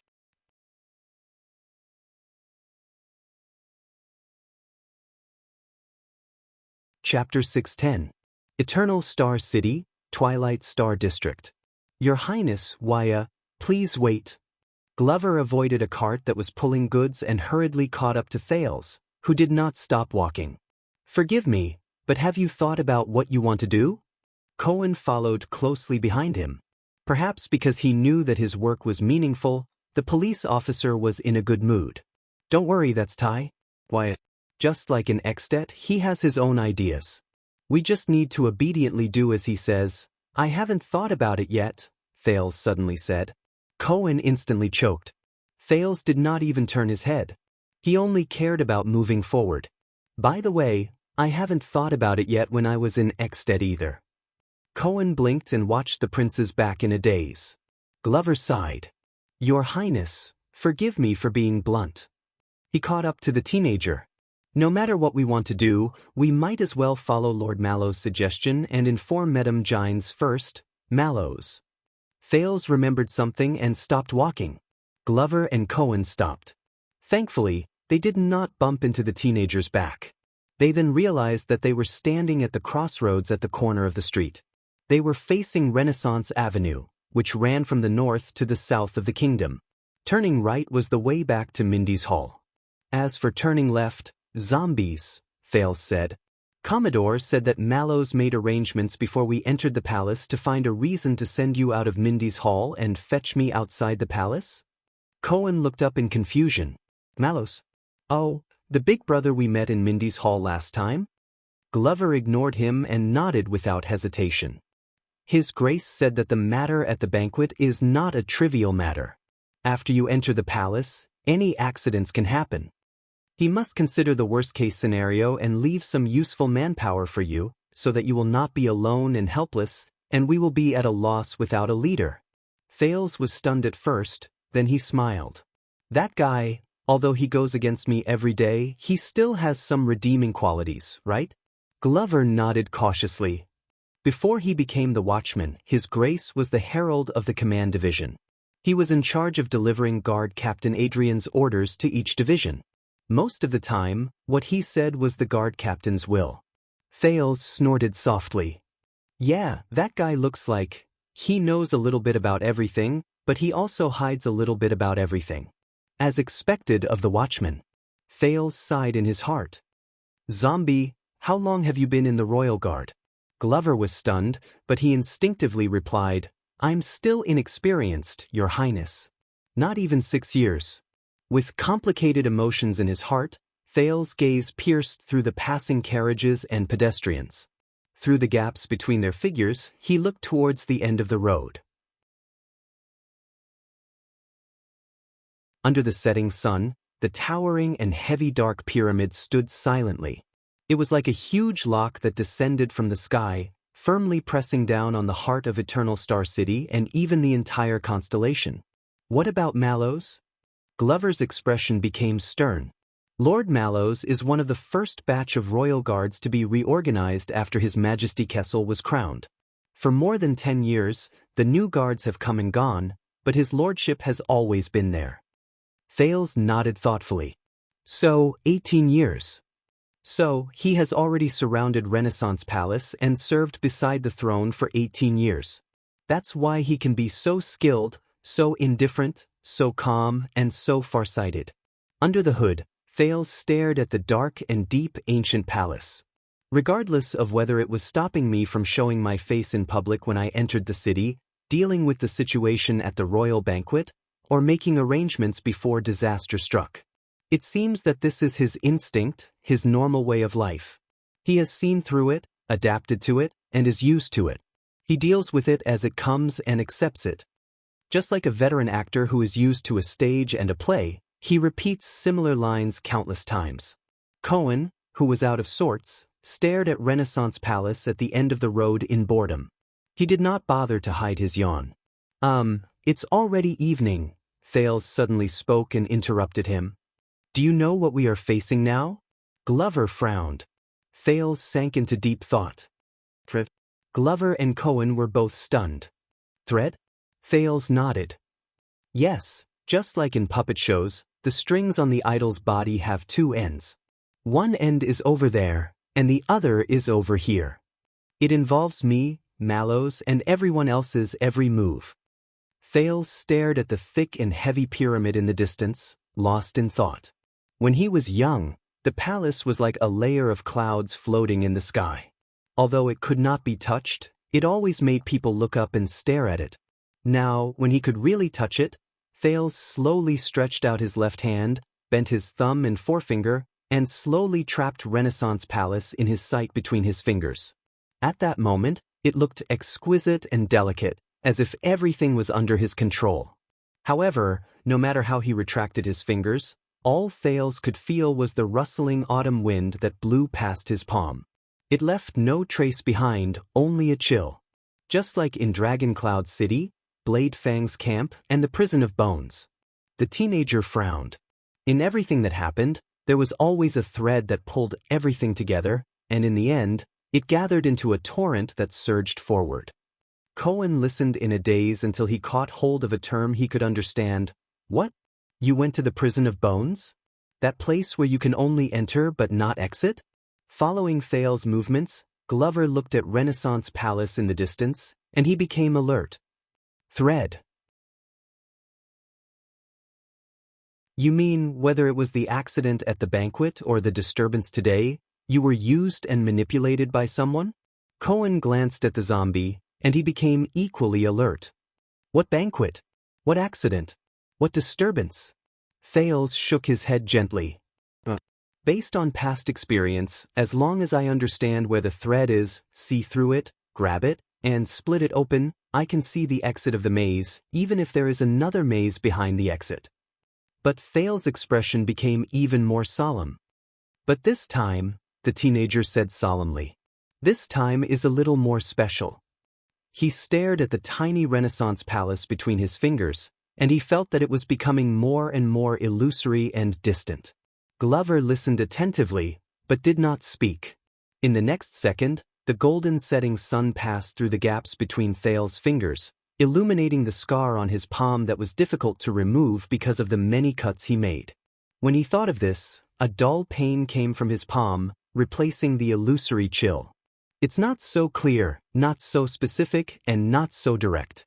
The end of the thread at the other end is not even a person. Sometimes, I even feel that everything is just my imagination, and there is no thread at all. Thales put down his palm and exhaled. But that's not the case. The thread still exists, but because there are too many of them, too thick, too dense, and tangled together, I can't start, and it's hard for me to detect them. Cohen was in great pain as he listened, but when he saw that Glover was also puzzled, he immediately felt much more at ease. Because a long time ago, I only needed to solve a single thread. Thales' eyes were burning. The right to inherit the throne of the second prince, King Nuvan's anger, Lampard's ambition, the Archduchess' rule, simple, convenient, and clean. It was already evening, and the number of people on Renaissance Avenue gradually increased. Those who had finished work, those who went to the market, those who took shifts, those who were strolling, and those who were in a hurry were surging with people. The endless stream of people and carriages blocked the view of Renaissance Palace in the distance. But Thales stared at its silhouette. His gaze never lost focus because of the palace's occasional disappearance.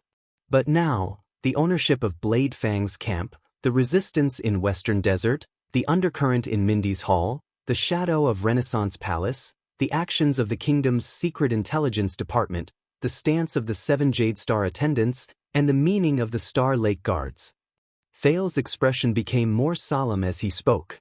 Ever since I returned to the kingdom and stepped into Constellation, there has been more than one thing, one hand, and one person that has been affecting, restricting, and oppressing me. I need to solve more than one thread. The chaos in Western Desert, mallows of the royal guards, the gaze from the throne, the hostility from iris flowers, the accident at the royal banquet, the war in Extet, the agenda of the Imperial Conference, the encounter in the Secret Intelligence Department, countless figures flashed before Thales' eyes, like countless images flashing in his mind. In fact, every time I untie a thread, I sink myself into more, deeper, messier, and more complicated threads, the kingdom, enfeoffment, history, power, and so on. He took a deep breath. I don't know when it started, but what I had to face was no longer just threads. Instead, it was an entire net formed by countless threads. The moment he finished speaking, Thales suddenly felt that the illusory silhouette of Renaissance Palace in the distance began to change. It was as if it had walked out of a painting. The edges and corners were so distinct that they seemed tangible. Glover tried hard to understand the prince's words. Cohen was drowsy from listening, so he decided to let his mind wander. That's why it's ethereal and mysterious. It's empty and formless, and its form can't be seen even in the clouds and fog. But it's also more oppressive and suffocating. The worst thing is that it's closely following my every move, word, and thought.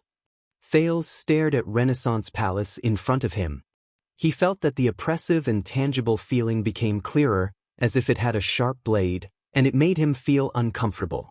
Under its shadow, I'm no longer the me I know, and I'm no longer the Thales Jadestar who survived in the northern wastes. Every move I make is tightly controlled by it. I can no longer freely make decisions without any worries. Thales touched his heart. But when I draw my sword and look around, I'm at a loss and confused. I don't know where I should slash. Thales exhaled, but his gaze became more determined. Forgive me for being slow, Your Highness. Glover shook his head. I don't quite understand. Huh? You don't understand?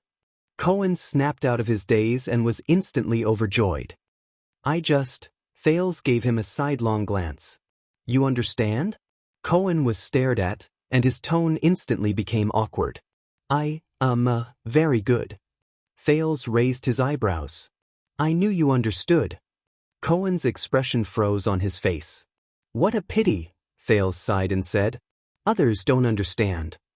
Glover looked at this and that. He was completely at a loss. It's okay. We understand, and that's enough. Thales patted Cohen's shoulder with a gratified expression. In response, Cohen could only force an awkward but polite smile. A few seconds later, Thales snorted and laughed heartily. I'm not joking anymore. Actually, everyone has experienced that feeling, but most of the time, we don't realize it. Thales' tone became serious. For example, you, zombie. You come from a noble family and serve on the throne, but you've been through many hardships in the past, and you're covered in mud. The two of you are entangled with each other. Every time you try to reach out to one of them, the other will roll back like a wave, suffocating you. Glover's expression changed slightly. And you, Cohen? You're alone on the battlefield with only a sword, and you overcome all obstacles. But at the end of your journey, you realize that what you have to face is not just crimes and order, but everything in Lower City District.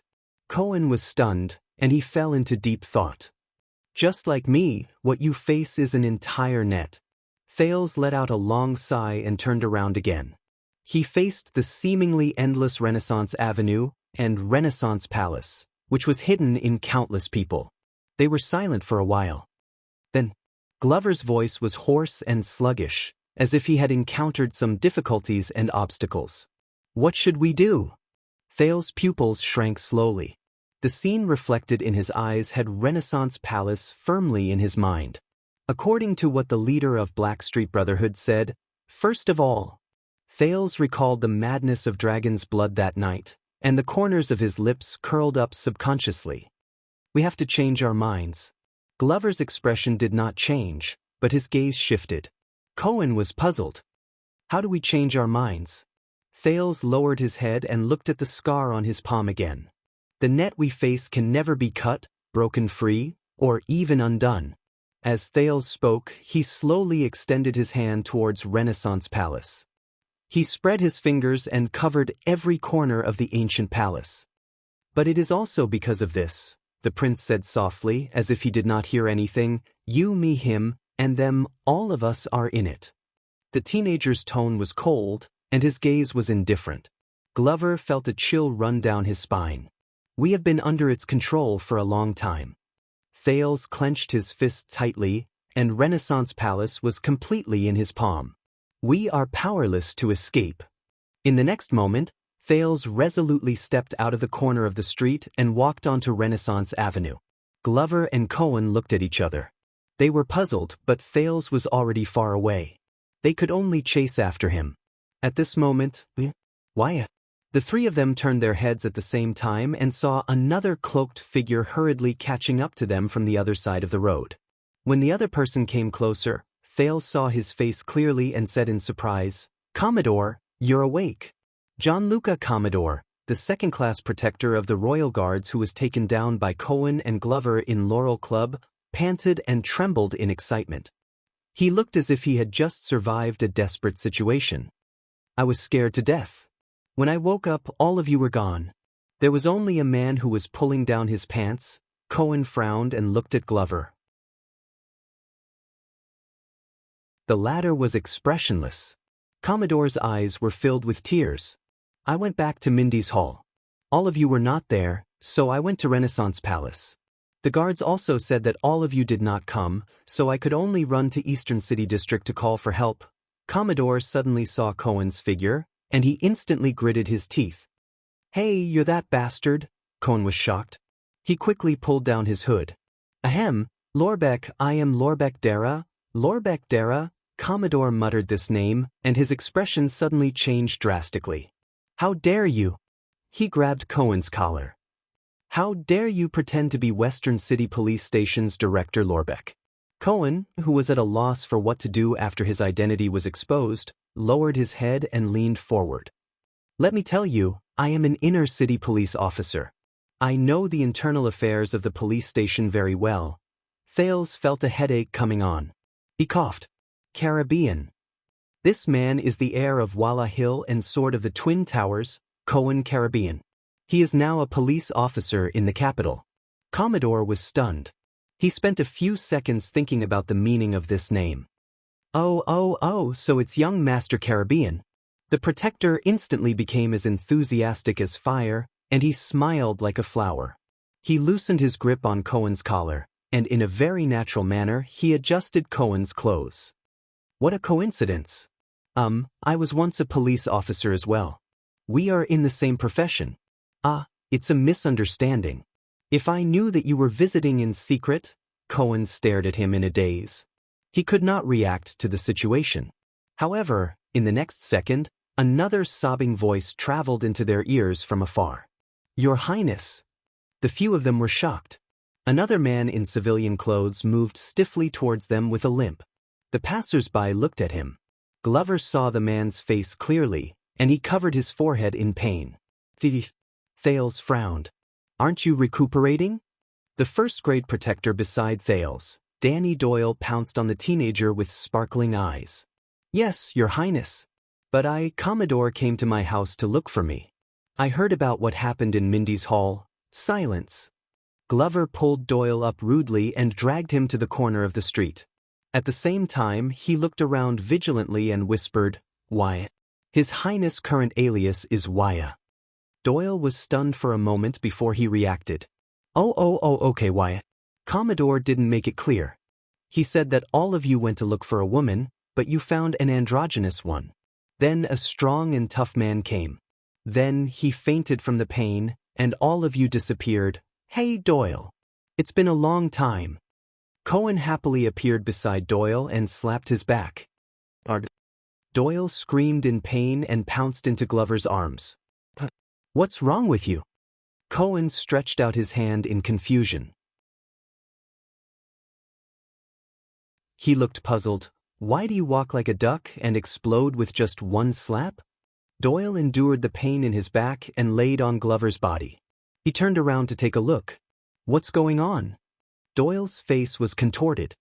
He pointed at Cohen with his thumb angrily and asked Glover in a low voice, Why this guy? Glover pulled Doyle off him without batting an eyelid. You know, His Highness, the fool beside Wyatt has applied for leave. We couldn't find another fool, so we could only use him as a substitute. Doyle groaned weakly and immediately became puzzled. Oh, the fool's substitute. Wait, who's the fool who applied for leave? Glover pursed his lips tightly. Both of you. Cohen waved his hand indignantly at the side. Don't speak ill of me behind my back. I can hear what you're saying. Hear. Did you hear? I can hear. Did you hear? Glover shrugged at Doyle. Doyle frowned and looked at Cohen, then at Glover, who had regained his cool. In the end, he lowered his head and sighed. All right, so be it if he's a fool. Perhaps I'm really one. Doyle helplessly patted Cohen's shoulder. No matter what, thank you for taking my place and serving His Highness. This time, it was Cohen's turn to be surprised. What's wrong with you today? You're a little different from usual? Why aren't you talking back? It's nothing. It's just that before I do something, Doyle tightened the clothes on his back and grimaced as he smiled bitterly. You have to weigh the scales first. Once he said that, Glover could not help but look at him in a different light. What the F***? Cohen looked at Doyle in surprise. Playboy, you've grown up. Doyle returned him a melancholic smile. So, Cohen was pleased. Without holding back, he slapped Doyle's back again. Listening to Doyle's screams and watching their reunion, Thales curled up the corners of his lips. He suddenly felt that today was not so bad after all. But at that moment, a faintly discernible strange feeling surged in his heart. Thales subconsciously turned around and looked at the crowd behind him. The moment he turned around, the crowd on the street suddenly became restless. It's so noisy behind. What happened? Was there a car accident? The other members of the Star Lake Guards also noticed the commotion and turned around. But the commotion quickly changed its tone. The whispers of the crowd spread into panic. Quick, dodge it. Whose horse is startled? Why did it suddenly go crazy? Who can hold it back? Thales' expression changed. The strange feeling was getting stronger. The next moment, a huge black shadow appeared on the street and charged out of the crowd. It was getting closer and closer to them. Glover, Cohen, Doyle, and Commodore also saw this scene. Their expressions changed. It's charging over here. Run! The panicked whispers turned into fearful screams. The people on the street dodged the black shadow and scattered in all directions. The movement of the black shadow was so great that it stirred up countless strong gusts of wind. It enveloped Thales and his group. Its speed was very oppressive, and it reached them in an instant. Be careful. Before Thales could react, Glover pounced on him and pinned him to the ground. What the? Before Doyle could finish his astonished words, he was also pinned to the ground by Cohen and Commodore. Thales could only feel the huge black shadow sweeping past the top of his head. It brought along strong gusts of wind that were as sharp as blades, causing their cloaks to flutter continuously. And the strange feeling reached its peak. Thud, thud. The black shadow landed on the ground behind them. It turned into rhythmic footsteps and gradually moved into the distance. Your Highness, are you all right? Glover got up in a disheveled manner. Damn bastard. Thales, who once again received the Royal Guard's VIP service, spat out the dust in his mouth in pain. He only had time to poke his head out of the zombie's bosom. Doyle pushed away the two men on him. He grimaced in pain due to the double pain of being whipped and falling. Where did this beast come from? How dare it offend the royal family? Damn it, it's back. Thud, thud, thud, thud. The hurried sounds of horse hooves rose again. Everyone was shocked again. The huge black shadow in the distance turned around and charged towards them again. Which idiot's horse is this? Galloping in the middle of the street, see if I don't cut him. Cohen rolled up his sleeves angrily. No, a normal frightened horse would not be so persistent.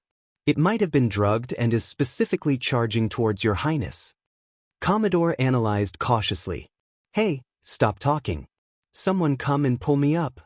This came from Doyle, who was groaning in pain. Glover's ruthlessness was aroused.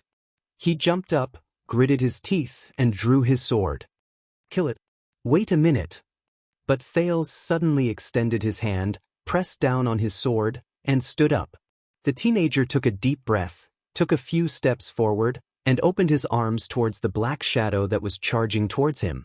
Glover subconsciously extended his hand to stop the prince, but he did not manage to grab anything. Everyone sucked in a breath of cold air. With lightning speed, the black shadow swept up the dust and charged towards Thales. No, no, no, no. Doyle was terrified when he saw this. In the next second, the black shadow's hooves stomped on the ground continuously. It slowed down drastically and stirred up a lot of dust. Before the dumbfounded eyes of the crowd, the black shadow turned from a rapid gallop to a brisk walk, then to a normal gait. In the end, it arrived in front of Thales with small, elegant steps and lowered its head obediently. Beautiful. You didn't bump into anything. Your posture when crossing obstacles is much more skillful. Thales smiled and extended his hand to stroke the black horse. Good girl. The black horse's eyes were bright, and it snorted happily. It extended its head forward and clamped Thales between its chin and neck. It rubbed against him back and forth. I missed you too. Thales felt a little helpless when it hugged him intimately, but the fear in his heart turned into calmness. He gently combed the other party's mane and said in a gentle voice, Don't worry, Jenny. The Star Lake guards, as well as Cohen, were dumbfounded at the scene.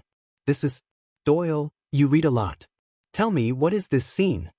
Cohen prodded Doyle in a daze. Don't touch my back. Let me think. When Doyle saw that Thales was immersed in joy and did not have time to care about their situation, he frowned and thought for a while. A new lover? Commodore was observant. He waved his hands and dispersed the curious onlookers behind the mess. Disperse, disperse, disperse. The police officer is here. What's there to see? Have you never seen a second-generation official racing horse racing? His sternness had some effect.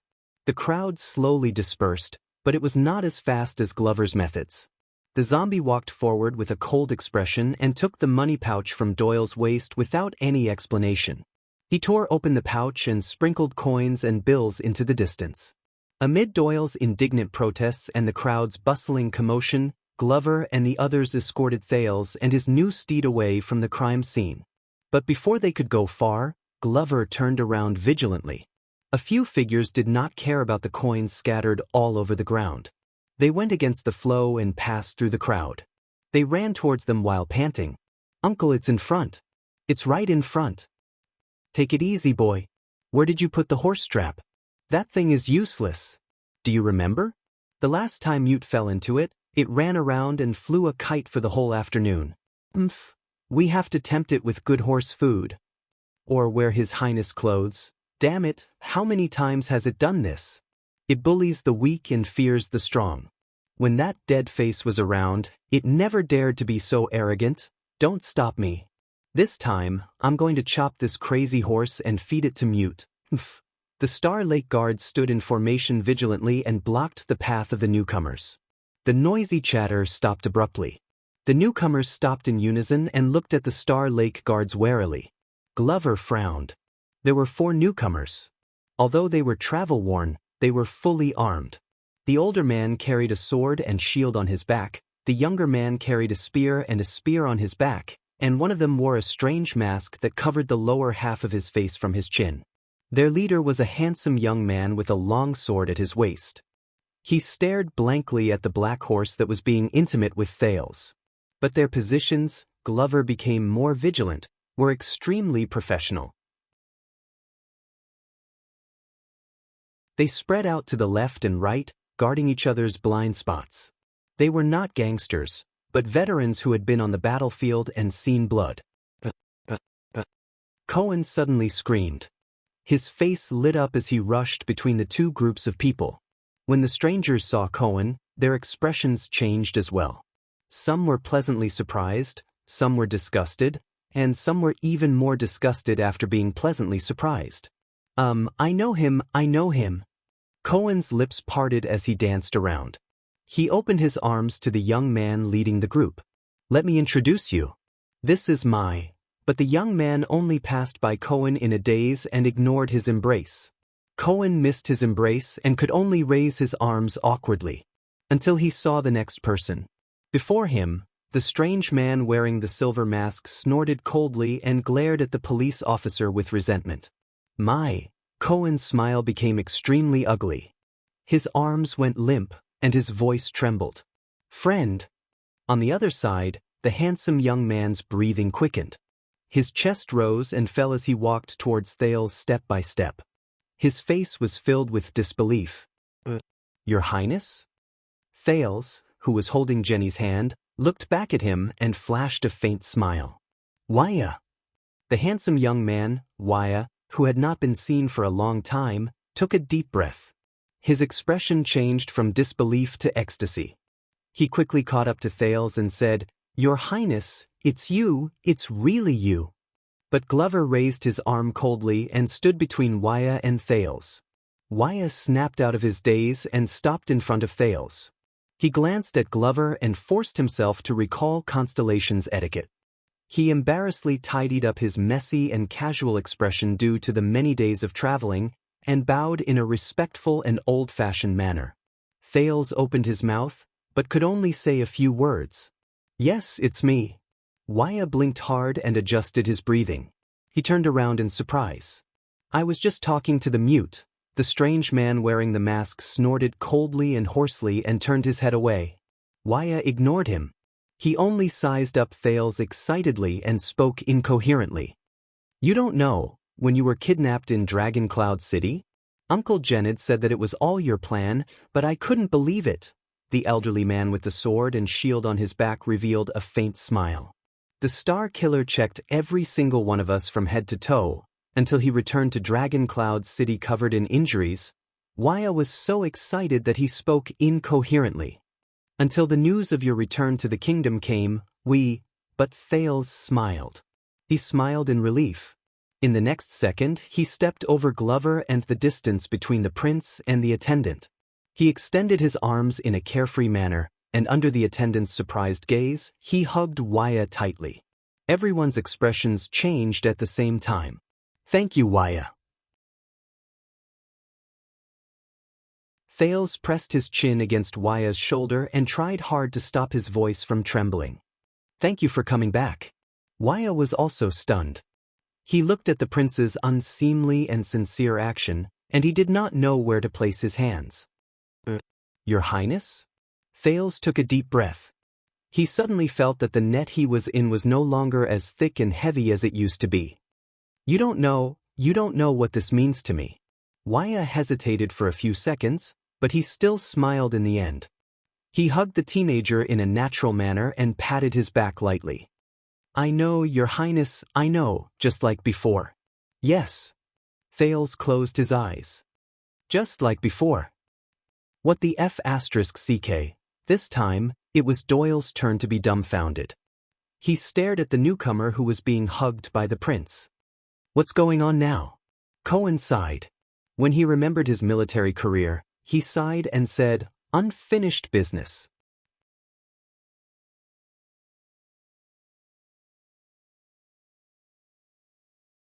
Chapter 611. A few seconds later, Glover coughed stiffly. Thales then let go of Waya and rubbed his eyes. "Your Highness." Waya held Thales' shoulders and sighed. "It's been half a year. You've grown taller again." Thales smiled. "I want to say you too, but..." Thales patted him on the shoulder in relief. "I'm glad you're back." Thales left Waya. With mixed feelings, he opened his arms and walked to the next person. "But you." When Ralph saw this, he quickly retreated while his hand gestures did not stop. There was a hint of fear in his eyes. "Don't." "I won't." Thales, who knew the man's personality very well, smiled in a bashful manner. He lowered his spread arms again. "All right, you can forget about it." "Not bad, at least he knows his place," Doyle, who was watching from the side, said gloomily. Thales then turned around and hugged the others one by one. "Genid, how are you? And you, Willow, who uses 2 guns?" "Your Highness." Genid the veteran was very calm. "I'm just changing my shift." "Your Highness." The former recruit, Willow, looked around excitedly. "So, Uncle didn't lie to me. We're really in the capital. It's much better than that big village in Dragon Cloud City." After Thales finished exchanging greetings with the old subordinates he was most familiar with, Cohen seized the opportunity to approach him. "You're back, Brother Waya." The police officer hugged Waya excitedly, almost lifting him off the ground. "Big brother? What kind of address is that?" Waya had a suspicious look on his face. He was obviously not as enthusiastic towards him as he was towards Thales. "Wait, why did you say real?" But Cohen didn't care. He lifted him off the ground and spun him around 3.5 times. "I missed you so much." Amidst Waya's complaints and curses, Cohen generously hugged everyone. Until he saw Rolf. The Phantom Wind follower's eyes were cold, but under Waya's warning gaze he only let out a beast-like growl at Cohen before turning around and leaving. "All right." The police officer scratched his head awkwardly and shrugged at Ralph's back. "Yes, I'm fine. I'm happy to see you too. Let's have a drink sometime, hey?" Doyle frowned and nudged Cohen before he pointed at Ralph. "He's ignoring you." Cohen turned his head, his expression changing from an embarrassed smile to one of gnashing his teeth. "I know." Glover coughed and attracted Thales and Waya's attention. "Your Highness."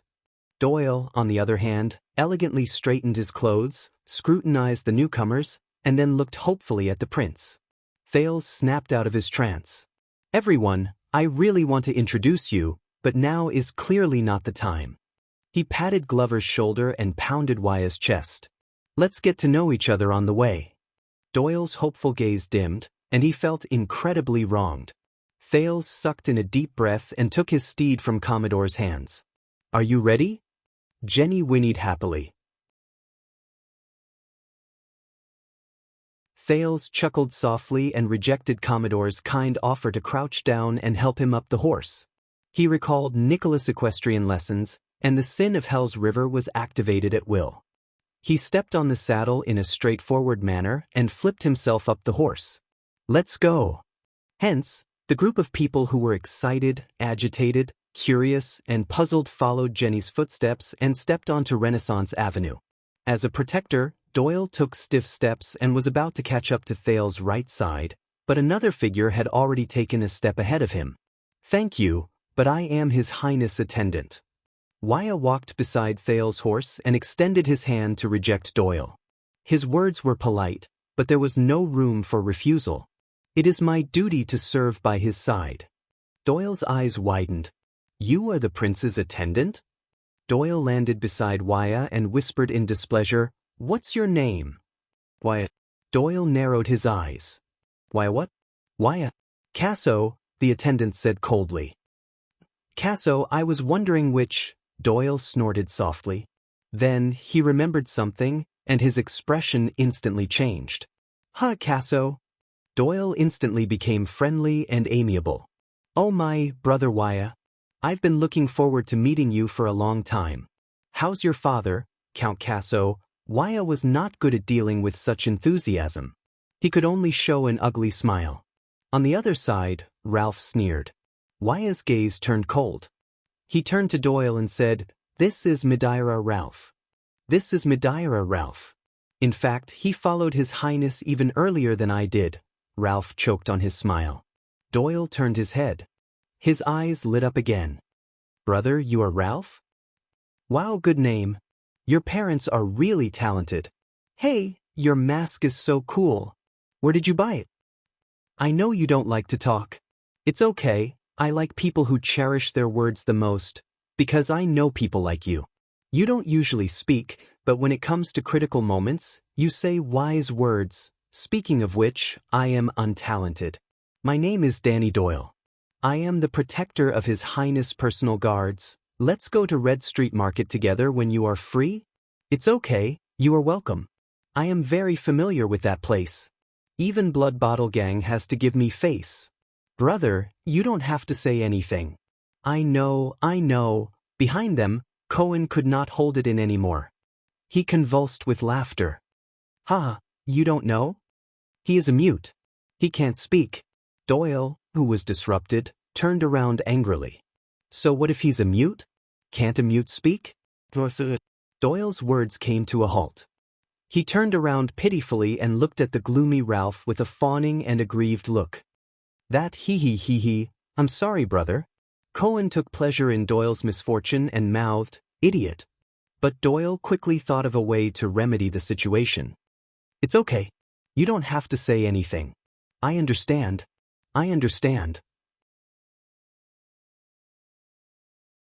Doyle stuck out his thumb and patted Ralph's shoulder. He did not care about the latter's increasingly cold gaze. "You are a real man. For His Highness, it is worth risking my life. So what if I become a mute?" "Haha." Cohen covered his mouth and laughed viciously again. "What now?" Doyle scowled at him. The police nodded and teased Doyle. The reason why he can't speak is because I broke his throat during a street fight. Ralph turned around abruptly. His gaze was as sharp as a knife. Cohen shuddered and stopped abruptly. He reacted and made an apologetic expression at Ralph. He laughed awkwardly. I'm so sorry. Him. But Doyle curled up the corners of his lips and poked the police officer smugly. I think he heard you. Cohen turned around awkwardly. He was furious. I know. Ralph snorted angrily and left the row. Damn it. Another arrogant idiot has come to the prince's side. As he thought of this, he glanced at Waya. What, isn't one enough? Thales rode on his horse and asked Waya, who was the closest to him. How did you come back? It's a long story. Waya shook his head. Viscount Nemain is right. With you gone, we are insignificant to Dragoncloud City, so the Archduchess ordered us to be released. Of course, the Star Killer was reluctant at first, but they were about to set off for war. Thales thought of his old friend. Where is he? Viscount Nemain left halfway. Waya was also nostalgic. He said he had other important matters to attend to. Thales chuckled and shook his head. As always, mysterious. Waya perked up. In short, once we left Dragoncloud City, it was much easier. But Thales thought of something and remembered what he saw at the royal banquet. Wait, according to Little Pot Lid, aren't you still stuck at the border between the two countries? The prince was puzzled. Why are you back so soon? Waya shook his head. No, Your Highness, we returned to Constellation 2 weeks ago. We stopped for a few days on the way. He was slightly puzzled. Little Pot Lid? You mean the Archduke's son of Reformation Tower? Didn't you send him? Thales was stunned. No, I didn't. Wait a minute, let's recall. Thales took a deep breath and recalled Levi Trenida, who came to him for help during the royal banquet and only asked to stay by his side for 5 minutes. That Little Pot Lid. So, on your way back, you did meet Levi Trenida, the Archduke's son of Reformation Tower, right? Waya recalled carefully. Yes. We met him a few weeks ago, and he even paid for our food and lodging so that we could eat and drink before continuing on our journey. He claimed that you had entrusted Archduchess Saroma, and the Archduchess had entrusted it to him. He came to visit us on the way. The attendant asked doubtfully. Isn't that so? Thales stroked Jenny's mane and frowned. No. In fact, Levi only met me for the first time last night. He told me that you were stuck at the border between the two countries by the people of Black Sand region, and that he was trying to mediate. He came to inform you that you were safe. Thales slowly reacted. Isn't that so? Waya shook his head fiercely. Thales and Waya were silent for a while. So you didn't ask him to inform me. So he wasn't sent by you or the Archduchess. Both of them figured it out and exhaled in unison. Levi Trenida. What a good way to get a prince with nothing. Quite like his father, Thales muttered the other's name and recalled the other's sly and flattering smile. He said indignantly, what a deep scheme. Waya was anxious. I'm sorry, did you lose anything because of this? Thales stroked Jenny's neck and said gloomily, yes. A few pieces of lettuce, a few minutes of chatting time, and a resume of, I had a pleasant conversation with Prince Thales. Waya looked confused. But the prince immediately felt relieved. Fair enough, because I didn't really want to help him. Thales recalled Levi running from both ends and dealing with the information gap, and could not help but chuckle softly. Your Highness, how are you? After the joy of meeting again, Waya was as serious as ever and said worriedly, we heard that you were made a duke, but there was an accident at the banquet. Thales waved his hand nonchalantly. It's okay, the prince said in relief. You know, it's my banquet. If nothing happens, he shrugged his shoulders and spoke his next words in his mind. Then should I still be called Thales? Waya lowered his head slowly. Your Highness, the attendant said sadly, I'm very sorry. I couldn't stay by your side and protect you. Thales looked at him and curled up the corners of his lips. No, in fact, you helped me a lot. The prince bent down and patted his shoulder, winking with his left eye. Especially your name. Waya looked up with a puzzled expression. Thales did not explain further, intending to leave the meaning of his words for Waya to ponder on. The prince raised his eyebrows and remembered something. By the way, Ida, where is she? Waya shook his head. I don't know. The moment we stepped into Eternal Star City, she disappeared.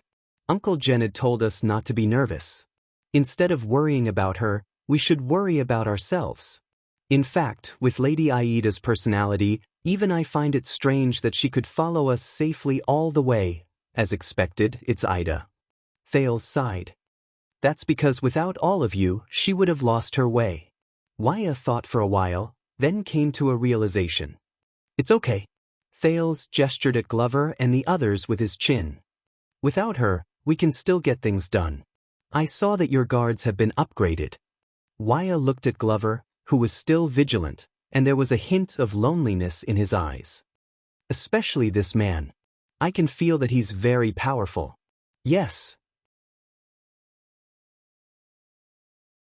Thales turned his head around and looked at Doyle, Commodore, and the others.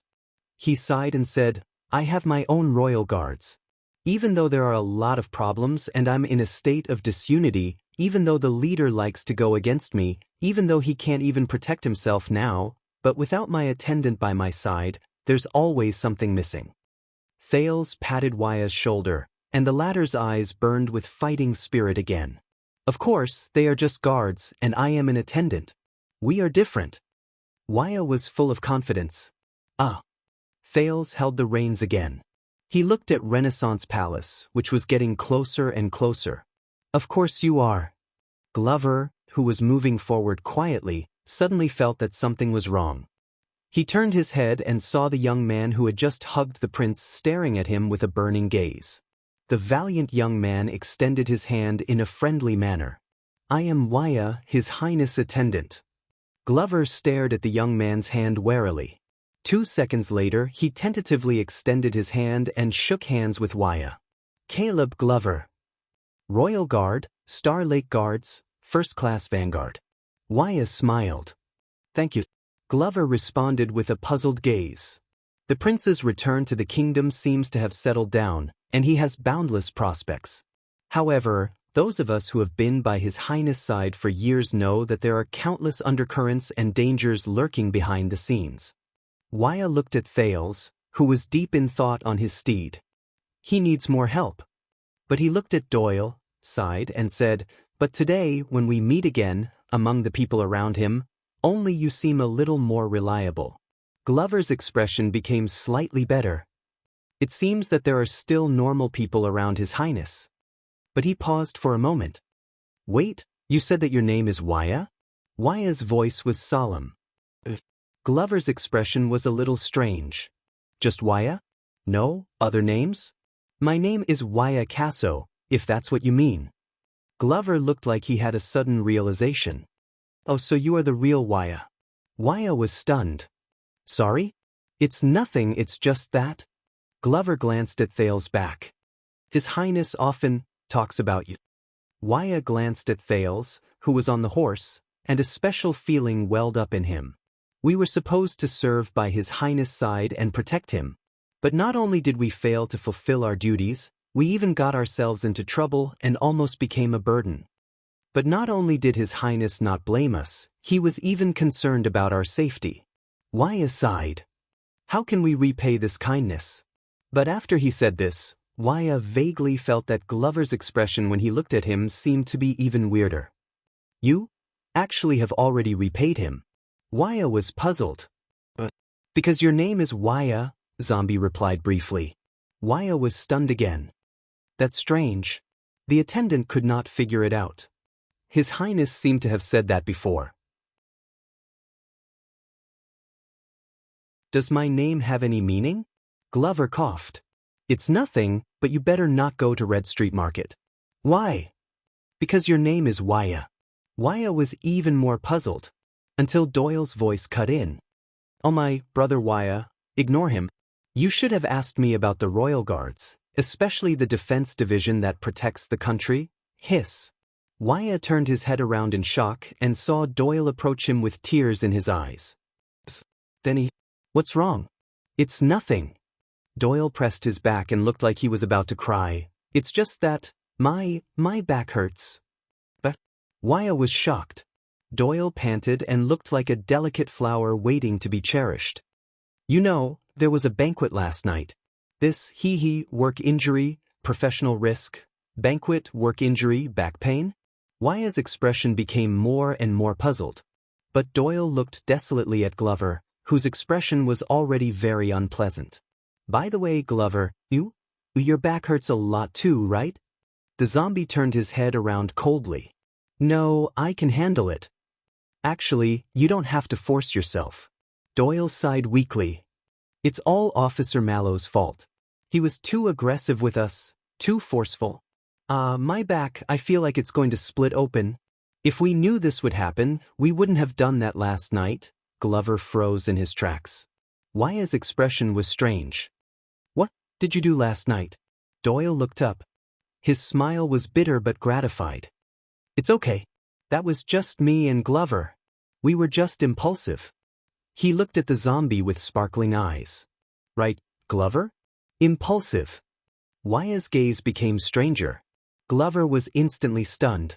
He wanted to explain, but in the end he just snorted angrily and walked forward. Doyle, who was left behind, raised his hand and teased. Hey, it's just a joke.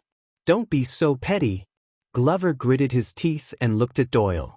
Then he looked at Cohen, who was giggling foolishly with Willow. As expected. Lillian is right. All idiots are from the same family. They're all F***King related. Behind Thales, the others were also trying their best to get to know each other and familiarize themselves with their new teammates, such as Commodore and Jenid, who were flattering each other. Commodore patted Jenid's shoulder and praised him. By the looks of you, you've been in the military before. Jenid gave him a thumbs up. By the looks of your habits, you're obviously a professional bodyguard. Commodore shook his head humbly. You flatter me. I'm just an untalented person. I was once in the inner city's police station, Jenid said courteously. You flatter me. I've only worked in the Starlight Brigade and the city defense team. Wow, the famous Starlight Brigade. So, you're a veteran, a war hero. Commodore's eyes brightened. TSK, the police officers in the inner city are all in charge of important people's protection and internal supervision. Even the city defense teams of the various departments are under their control. Jenid lamented from the bottom of his heart. Those are just rumors from outsiders. I'm just trying to get by. By the way, how did you go to Northland to follow His Highness? Commodore asked curiously. What hero? It's unbearable. How did you become a royal guard from a police officer? Jenid asked politely. Commodore waved his hand humbly. Speaking of which, I'm lucky.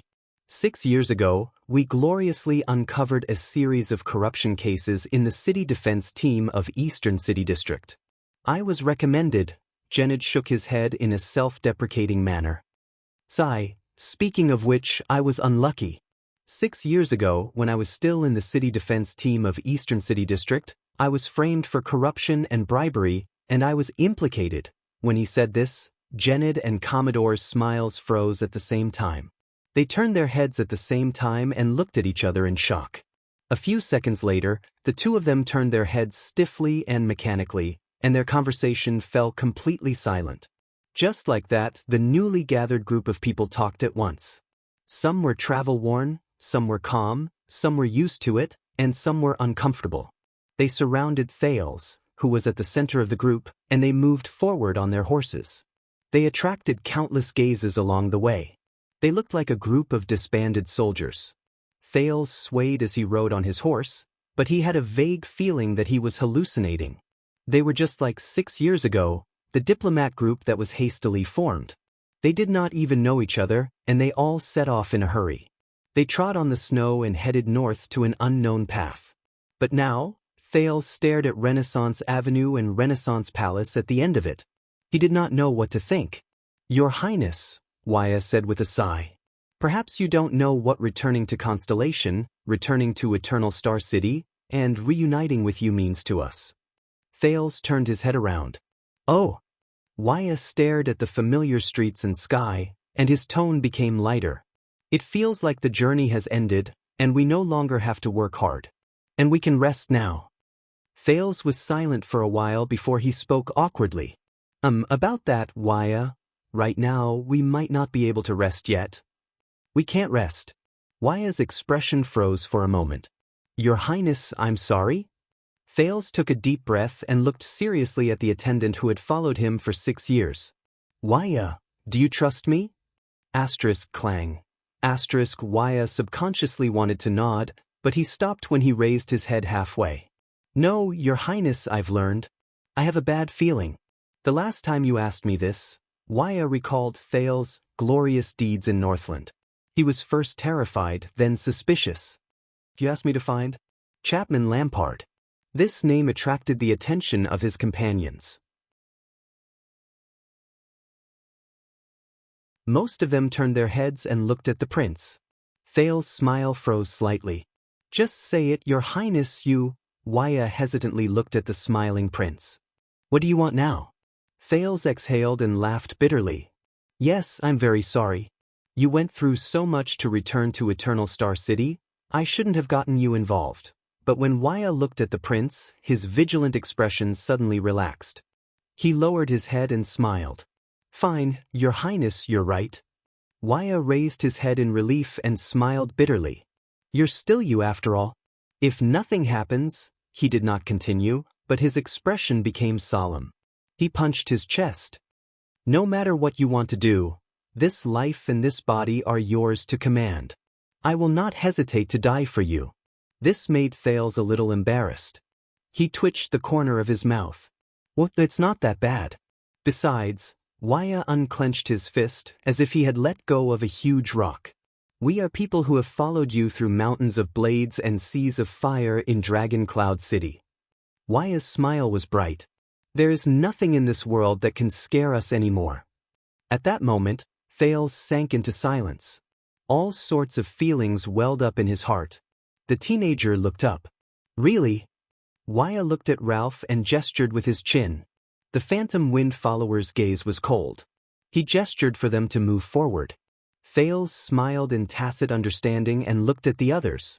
We will follow you wherever you go. Genid bowed deeply. Willow, who was beside him, also bowed nervously. The royal guards will naturally go through fire and water for you.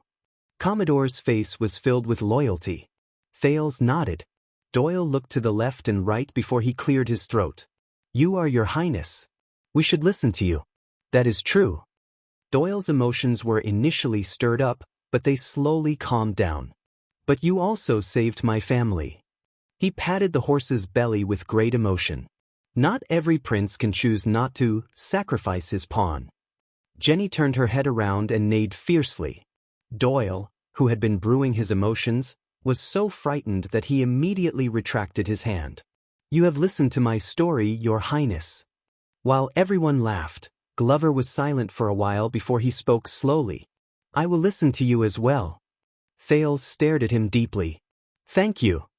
When Cohen saw that everyone's gazes were directed at him, he was extremely nervous. He struggled for a long time before he came up with a strange word. Don Quixote? Charge?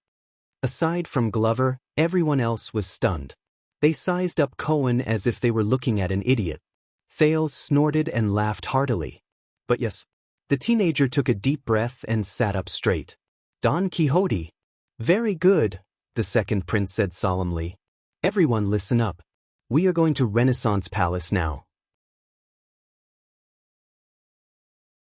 Waya tightened his grip on his single-edged sword and answered calmly, Of course, what do you want us to do? Thales did not answer immediately. He looked straight ahead and walked forward along Renaissance Avenue until he ran into the dark and deep Great Pyramid. That was Renaissance Palace. It was a net. It was also his windmill. At that second, Thales curled up the corners of his lips and spoke softly. Rebellion. In an instant, the group, including Cohen, who had been talking and laughing, suddenly became quiet. The street was still bustling with activity. People came and went, and it was filled with the smoke of a citizen's life. It was a stark contrast to the dead silence of this small group. It felt like a century had passed. Conspiracy, conspiracy. Waya's hoarse voice came out with great difficulty, but he could not form a sentence. In this atmosphere where everyone was as silent as cicadas in winter, Thales raised his head and turned his head around. Tell me. The setting sun was golden. With Renaissance Palace as a backdrop, the young duke's smile was clear, and his attitude was calm. What does it feel like to be a king? No one answered him. Only the black horse, Jenny, who did not know much about the world, neighed excitedly. She continued to take small steps in response to her master's caress. Happy and excited. A journey into the unknown. End of this chapter.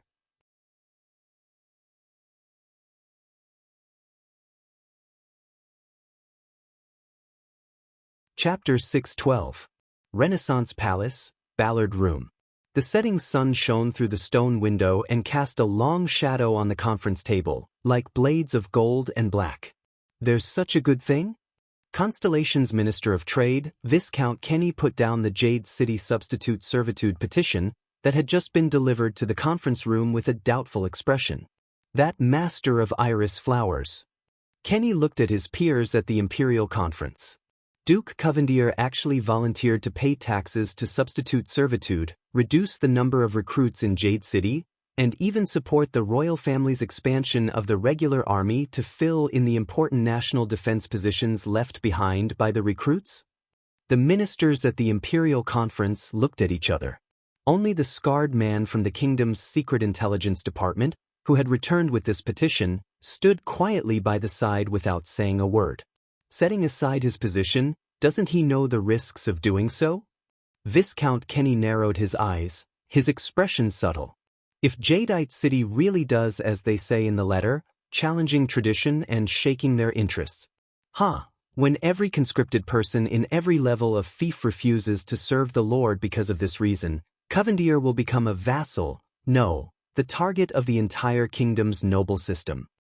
Not the entire system. Military advisor Sauter Ryder was in high spirits, excited by the arrival of the letter. Only those aristocratic suzerains who are conservative, old-fashioned and backward, stubbornly clinging to the conscription of militia, and unwilling to accept taxes in lieu of servitude. Viscount Kenny put down the letter and said slyly, "That's pretty much everyone except the king's partisans?" As soon as he said that, the Imperial Conference burst into laughter. This letter came at the right time. It speaks up for us and shifts the pressure, Sauter said with a smile. Whether it's the reduction of the Jadestar private army or the expansion of the regular army, we have strong political support and foreign ministers, as well as the substitute servitude tax paid by Jade City. Kirk, the budget issue you mentioned. But the chief of finance rolled his eyes and did not comment. On the other side, Gilbert took the letter with Iris Flower's wax seal from Kenny's hands and studied it carefully, refusing to miss a single word. Even though this was the third time. Finally, someone realized that the Foreign Affairs Minister's expression was extremely unpleasant, which was incompatible with the relaxed atmosphere of the conference. "This letter," Gilbert mumbled, "what exactly is it, old friend?" Sauter noticed Gilbert's state and looked worried. "Is there any problem?" The silence of the few people in the meeting affected the atmosphere just now, and Ballard Room gradually quietened down. Gilbert did not answer. He only took a deep breath and slowly raised his head to look at the end of the long table. It was as if he was asking for an answer. However, on the other side, the king's figure was hidden in the darkness and did not move for a long time. Until another chubby hand reached out from the side. What a coincidence! Just when we were thinking about how to reduce the number of recruits without incurring public anger, and how to find the budget to expand the regular army, the host of the Imperial Conference, the Prime Minister of the Kingdom, the Duke of the Eastern Sea, Bob Cullen, took the petition with a rare sullen expression. When we were still treading on thin ice, fearing that this matter would shake the foundation of the country and cause a civil war, this letter came. Giving money and giving gossip? Prime Minister Cullen's words caused everyone in the Imperial Conference to fall into deep thought. Cullen's gaze left the beautiful and calm handwriting on the paper and glanced suspiciously at the scar-faced spy from the kingdom's secret intelligence department on the other side. But the scar-faced man remained quiet and respectful. He turned a deaf ear and did not say a word. The Duke shifted his fat belly, waved the letter in his hand, and snorted softly, "That's right. Where's Zayn himself?" The scar-faced man seemed to have just returned to his senses and replied respectfully, "It is reported that the Duke of South Coast has left the capital and returned to Jade City to deal with urgent matters." Urgent matters? Cullen re-examined Zayn's letter, occasionally looking at the end of the long table, and let out an unsettling laugh. "Indeed, it's too urgent, too urgent." It was obviously good news, but the unusual attitudes of the Prime Minister and the Foreign Affairs Minister left the elites of the Imperial Conference bewildered. They all looked at the owner of the room. But King Kessel remained seated in his seat, not moving an inch. Only the setting sun behind him shone countless golden pillars of light through the window and enveloped him. From afar, he looked like a blade guarding the throne. Or a prison pen. "Prime Minister, Your Grace?" Viscount Kenny asked tentatively. But Cullen only raised his finger slightly with an amused expression. "Sodder, I thought at first." Prime Minister Cullen's words were like the evening bell of a monastery, gloomy and meaningful. "Your meticulous report on the war situation in the north today, and your extreme praise of Extet's lesson, was just to show goodwill to Prince Thales and praise his little lover from Dragon Cloud City?" Military advisor, Sodder Ryder was momentarily stunned. "And your exaggerated exaggeration of the accident at Blade Fang's camp, blindly belittling the recruits, and strongly advocating for the expansion of the regular army, was just a pretense. At most, you're asking for an exorbitant price, and you'll pay the price accordingly." Chief of Finance, Kirkirkman curled his lips. But now, looking at this letter, Prime Minister Cullen glanced at the iris emblem on the letter, then turned to the king and shook his head. "Your Majesty, you came prepared for today's meeting." Kessel V's eyebrows twitched slightly. The Prime Minister closed the petition and smiled leisurely. "Just like before, when the regular army of the royal family went to Western Desert to clean up the Great Desert and welcome His Highness, they also came prepared?" The ministers frowned at the implication of these words. Among the crowd, Gilbert trembled slightly. He stared at the king from afar with a bitter gaze. But the Prime Minister's next words were baffling. "Is it Sand King? Or whispers? Or both in one? Sand King? Whispers?" At that moment, the ministers of the Imperial Conference looked at each other, confused. Beyond the long table, the sleeve of the scar-faced man moved without anyone noticing. But the ministers quickly noticed that at the end of the long table, the king's gaze was fixed on Duke Cullen, and he paid no attention to anyone else. "No need to be surprised, Your Majesty. Midir even asked for my opinion back then." Prime Minister Cullen did not seem to care if anyone answered. He just sighed and muttered to himself. "At that time, although I was already plump, I was at least a fat man in the prime of his life." The old Duke's words were filled with emotion and desolation. "Now, when I lower my head, I can no longer see my toes." Duke Cullen looked up. "What about you?" Amidst the confusion, everyone subconsciously looked at the end of the long table, at the silent and majestic figure that was as still as a statue.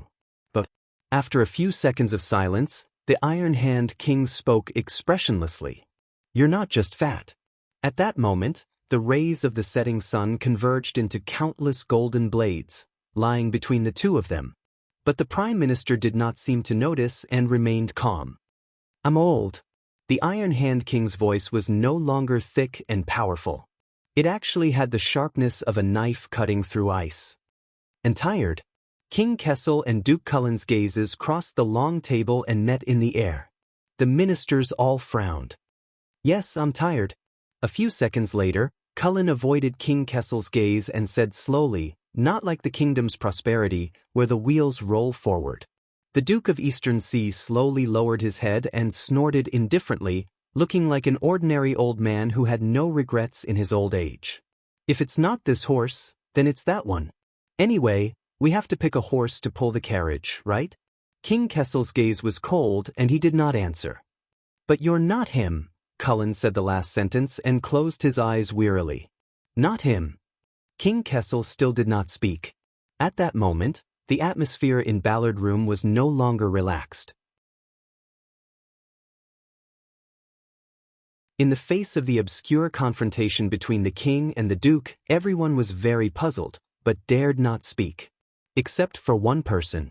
"Your Majesty."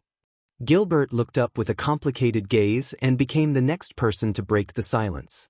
"Please forgive me for overstepping my authority." He raised Zayn's handwritten letter steadily and showed the iris emblem on it. "But when was this petition written? Last night? In the wee hours of the morning?" Gilbert's gaze shot straight at the throne. At that moment, the usually gentle cunning fox of Constellation's gaze was sharp, even a little aggressive. Prime Minister Cullen snorted and added, "Intentionally or unintentionally, or just now." Low whispers could be heard among the officials. A few seconds later, the king slowly turned his head and shifted the focus of his gaze to his once most trusted foreign minister. His gaze pierced through the setting sun like ice, instantly dispersing the warmth. King Kessel stared at Gilbert but did not say a word. The atmosphere of the imperial conference became increasingly heavy and suffocating, until someone could not take it anymore and interrupted. "Is it because of the royal banquet?" On the other side, the kingdom's chief of finance, Kirkirk Man, gulped and asked cautiously. He knew that the matter was of great importance and no longer acted like a rascal. "I left early at the banquet, but I later heard that the Duke of Star Lake and the Duke of South Coast had a little discord during the banquet." The Duke of Star Lake, the Duke of South Coast, royal banquet. As soon as these words were spoken, whispers once again arose around the conference table. Discord. Yes, if one brought a sword to the banquet, assisted an assassin, kidnapped a guest, and threatened the prince, it could also be considered a little discord. The king snorted coldly and interrupted the whispers in the imperial conference. "A little misunderstanding." King Kessel's words were like the final word, sonorous and forceful. "It has been resolved." Resolved. Gilbert's heart sank when he heard this. No one at the conference table was stupid enough to ask, how was it resolved? Viscount Kenny and the Minister of Agriculture, Lord Croppen, looked at each other and interrupted the current awkwardness. "Very well, then the Duke of South Coast still wishes to mend his relationship with us, unlike the one-eyed dragon from the land of cliffs, that's it." But Gilbert's voice rang out again and disrupted their efforts. "Just because he acted against Prince Thales behind the scenes, and you held on to him as a bargaining chip?" Uncharacteristically, Gilbert was relentless in his questioning. His tone was stern and urgent. "That's why there's this letter?" Everyone could sense that the tension between the king and the foreign affairs minister could no longer be ignored, even more so than the confrontation between the former and the prime minister. Gilbert had always been popular. Sodder, the military advisor, gave him a discreet wink, Archdeacon Stylianides tapped the table without batting an eyelid, and even Kirkirk, the treasurer, coughed pretentiously. "Zayn is a clever child," the Iron Hand King finally spoke slowly and calmly. "He understands everything with a hint. Whenever he does something wrong, he knows how to make up for it." Quite a number of people looked at the petition in Gilbert's hands and seemed to be deep in thought. Make up for it? At that moment, Gilbert stared at the king with an indescribable feeling. "Is that so?" The cunning fox of Constellation sounded tired. 6 years ago, after Prince Thales' diplomat group was attacked by vampires in the birch tree forest, you and him solved and made up for it in this way, right? The vassals who did not know the story were instantly shocked. 6 years ago. Vampires. Even if you knew that Duke Covendier was related to the attackers? Gilbert's tone was almost interrogative. No one dared to speak. This time, the king of Constellation at the end of the long table was silent for a long time. "The essence of politics, my friend," King Kessel said slowly. "It is the binding of interests." Hearing this name, Duke Cullen frowned slightly. Gilbert's expression became increasingly bitter. "Yes, I remember. These were Prince Midier's exact words." Hearing this name, everyone shuddered. So, Gilbert, my friend, if you want to repay kindness and enmity in a straightforward manner, and repay enmity in a straightforward manner, the Iron Hand King snorted coldly. His tone took a sharp turn. You might as well read more about knights. In the face of the king's merciless words, Gilbert's expression dimmed. Very good, very right, your majesty. The Foreign Affairs Minister put down the letter in his hand and closed his eyes. But Gilbert's voice was as weak as a mosquito. Prince Thales, does he know? Many people's gazes shifted. King Kessel was silent for a moment. His gaze inadvertently glanced at the scar-faced spy from the Secret Intelligence Department. He knows now. Gilbert then lowered his head dejectedly and said no more. Dusk had arrived. The color of the sunlight gradually turned from golden to dark red. At that moment, the Supreme King, bathed in the setting sun, even appeared a little scarlet. Only his face remained dark and indistinct under the backlight. The Imperial Conference fell silent. Enough, everyone. Just as the participants were at a loss for what to do, another voice rang out. It was resolute and broke the silence. No matter how this letter came to be, since it is already here, we cannot let it go to waste. The military advisor, Sauter Ryder, glared at him.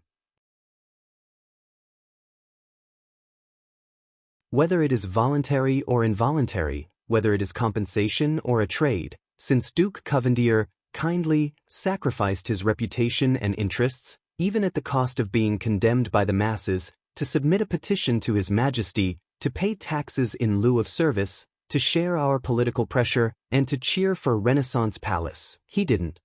Sauter Ryder turned his head in shock. Gilbert still had his eyes closed and was massaging his forehead. Sorry. Gilbert took a deep breath.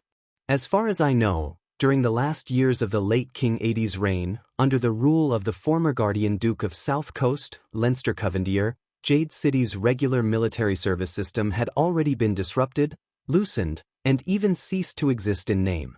At the Imperial Conference, the ministers who did not understand South Coast Hill were taken aback. Prime Minister Cullen's eyebrows twitched. I see, the younger generation will surpass us in time. South Coast is ultimately not Western Desert. The kingdom's prime minister laughed involuntarily. The others remained puzzled, until Gilbert sighed. After the Bloody Year, due to the depression of the territory, and to repair the damage, the old Duke Leinster granted some of his vassals permission not to respond to the compulsory conscription. They did not contribute any able-bodied soldiers, but instead paid in lieu of service fees, so that he could hire professional mercenaries to deal with large-scale battles such as suppressing bandits. Gilbert explained patiently, slowly returning to his role as the king's advisor. To this day, the military service system under Jade City's jurisdiction is no longer complete and sound. Exceptions have gradually become the norm, and it has been extended layer by layer. When the conscription order comes, every family can be exempted from service as long as they bribe enough. Instead, the conscription system has become a legal loophole for the recruitment officers to plunder the people and stuff their own pockets with the conscription books. The military advisor, Sauter Ryder, was deep in thought.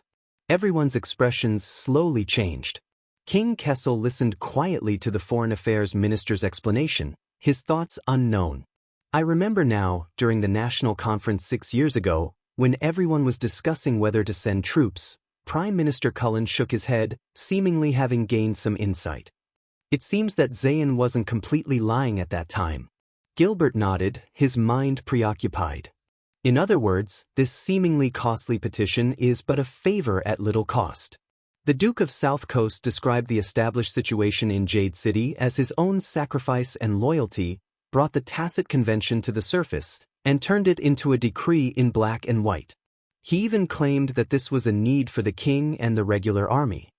He didn't have to pay anything. Gilbert pushed the petition for servitude to the center of the conference table. Even if this order is approved by His Majesty, Covendier will not suffer any actual losses.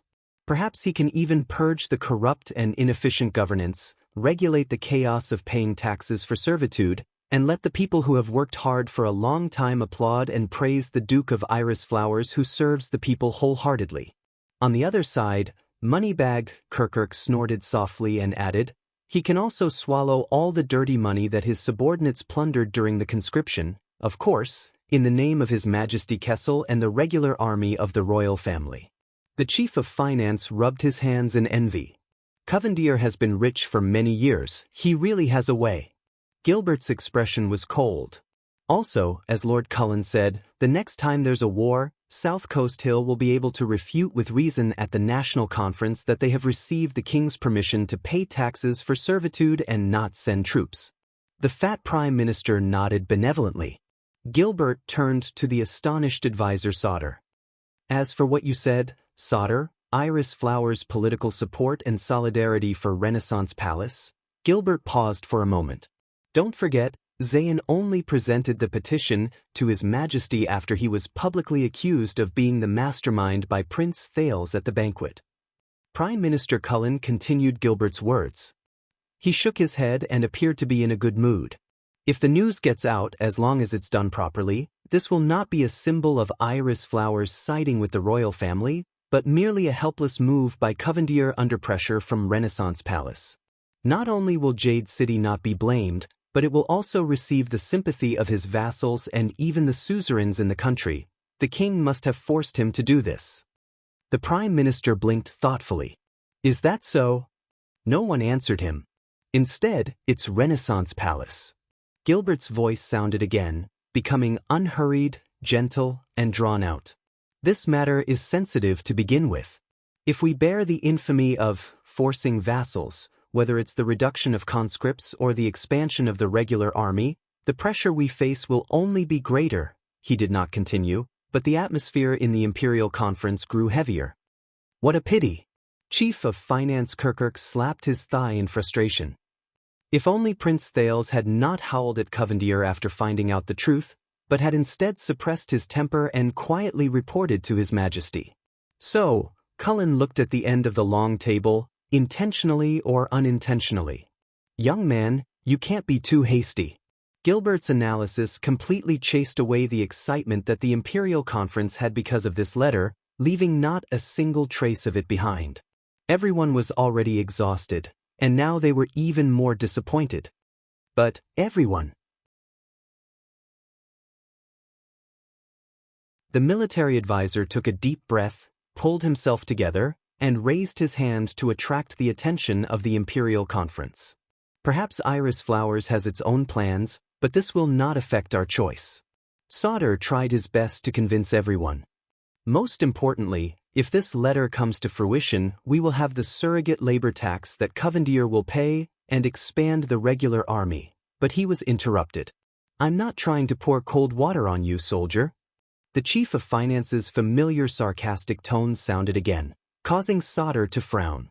But, relieving every suzerain of the obligation to recruit soldiers to assist in battle, replacing it with a special tax item, using the collected money to expand the regular army, and in turn, filling up the defense and maintaining law and order of the disbanded conscripts.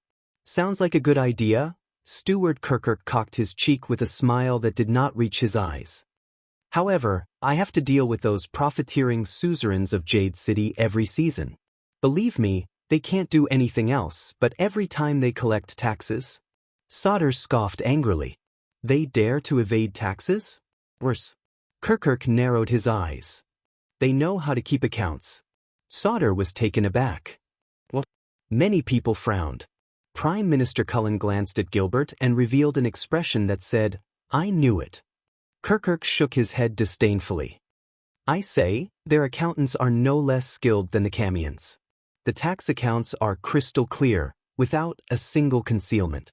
But whether it's the calculation of tax rates, the choice of tax items, or the flow of tax, it's all extremely complicated.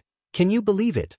Jade City is obviously rich, their land and sea trade has been growing year after year, and their total cash flow is enough to buy several small dukedoms. But their books are still in the red, and our tax collectors can't find a single mistake in their books. Not only do they have nowhere to scrape money from, they might even have to give back their taxes. The Chief of Finance flipped open the petition, stared at it in disgust, then threw it down again. As for the surrogate labor tax mentioned here, tell me, Sodder, Do you think they'll find their conscience and give you a large sum of money out of thin air? Saldus' eyes widened, as if in disbelief that such a thing could happen. Kirkuk turned to the king and his tone became much more respectful. If this is the budget you've been waiting for, your majesty, Sodder. With all due respect, it didn't succeed. As for the expansion of the regular army, let's wait until next quarter's revenue. The king said nothing. Sodder, on the other hand, clenched his fists tightly. The words of the chief of finance brought the entire imperial conference back to reality and plunged it into a disappointed silence. So, Jade City's letter is just empty talk. I mean, if our proposal really passes, they won't have lost anything, and they'll appear reasonable and even make a fortune. The Minister of Agriculture, Lord Croppen, spoke shakily. But we, on the other hand, look like we've gotten the short end of the stick, but end up being the bad guys and losing our underwear? Cunning Southerners. Viscount Kenny threw the petition on the table and cursed unhappily. Say, do you think Iris Flowers is going to react to every move that comes their way? Or have they been preparing for this for a long time and have been waiting for this moment? The ministers looked at each other. They had no answer. Until the king spoke. Of course, this is not the best solution. King Kessel's tone was calm as he steered the conversation back in the direction he wanted, but this is already the greatest concession Jade City can make. The Iron Hand King looked at the letter gloomily. That sword from the banquet isn't enough. Gilbert could only sigh inwardly. Damn it, that young master from the western desert at the banquet, why did he only kidnap the guests? The military advisor slammed the table. If only he had committed a bigger crime, such as assassinating a prince, Gilbert reacted and rebuked angrily. Sodder. But Sodder just waved his hand nonchalantly. It's all right, you know that's not what I meant. Sodder turned around and looked at the letter on the table. He sighed and said, Gilbert, think again. Is there really no other way? This letter has finally solved our political and budgetary problems at the same time. Without waiting for the Foreign Affairs Minister to speak, Kirkuk stabbed him coldly from the side. Didn't you listen in class, soldier? It can't solve anything. Gilbert nodded tiredly. If His Majesty approves the proposal of this petition and starts reforming the military system from Jade City, taking this first step that is fraught with controversy, he glanced in the king's direction with mixed emotions. Then, Renaissance Palace will have to swallow all the bitter consequences I've mentioned.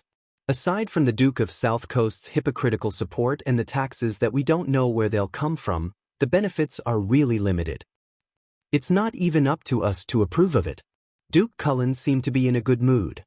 This is different from a small matter like reorganizing the Jade Star private army.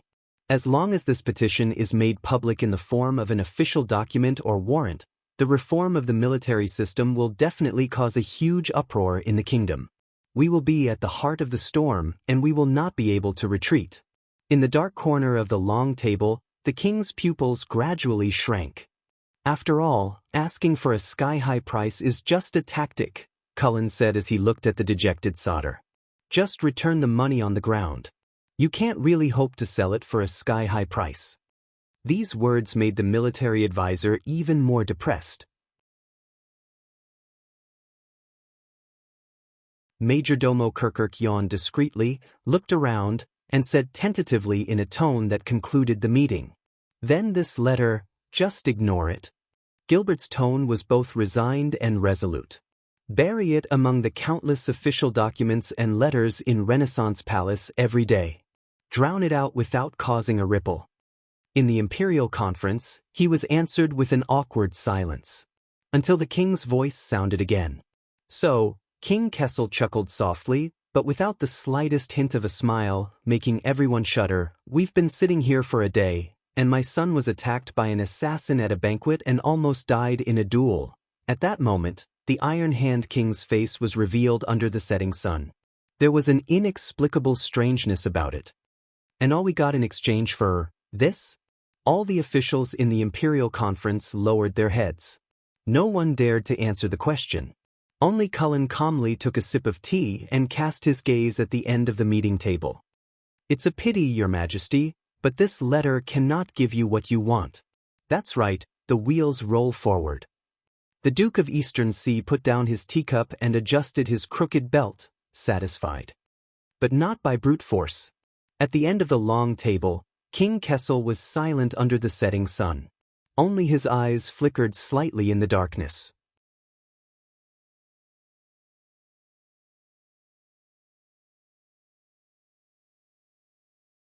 Chapter 613. Everyone. In Ballard Room, King Kessel's voice came steadily, heavy, solemn, and resolute. Just like in the past, every time he made a decision for the Imperial Conference. It looked like the outcome was set.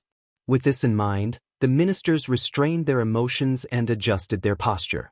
Some of them relaxed slightly, ready to welcome the end of another conference. But not this time. Under everyone's gaze, the Iron Hand King raised his head and swept his gaze across the ministers. All of you have a point. As he spoke, the king's right hand suddenly reached out from the shadow of the throne and flipped it gently at the crowd. His palm faced up and hovered over the meeting table. Just like a cold, unsheathed blade. Even the warm autumn sun could not reduce its chill. Gilbert, Cullen, Kirk, Sauter. All the ministers were stunned and did not understand what was going on. But the Iron Hand King remained expressionless and raised his right palm. You thought it through. As they looked at each other, only the scar-faced spy from the Secret Intelligence Department's eyes flickered. He tactfully stepped forward and picked up the Jade City Substitute Servitude petition from the table. The scar-faced man walked past every stunned minister and respectfully and appropriately placed the letter into the king's palm. This letter is a barb with malicious intentions. King Kessel's voice came out quietly. It appears to be compromising, but in fact, it has seized on Renaissance Palace's weakness and is hiding a trump card. The king slowly lifted the letter up, revealing the iris print on it. We can't even make it public, or we'll be caught in a passive and unjust situation. Every servant who was swept by his gaze subconsciously tensed up and sat up straight. It's better to die for a friend than to perish for an enemy. Old Leinster had such a son. In the next second, the Iron Hand King's fingers suddenly tightened and crushed the letter. The few people who had their eyes fixed on the letter trembled and were startled. Only then did Kessel say calmly, living up to the family name. In the indescribable silence, the Minister of Trade, Viscount Kenny, coughed with difficulty and tried to forget the depression in his heart. He'll pay the price. Kenny bowed respectfully to the king. Just for this letter. King Kessel glanced at him without a word. The letter was still in his hand, crumpled. Of course, Sauter ground his teeth hatefully, and also for his disrespect and disloyalty to you and your highness, Prime Minister Cullen's trembling voice sounded. But not this time. He seemed to have turned back into the doddering old man. He coughed and concluded the meeting. At the very least, the reduction of the recruits and the expansion of the regular army will have to wait until next season, at this moment. But it got out. The king's words came out of nowhere, as if he was mumbling to himself. No one could react in time. Passport? Chioka looked confused. Mine, your majesty? Sauter probed. I'll talk. At that moment, the king of the Iron Hand raised his eyes, which were particularly oppressive in the narrow Ballard Room. While we are talking, every sentence, every word, and every letter on this petition has been publicized, leaked, and spread by someone. Rumors are spreading everywhere. The conference room was silent for a moment. Gilbert was in disbelief. What? Viscount Kenny's surprised gaze kept darting back and forth. You mean, this letter has been leaked? Prime Minister Cullen sat up straight and looked extremely serious. When? However, the king only shook his head calmly and answered the truth. The Secret Intelligence Department is still handling it, but if it's unsatisfactory, I think it won't be long before everyone in the kingdom knows that Renaissance Palace is going to start with Jade City, change the traditional rules, strip the suzerains of their military power, reduce the recruits, and expand the regular army. All the way to the whole of Constellation. Renaissance Palace, Jade City, tradition, suzerains. With every word the Iron Hand King said, the chill in his tone intensified. The Prime Minister was the first to understand. His eyes widened slightly. That means, as you said just now, Bob, the king spoke in his calmest tone, not mincing words from the other party's mind. From the top to the bottom of Constellation, a huge uproar is about to break out. From this moment onwards, we are standing at the heart of the struggle. There's no retreat. The ministers quickly understood the meaning of this matter. The atmosphere suddenly became tense. What's going on? Who did it? Has the culprit been caught? What do we do now? Investigate the mastermind behind this. Amidst everyone's varying opinions and the same panic, the king leaned back thoughtfully and melted into the darkness. How could such an important exchange of letters be leaked? Advisor Sauter turned angrily to the other side and said accusingly, "What did the Secret Intelligence Department say? What about the rumors? What's the situation now?" Beside the conference table, the scar-faced spy from the Secret Intelligence Department bowed steadily. "We're still tracking down the source, encircling and intercepting it in an attempt to reduce the impact of the rumors." His tone was calm, as if what they were about to face was not a monstrous wave that could shake the country. But the delivery of the letter, the defense along the way, and the confidentiality of the palace are all fine. At this point, the scar-faced man's voice had an interesting rise and fall. "There's only one thing we can't take into account. This letter was delivered directly into the palace by the Duke of Iris Flower's messenger." Everyone suddenly fell silent. "You mean Zayn?" Prime Minister Cullen frowned. When he delivered the letter, he made up his mind to leak the contents and spread the rumors? The scar-faced man neither denied nor confirmed it. "We're still investigating." With a target in mind, the anger of the Imperial Conference erupted like a tidal wave. "Covendier, how dare he? Damn it, he's more cunning than his father. Did he fly into a rage out of humiliation and overturn the chessboard?" Among the officials, Gilbert only observed quietly at first, but at the end he sighed softly. Perhaps after the banquet, when His Majesty questions him for his crimes, the Foreign Affairs Minister put away his dazed expression and said tiredly, "Jade City saw our weakness from the terms of the negotiations." But Prime Minister Cullen scratched his chin and looked solemn. "Something's not right. Zayn is not a good person, but he's not a lunatic either. The fact that he wrote this letter is enough to prove his slyness and self-preservation." The Prime Minister pondered. "He's not stupid enough to force Renaissance Palace and himself into a dead end. That's even worse, it's done by someone else." Viscount Kenny looked suspicious. "Plotting against both of us at the same time.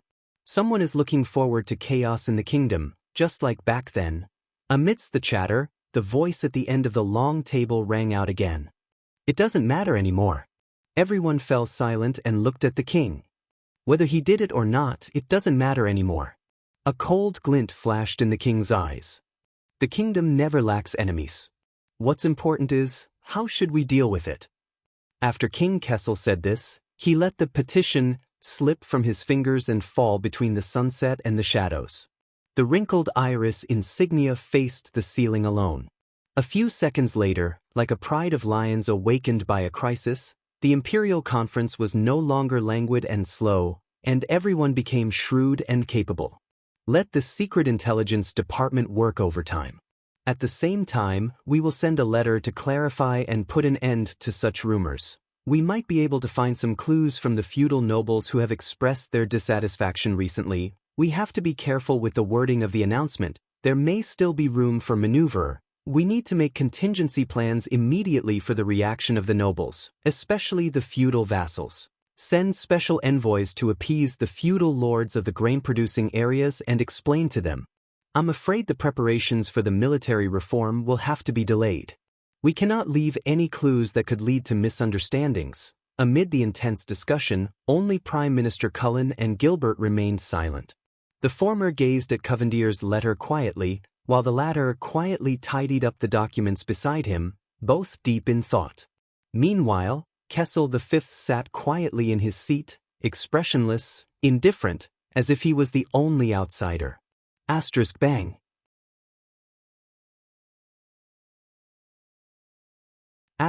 There was a muffled sound. It was military advisor Sadr striking the table with his palm, attracting the attention of the Imperial Conference. Everyone! Saldus' expression was solemn. His gaze was slightly hesitant, but it quickly became focused and determined. I think at this point, things are unavoidable. Our next choice is actually simpler. Gilbert frowned and turned his head, as if he had expected something. Sadr said resolutely. Since there's no way back, why not go forward with all our might? At that moment, the military advisor was in high spirits.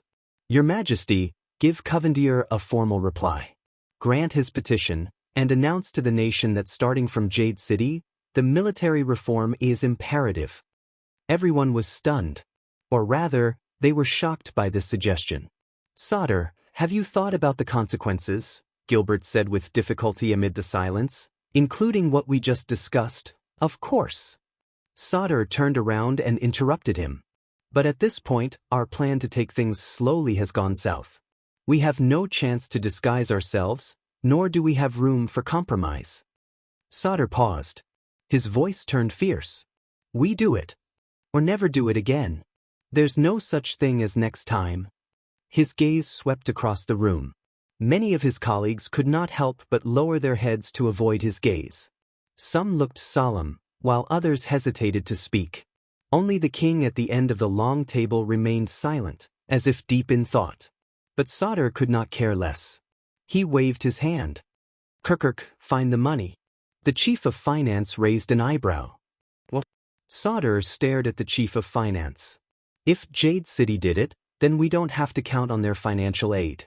But under these circumstances, the military reform must be put on the agenda. According to the previous plan, we should first reduce the Jade Star private army from the vassals directly under the royal family around Eternal Star City, and expand the regular army. Only then will we have the strength to deal with what comes next. Kirkuk paused for 3 seconds, then became exasperated. All right, let's not talk about the fact that the situation might not be that bad. And let's not talk about the fact that His Majesty hasn't agreed to your rotten idea. Our budget is already very tight. Once this letter is leaked and causes trouble, the financial pressure will only increase. If there's no revenue, we might even have to use other sources to make up for it, such as the salaries of the officials, or even increase taxes. That would be even worse. Kirkuk was in a great deal of trouble. Moreover, reorganizing an army is not as simple as registering and creating a register. Even if you have prepared all the officers who are waiting to be incorporated, do you know how many Jade Star private soldiers who are called up at the right time cost to maintain a regular soldier, from the salary, equipment, logistics, and station? I know. Sadr slammed his fist on the meeting table, startling everyone. Kirkuk, I know your difficulties, but I understand your anger even more. He shouted angrily, whether it's the indignation you felt when you were fooled by those southern bumpkins with their account books when collecting taxes, or the anger you felt when Covendier turned the tables on His Majesty, I can relate to it all. Kirkuk pursed his lips. Sadr stood up abruptly, pressed his arms on the table and leaned forward. But I swear to you, Kirkuk, the regular army is the key to changing all this. Expansion and restructuring are just the beginning. There was an indescribable fanaticism in Saldus' expression, which made Prime Minister Cullen frown involuntarily. The price of a moment is for the future prosperity of the kingdom. And one day, the kingdom's wrath will personally walk into Jade City's Palace of Clarity with His Majesty's decree, surrounded by countless soldiers, and persuade Zayn Covendier and his cunning accountants to pay their taxes honestly and recover all of today's costs. It's a sure win without loss. At this point, Saldus' eyes shone with an unquestionable light. A sure win without loss? Kirkuk answered Sadr with a sneer.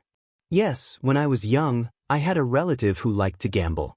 He said the same thing when he came to my house to borrow money for business, until he was taken away by the Blood Bottle Gang loan sharks. At this point, the chief of finance got up from the back of his chair and leaned forward. What's the difference between you and him? A gambler? The conflict between the two made everyone frown. The military advisor clenched his fists. The emotion in his eyes turned from disappointment to anger. Why don't you understand? Sauter said bitterly. With a regular army, you'll have money. Why don't you understand? Kirkuk was equally displeased. Without money, you won't have a regular army. Then find the money. Saldus' furious roar shook Ballard Room. You're the chief of finance of the kingdom. Be a beggar, sell your ass, even if you have to borrow from loan sharks. For the sake of the kingdom, find me that damn budget for army expansion. The two men's disrespectful shouting made their colleagues frown. But the Prime Minister and the rather prestigious Foreign Affairs Minister, who were supposed to be presiding over the meeting, did not make a sound. The king, on the other hand, remained motionless on his throne. You finally King got one thing right. Soldiers. Kirkuk stood up. Although he was a head shorter than Sauter, he did not lose in terms of grandeur. I'm the chief of finance. Remember? Last year, it was precisely your military affairs sector that shamelessly boasted here, bragged about the benefits of sending troops to the heavens. You forced the Department of Finance to approve the budget, forced the Department of Agriculture to contribute rations, forced the Department of Foreign Affairs to open up a path for you, forced the Secret Intelligence Department to pave the way for you, and inexplicably sent a large number of regular soldiers, retired, active, reserve, training, and new conscripts, to Blade Fang's camp. Sent to Western Desert. Sent to the desert. The expressions of the people at the Imperial Conference changed as they recalled the incident with sorrow. Without that unprofitable business of yours, would we need to ask Jade City for money? Would we have been fooled by Covendier like that? Kirkuk glanced at the colleagues around him who agreed with him, and said darkly, What? Do you want to do it again? Sauter clenched his fists. That was to welcome back Prince Thales, the Jade Star bloodline, the heir to the kingdom. You're absolutely right. Kirkuk retorted angrily. Then go ask him for money. Sauter was so infuriated by the scoundrel's quibble that he was rendered speechless. Kirkuk, be careful with your words. Gilbert could not take it anymore. He stopped him sternly. Sit down, don't be disrespectful in front of the Emperor. Kirkuk sat down and even banged his chair to express his displeasure. Sauter snorted angrily and sat down heavily, but had no intention of extinguishing the flames of war. Stop being so sarcastic, shirking responsibility and pretending to be innocent, moneybag. About sending troops to Western Desert to welcome back the prince, you knew about it and even supported it. You had your own selfish motives and were trying to profit from it. It was Kirkuk's turn to be stunned. Me? Selfish motives? Profit? Kirkuk was caught off guard, shocked and angry. Very well, you coarse country bumpkin who grew up planting grapevines. But Sauter did not hold back. He pointed at Kirkuk's nose. I only figured it out after the banquet. But that's right, Kirkuk, it's you. After the Desert War, many nobles in the Central Territory targeted Western Desert, where the situation had changed drastically, and illegally invaded and annexed land for personal gain. Now, the deadline for the land assessment order is approaching, and they're trying every means possible to clear their names. Kirkuk's face paled. Back then, you supported our expedition to the desert, and even privately bribed several frontline officers, all because you wanted the regular army to cause a huge commotion and turmoil in Western Desert. You wanted to catch these greedy nobles and landlords off guard, force them to give themselves away, and turn them into a rolling source of income for the Department of Finance to confiscate and confiscate. The news that the military advisor revealed was no trivial matter. The Imperial Conference was in an uproar, and King Kessel's gaze shifted. Kirkuk was exasperated. That's slandering nonsense. I have the names of those officers. Why, do you want to confront them? Or have the Secret Intelligence Department investigate? Your Majesty, Kirkuk was extremely anxious, but he was tongue-tied. Sauter gritted his teeth and pressed on. For this reason, you even secretly leaked the news of the regular army's expedition to the west. And that unlucky Doyle of Mirror River who got into trouble at the royal banquet? They're just one of the fat sheep on your list. At the imperial conference, the ministers were surprised and could not help but look at Kirkuk in a new light. Viscount Kenny coughed and asked worriedly, "Well, my father-in-law's family also has a few businesses in the Western Desert. You wouldn't? How could I, Lord Kenny?" Kirkuk smiled obsequiously, but he immediately turned to the king and put on a mournful face. "Your Majesty, I was just..." That King Kessel just stared at him with narrowed eyes. "Kirkuk, you're indeed moneybag." Gilbert saw Kirkuk's expression and guessed the truth. He could not help but sigh. "No wonder they say that you can even take money out of your crotch. You're good at making money and can support the kingdom." Kirkuk's cheek twitched. "Yes." On the other side, Prime Minister Cullen snorted and added a sentence with an unclear meaning. "Someone else's crotch." Sodder snorted angrily, his attitude self-evident. Under everyone's gaze, Kirkuk swallowed hard and hurriedly raised his hand. "All right, Your Majesty, listen to me." "That's right. We originally had a few extra fines and forfeitures from this expedition, which can be included in the next quarter's budget." "The Doyle family?" Gilbert said in a low voice. Kirkuk froze. Sensing the suspicion in everyone's eyes, his voice immediately weakened. He took a deep breath. "That's right. But the Doyle family deserved it. Over the years, they've crossed the border to occupy land, illegally rented tenancies, smuggled taxes, concealed the population, and violated tradition. All these crimes should have been dealt with long ago. Our Department of Finance is dedicated to the kingdom and does things impartially. Cut the crap. Where's the money?" Sodder ignored his excuses and went straight to the point. "Now, it's been several months since the prince's return, and our mission is complete. Your Department of Finance should be full by now, right?" The military advisor was aggressive. "Why did you make all sorts of excuses during the Imperial Conference about being poor? When South Coast Hill forced us into a corner, you still held onto your wallet tightly and obstructed His Majesty's military reform." Kirkuk was both shocked and angry at the same time at this accusation. I. He looked around, but none of his colleagues dared to interrupt. Saldus' gaze was sharp and threatening. Kirkuk felt dizzy. He had to take a deep breath and yelled at the top of his lungs, "Prince Thales!" As soon as these words came out, everyone was stunned again. "What?" Sodder asked, puzzled. Kirkuk panted a few times and said angrily, "I'm sorry, I didn't want to say what I'm about to say here. After all," he calmed his breathing and said in resignation, "That's right. Sodder, based on the standard of the regular army, Doyle's case is enough for you to expand the staffing of 800 to 1,000 heavy cavalry, plus their squires, equipment, logistics, and perhaps more." Sodder slammed the table and mouthed, "I knew it." But Kirkuk changed the topic. "But after Prince Thales, I mean the incident at the banquet, Doyle's case was exposed to the public. From a simple case, it became a hot potato that attracted the attention of the entire nation. Even the case files were taken away by the kingdom's secret intelligence department overnight. Someone could not help but turn around. The scar-faced man from the kingdom's secret intelligence department was expressionless, as if he had not heard anything. Sodder frowned. "Western Desert is vast. Your sources of income are definitely not limited to just them." Kirkuk sighed pitifully. "Yes. But don't forget, Prince Thales stood up for the Doyle family last night in the name of His Majesty. Now everyone thinks that Doyle is backed by the Duke of Star Lake, the heir to the kingdom. This has implicated our other cases. Now, no one dares to touch anything that involves land annexation or the old and new nobles, let alone handle it." Saldus' expression changed slightly.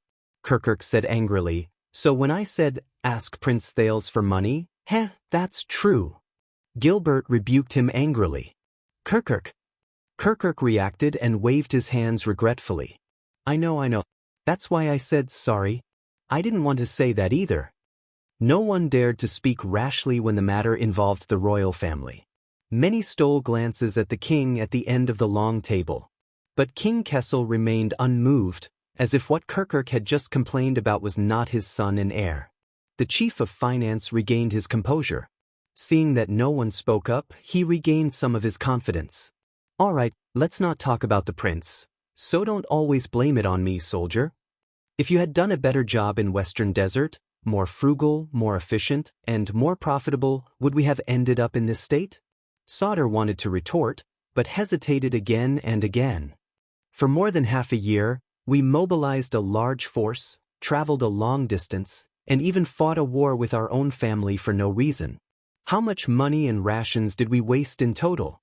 Kirkuk spoke more and more smoothly, to the point that he slammed the table fiercely.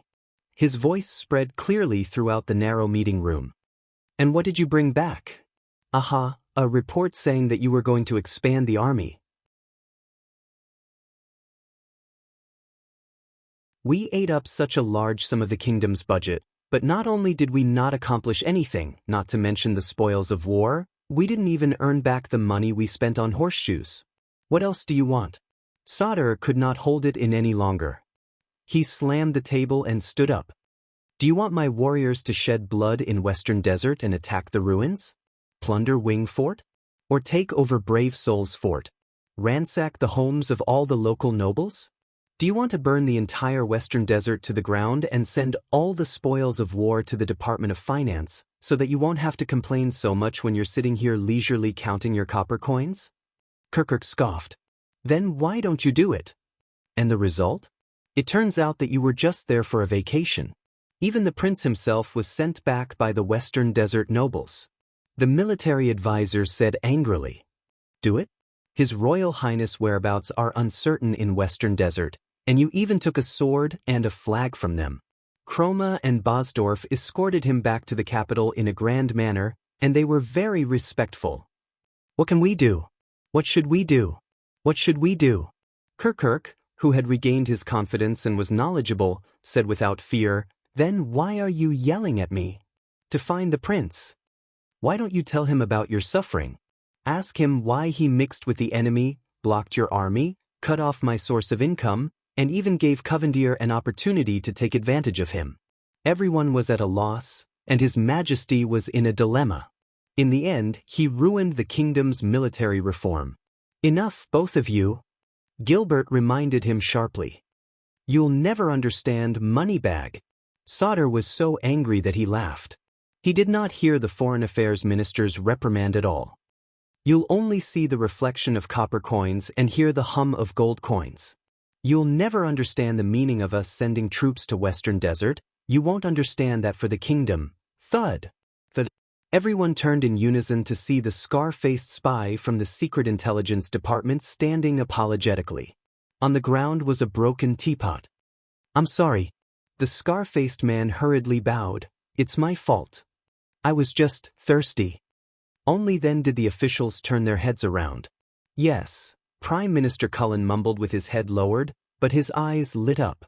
It's indeed your fault. Interrupted, Sauter and Kirkuk snorted and sat back in their seats, turning their heads away from each other. But the Foreign Affairs Minister was furious. Sauter, Kirkuk, watch your language. This has nothing to do with His Highness Thales. Gilbert's words were harsh. His Highness's body is priceless.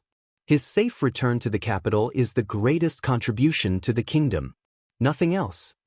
And don't forget, we are here to discuss countermeasures to deal with the predicament brought about by the leak of this letter. This is a kingdom's official business. Don't turn this into a personal grudge. Sauter and Kirkuk's expressions softened a little, but the Prime Minister coughed at that moment. Don't blame them, Count Casso. Sauter and Sir Kirkuk had no choice either. Duke Cullen shook his head. Whether it's the expedition to Western Desert or the royal banquet, it's His Highness's fault for appearing at such a coincidental time, just like this letter. The Prime Minister shook his head at the king, implying something. He's forced us into a tight spot. There's no other way.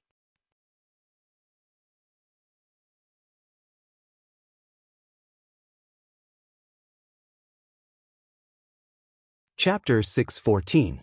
The ministers shuddered as they listened to Prime Minister Cullen's words. Gilbert could read between the lines and could not help feeling anxious. Prime Minister. At that moment, a third voice joined the discussion. In fact, if the kingdom has no other choice but to bite the bullet, Perhaps, the unfamiliar voice attracted the attention of most of the people. The ministers turned to the interlocutor, the only participant in the imperial conference who did not speak, the archdeacon of the Sunset Church, Stylia Nysides. Stylia Nysides nodded slightly. I can try to persuade the Sunset Church to invest in solving the problem of expanding the regular army? Many people frowned. What? Sauter asked suspiciously. In the corner of the conference table, the archdeacon smiled and nodded humbly. Guy Stylia Nysides, the archdeacon of the Central Diocese of the Sunset Church, attending the imperial conference in place of the ailing Archbishop Zenon. I know who you are, kid, Advisor Sauter interrupted rudely. Say, you can find the money we want? The archdeacon named Guy smiled slightly, then closed his eyes in a prayer gesture. I can't guarantee anything, but I'll try my best. Seeing how straightforward the archdeacon was, Advisor Sauter looked doubtful. If I remember correctly, in the central Sunset Temple of the King's City, Chief Priest Diallo was the one who opposed the standing army system the most. He once said, the standing army fights for money, greedy and despicable, while the conscripts fight for their duty, holy and respectable. Guy's tone was modest. Yes, most of the archdeacons of the Sunset Temple are of noble birth. They come and go from castles and palaces, and have close relationships with the nobles and dukes. But we're different, Sir Sauter, the archdeacon said firmly. The Sunset Church is not the Sunset Temple. The Sunset Church. Sauter was silent for a while. He collected himself and looked at the priest with a serious gaze. Who did you say you were? On the other side, Prime Minister Cullen said with a look of understanding, a battle of faith between the temple and the church, the ministry of priests and the ministry of evangelism, the archdeacons and the bishops. The archdeacon turned to the Prime Minister and smiled warmly. No, this has nothing to do with faith, but politics and standpoint. The temple is close to the dukes, and the church is close to His Majesty. It's that simple. If we can reduce the influence of the temple by reducing the conscripts and increasing the regular army, the bishops of the church will be happy to see it. Hearing this, many people began to ponder. Cullen's gaze flickered. Oh, as a believer of the Sunset Goddess, you really don't hide it all? Cover up. Guy shook his head indifferently. No faith can exist independently of politics, and no religion is not related to power struggles.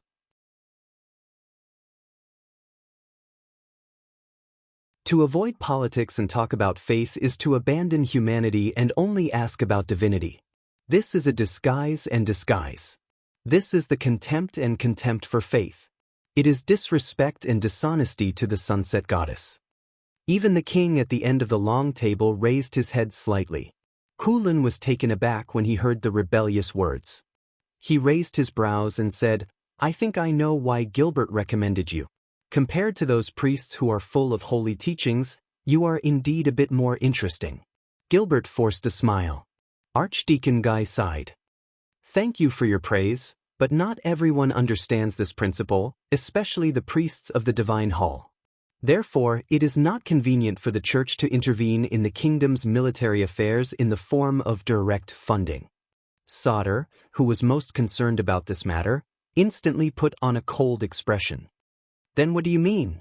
Guy turned to him and said seriously, to support the expansion of the regular army, the Sunset Church must have a valid reason. Reason. Many people's expressions changed slightly. Guy looked respectfully at the end of the long table. If His Majesty can change the tradition and allow our priests to join the regular army of the royal family, I will be more confident in persuading the bishops to invest. Sauter was taken aback. But we already have military priests. Every time there is a war, the temple will send a qualified officiant to preside over the expedition ceremony. Guy's lips curled up and he nodded calmly. Banish them. What? Sauter was incredulous.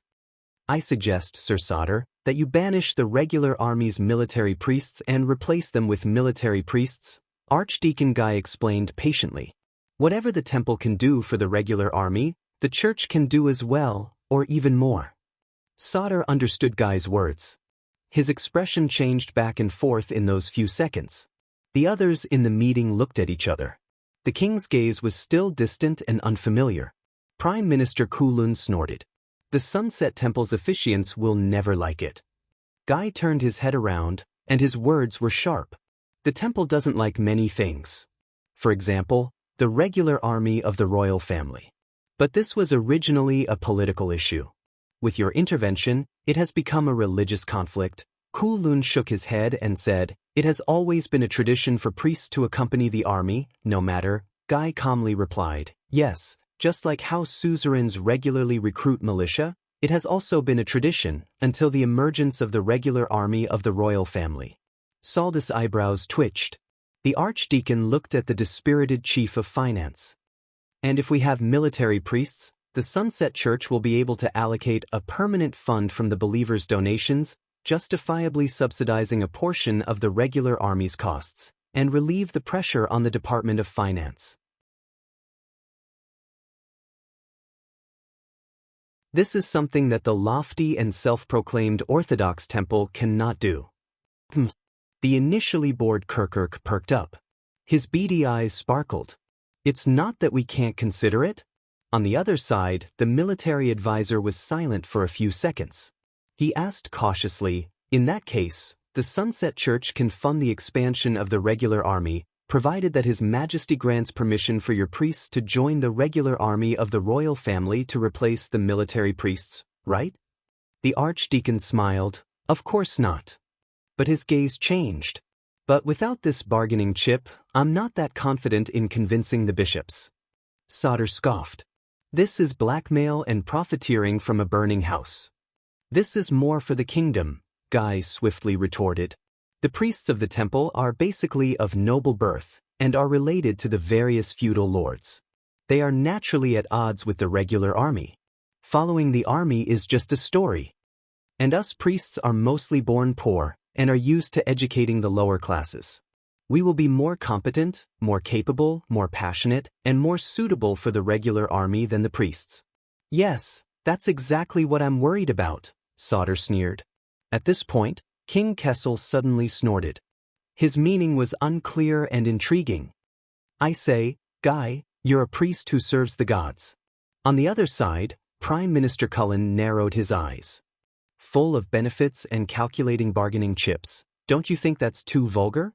"Vulgar?" Stylianides smiled. The king of Renaissance's faith teacher and close comrade, Brother Mohatsa the prophet, famously said, "Theology is the knowledge of men." Gilbert stirred slightly. "Divinity exists in human nature, and human nature carries divinity. Only by exhausting every corner of human nature can we hope to find that glimmer of divinity." Guy smiled. "Who says the secular world isn't holy? There's a kingdom of heaven in the mortal world." "Ah, you're not just a little interesting, Guy," the Prime Minister's tone changed. "You're also very scary." The archdeacon made another prayer gesture, very devoutly. "The goddess test always makes the path of truth seem more treacherous and rugged." "No." After a few moments of hesitation, Sauter figured it out and firmly rejected the offer. "The regular army of the royal family does not require priests to accompany them." He said decisively, "The regular army cannot be restricted by forces other than His Majesty, especially in terms of financial resources." As Sauter said this, he glanced at King Kessel. But to his disappointment, the king remained unmoved. Guy was unperturbed and continued the discussion. "If it's limited by the form of payment, we can discuss it. For example, the church can donate the money to the Department of Finance, and the Department of Finance can allocate it to the budget of the Ministry of Military Affairs." "Sure." The Chief of Finance's eyes lit up. "If this succeeds, you'll have saved my life, Guy." Stylianides nodded politely. "Thanks to the goddess, I dare not claim credit." But Saldus' attitude remained the same. "What's the difference?" Constellation spent 500 years, with endless sacrifices and bloodshed, to drive religion and theocracy back to the temple. As long as I'm in charge of the Ministry of Military Affairs, history will not regress." Sauter spoke with certainty and uncompromising. "That's not necessarily the case," Kirkuk muttered. "Based on your stance just now, You're probably willing to make anyone prime minister if they can help you expand the regular army. Saldus' expression stiffened. Then I'll thank the heavens, Prime Minister Cullen sighed and shifted his large buttocks that covered the entire chair. Please do, Archdeacon Guy. Archdeacon Guy smiled humbly at them. I understand your concern, Sir Sodder, but what you've said is a lesson learned long ago. The priests of the temple fell into the self-righteous path of the youngest, arrogant, greedy and corrupt, allowing their selfish desires to overshadow the public, condoning lies to obscure the truth, flaunting the might of the gods for worldly gain, fighting for power through faith, and never turning back. Archdeacon Guy nodded, as gentle as ever. And it was precisely because my ancestors, the priests of the missionary department, saw their mistakes that they broke away from the temple and established themselves, upholding the teachings of the goddess, and established the Sunset Church. It's been nearly 4 centuries since then. The head priest and the archbishop are not subordinate to each other. The priest department and the missionary department abide by their boundaries, we do not. Sodder waved his hand impatiently and cut him off. The temple or the church, the priests or the priests, in my opinion, there's no difference, they're all jackals of the same tribe. When we were weak, we asked for help, of course we'd be obedient. When we're strong, we're greedy and bound to take a mile when given an inch. He said warily, times have changed. The days when the Sunset Temple had unlimited authority and hundreds responded to a single call, and even dared to challenge Renaissance Palace and interfere in the succession of the throne are gone forever. These words sent a chill through the entire Imperial Conference. Guy heaved a long sigh, making no attempt to conceal his disappointment. I understand, Sir Sodder. It looks like the wishes of the priests to serve the country can only be realized in the future. At the end of the long table, the king's cold gaze was once again overshadowed by the setting sun. In that case, in the face of such a dilemma, it's unlikely to force through military reform, Prime Minister Cullen, who presided over the Imperial Conference, said with a sigh. Hearing this, Sodder glared at Kirkuk again. Don't look at me. If you want money, Guy and the church have it.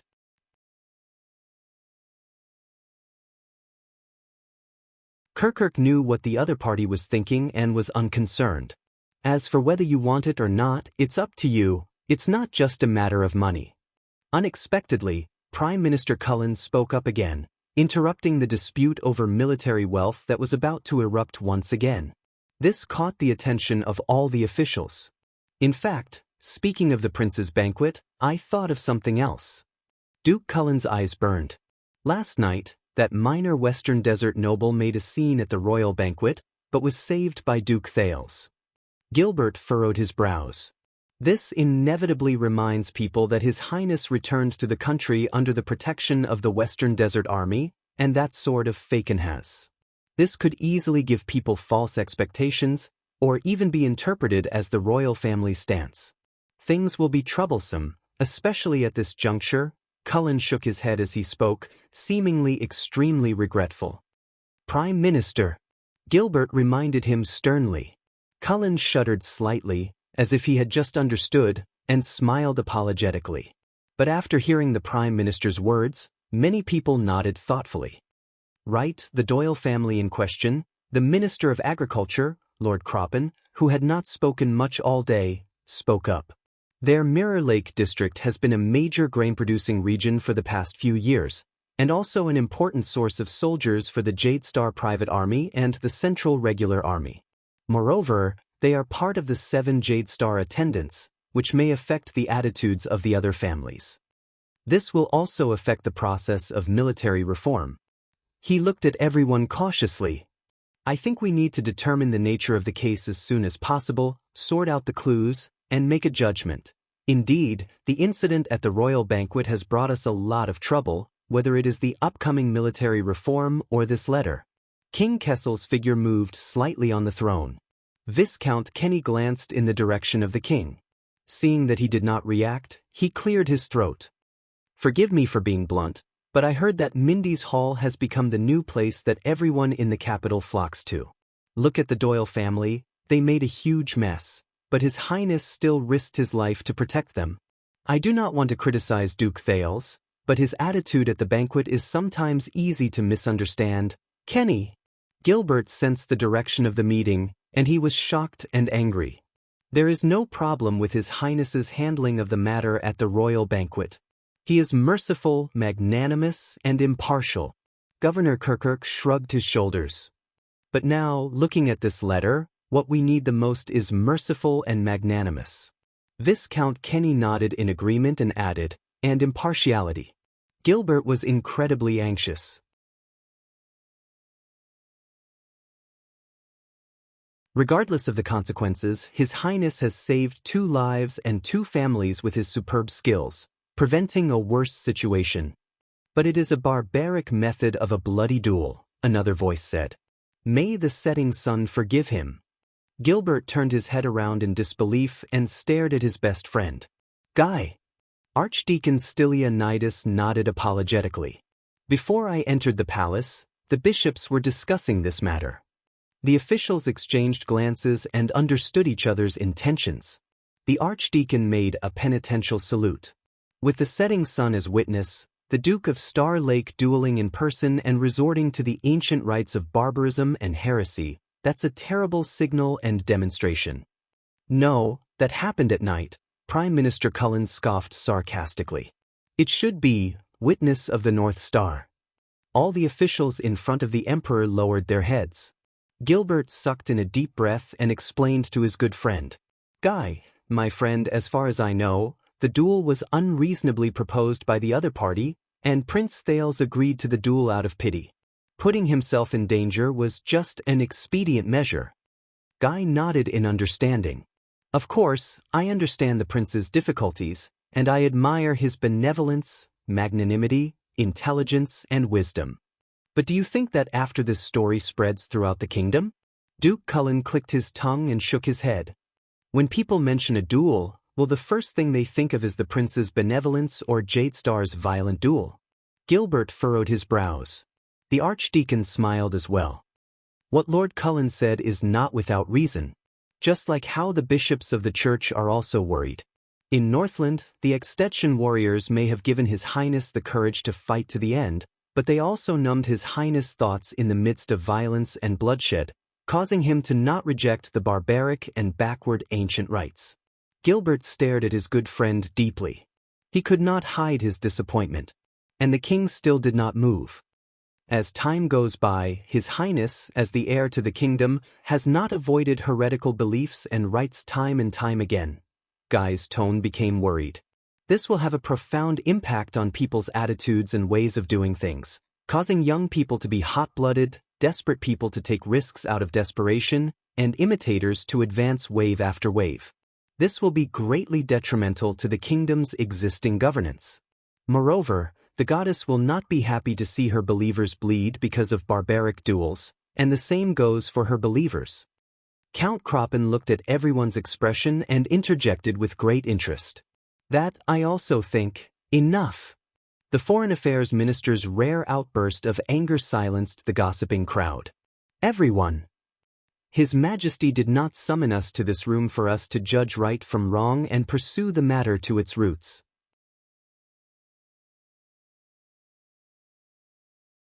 Gilbert's breathing quickened. He stood up and glanced angrily at each of his colleagues. Sire, I know that the regular army's expedition to the Western Desert has involved a great deal of effort, but it was not a complete success. You have your own difficulties and are brooding over it.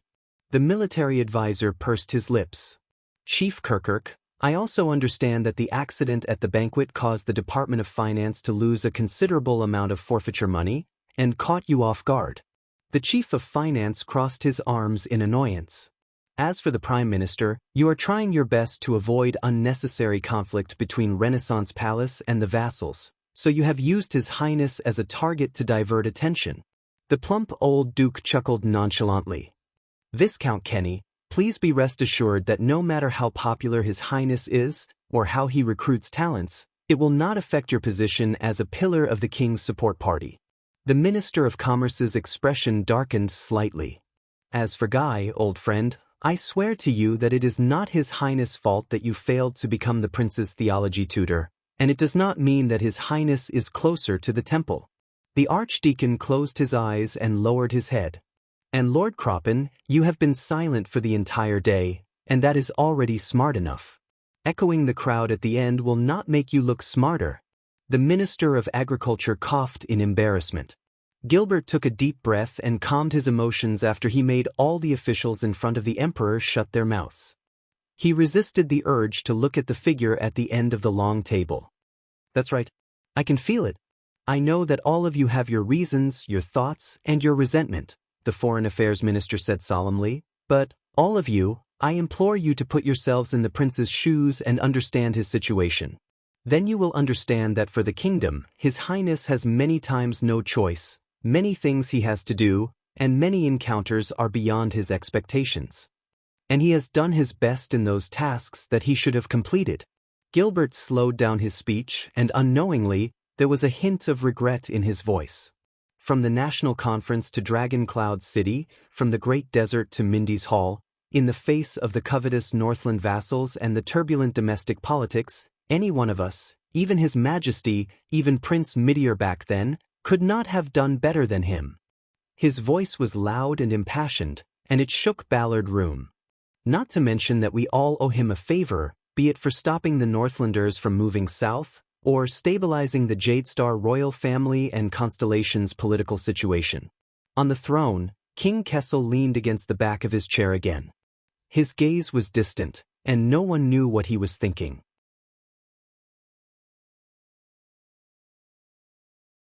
As for the other unexpected consequences caused by Thale's actions, be it the chaos in the Western Desert, Doyle's case, the duel, the dispute, or this damned letter and the predicament it brought, they are, in fact, the result of our lack of consideration and planning.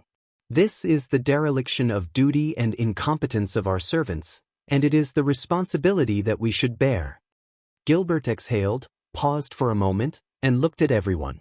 Everyone turned their heads away to avoid eye contact with him. When Gilbert said this, he felt bitter. Shift the blame to His Highness? This will not cover up our incompetence, nor will it solve more problems. And that child should not be responsible for a mistake that he is unaware of. At this moment, Duke Cullen suddenly spoke. Even if he is a Jadestar? Gilbert's expression changed. He turned around abruptly and showed no signs of weakness. It is precisely because he is a Jadestar. Prime Minister Cullen frowned. After pausing for a few seconds, the Prime Minister sighed. I know, Count Casso, you are his teacher, but Gilbert quickly interrupted him. I am not saying this just because he is my student. Gilbert turned around and faced his other colleagues. His tone was resolute and brooked no room for doubt. It is also because of Prince Thales himself. Whether it is his courage and achievements in going north as a hostage, his experience in traveling thousands of miles back to the country, or his courage in saving people at the banquet, all of these prove that he is worthy of being the Jadestar descendant, the Duke of Star Lake, and the bloodline of the kingdom. When he said this, Gilbert's voice trembled slightly. We should all feel honored and proud to have such a prince. We should be the long swords in his hands, not the stones in his boots. We should help him, not obstruct him. When he finished speaking, Gilbert raised his hand and pressed it against his eyes. He took a few deep breaths. The Imperial Conference was silent. The king's gaze was still like a sharp blade in the snow, emitting a cold glare. Vice Bishop Guy sighed and patted Gilbert's arm, gesturing for him to sit down. Gilbert flung his friend's arm away and took a deep breath. Please forgive me, everyone. He tried hard to adjust his emotions and calm his tone. Just as your Majesty said, I am tired and old. Ballard Room was silent. At least you are not fat. Prime Minister Cullen took over the conversation. He was a little dispirited and sentimental. I will not be an eyesore to certain people. This sentence had a profound meaning, and no one dared to continue. That was until the King of Constellation tapped her fingers lightly and broke the dull atmosphere. Gilbert. Kessel V's gaze was directed at him. He could not hide the complicated and subtle tone in his voice. Old friend. But Gilbert suddenly raised his head. And you, your Majesty. The Foreign Affairs Minister's voice suddenly rose.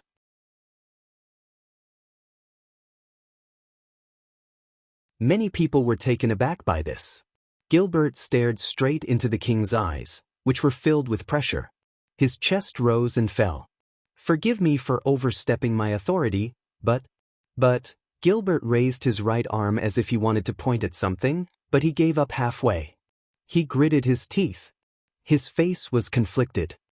But until today, all the unfair scrutiny, accusations, criticism, and difficulties His Highness has received since he returned to Constellation in Eternal Star City, and even at this table, in the face of King Kessel's sharp gaze, Gilbert made up his mind and spoke through gritted teeth. He said through gritted teeth, "It is all because of your attitude towards him." As soon as he said this, the expressions of all the officials before the king changed. "Gilbert," Guy warned sternly. Prime Minister Cullen's face was tense as he sank into deep thought. But the king only stared back at Gilbert quietly and did not say a word. Only Gilbert gulped, closed his eyes, and sighed. "To be honest, Your Majesty, I am not very competent as a subject or as a father. I have no right to lecture you. But as a friend..." Gilbert opened his eyes. He was sincere and serious. "Kai, Your Highness, Fifth Prince." These titles made everyone's thoughts stir. King Kessel did not speak. But at that moment, his fingers that were tapping on the table stopped. "You really should be proud and gratified that you have such a son. You should be proud and gratified by his awareness and ability, his character and intelligence, his strength and optimism, and the fact that he didn't collapse under the heavy burden of the entire kingdom." Gilbert stared at him from afar. "I believe, and I am not the only one. We all believe from the bottom of our hearts. Prince Thales will be the future that we all look forward to." At that moment, no one in the Imperial Conference spoke. The silence lasted for a whole 10 seconds. "You give him lessons every day, Gilbert?" The king's deep voice traveled, and his emotions could not be discerned. "You are too close to him." Gilbert was stunned for a moment before he smiled. "No, you are the one who is too far away from him. Just like the late king." At that moment, the Iron Hand King's eyes suddenly moved. It was like the first crack on a flawless iron wall. "But at that time, you still had Mindy's Hall." Gilbert looked at the throne quietly, but he seemed to be looking at something else. "And now he has nothing." King Kessel seemed to be fixed in his chair. Even his gaze did not move. "Get close to him, Your Majesty.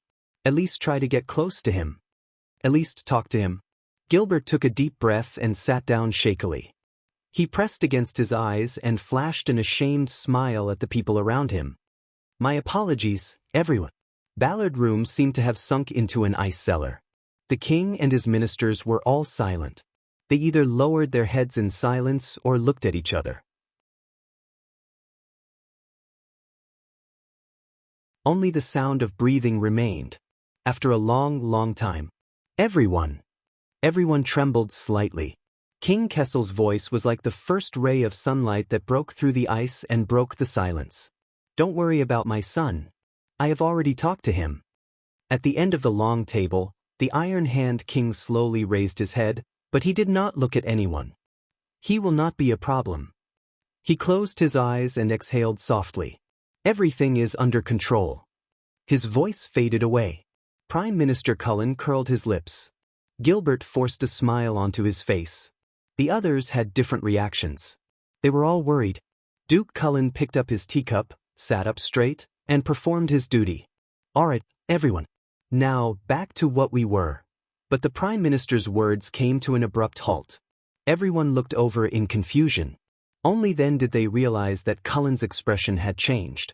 The Duke of Eastern Sea was staring intently at the teacup in his hand. There were tiny ripples on the surface of the teacup. Almost at the same time, the ministers in Ballard Room sensed something amiss and turned around. Asterisk thud. Thud. Thud. Asterisk the sound of footsteps in groups came from outside the room, causing an obvious tremor. This was a rare occurrence. The ministers looked at each other, not understanding what was going on. These footsteps, there are at least 30 people. As a military advisor who had served for many years, Sauter looked up warily. What happened? But no one answered him. On the contrary, different orders were faintly heard through the crack in the door. "Vanguard Division, gather reinforcements. Run. The situation is unclear. Guard division, deploy on the spot. Something was not right. The ministers were alarmed and uncertain. The king also frowned. Strange. Gilbert frowned. Is the royal guards having a drill today? Near Ballard Room? The next second, a rapid and ear-piercing ring of a bell penetrated the wall and rang in everyone's ears. Ding! Many people were startled and looked around in panic. This is the royal guards. Advisor Sauter was stunned. He blinked and stared at the dark stone door, unable to believe his own deduction. An emergency alarm? The king remained calm, but his frown deepened. The scar-faced spy from the Secret Intelligence Department was the first to move. He reached for the door. But before he could touch the doorknob, the door to Ballard Room was flung open. You're tuning in to the Passion Pages YouTube channel. We're so grateful for your support, and don't forget to subscribe to join us on this incredible journey through captivating stories. Your generosity through donations truly makes a world of difference, as it's the primary source of revenue that allows me to expand and enhance this channel for you.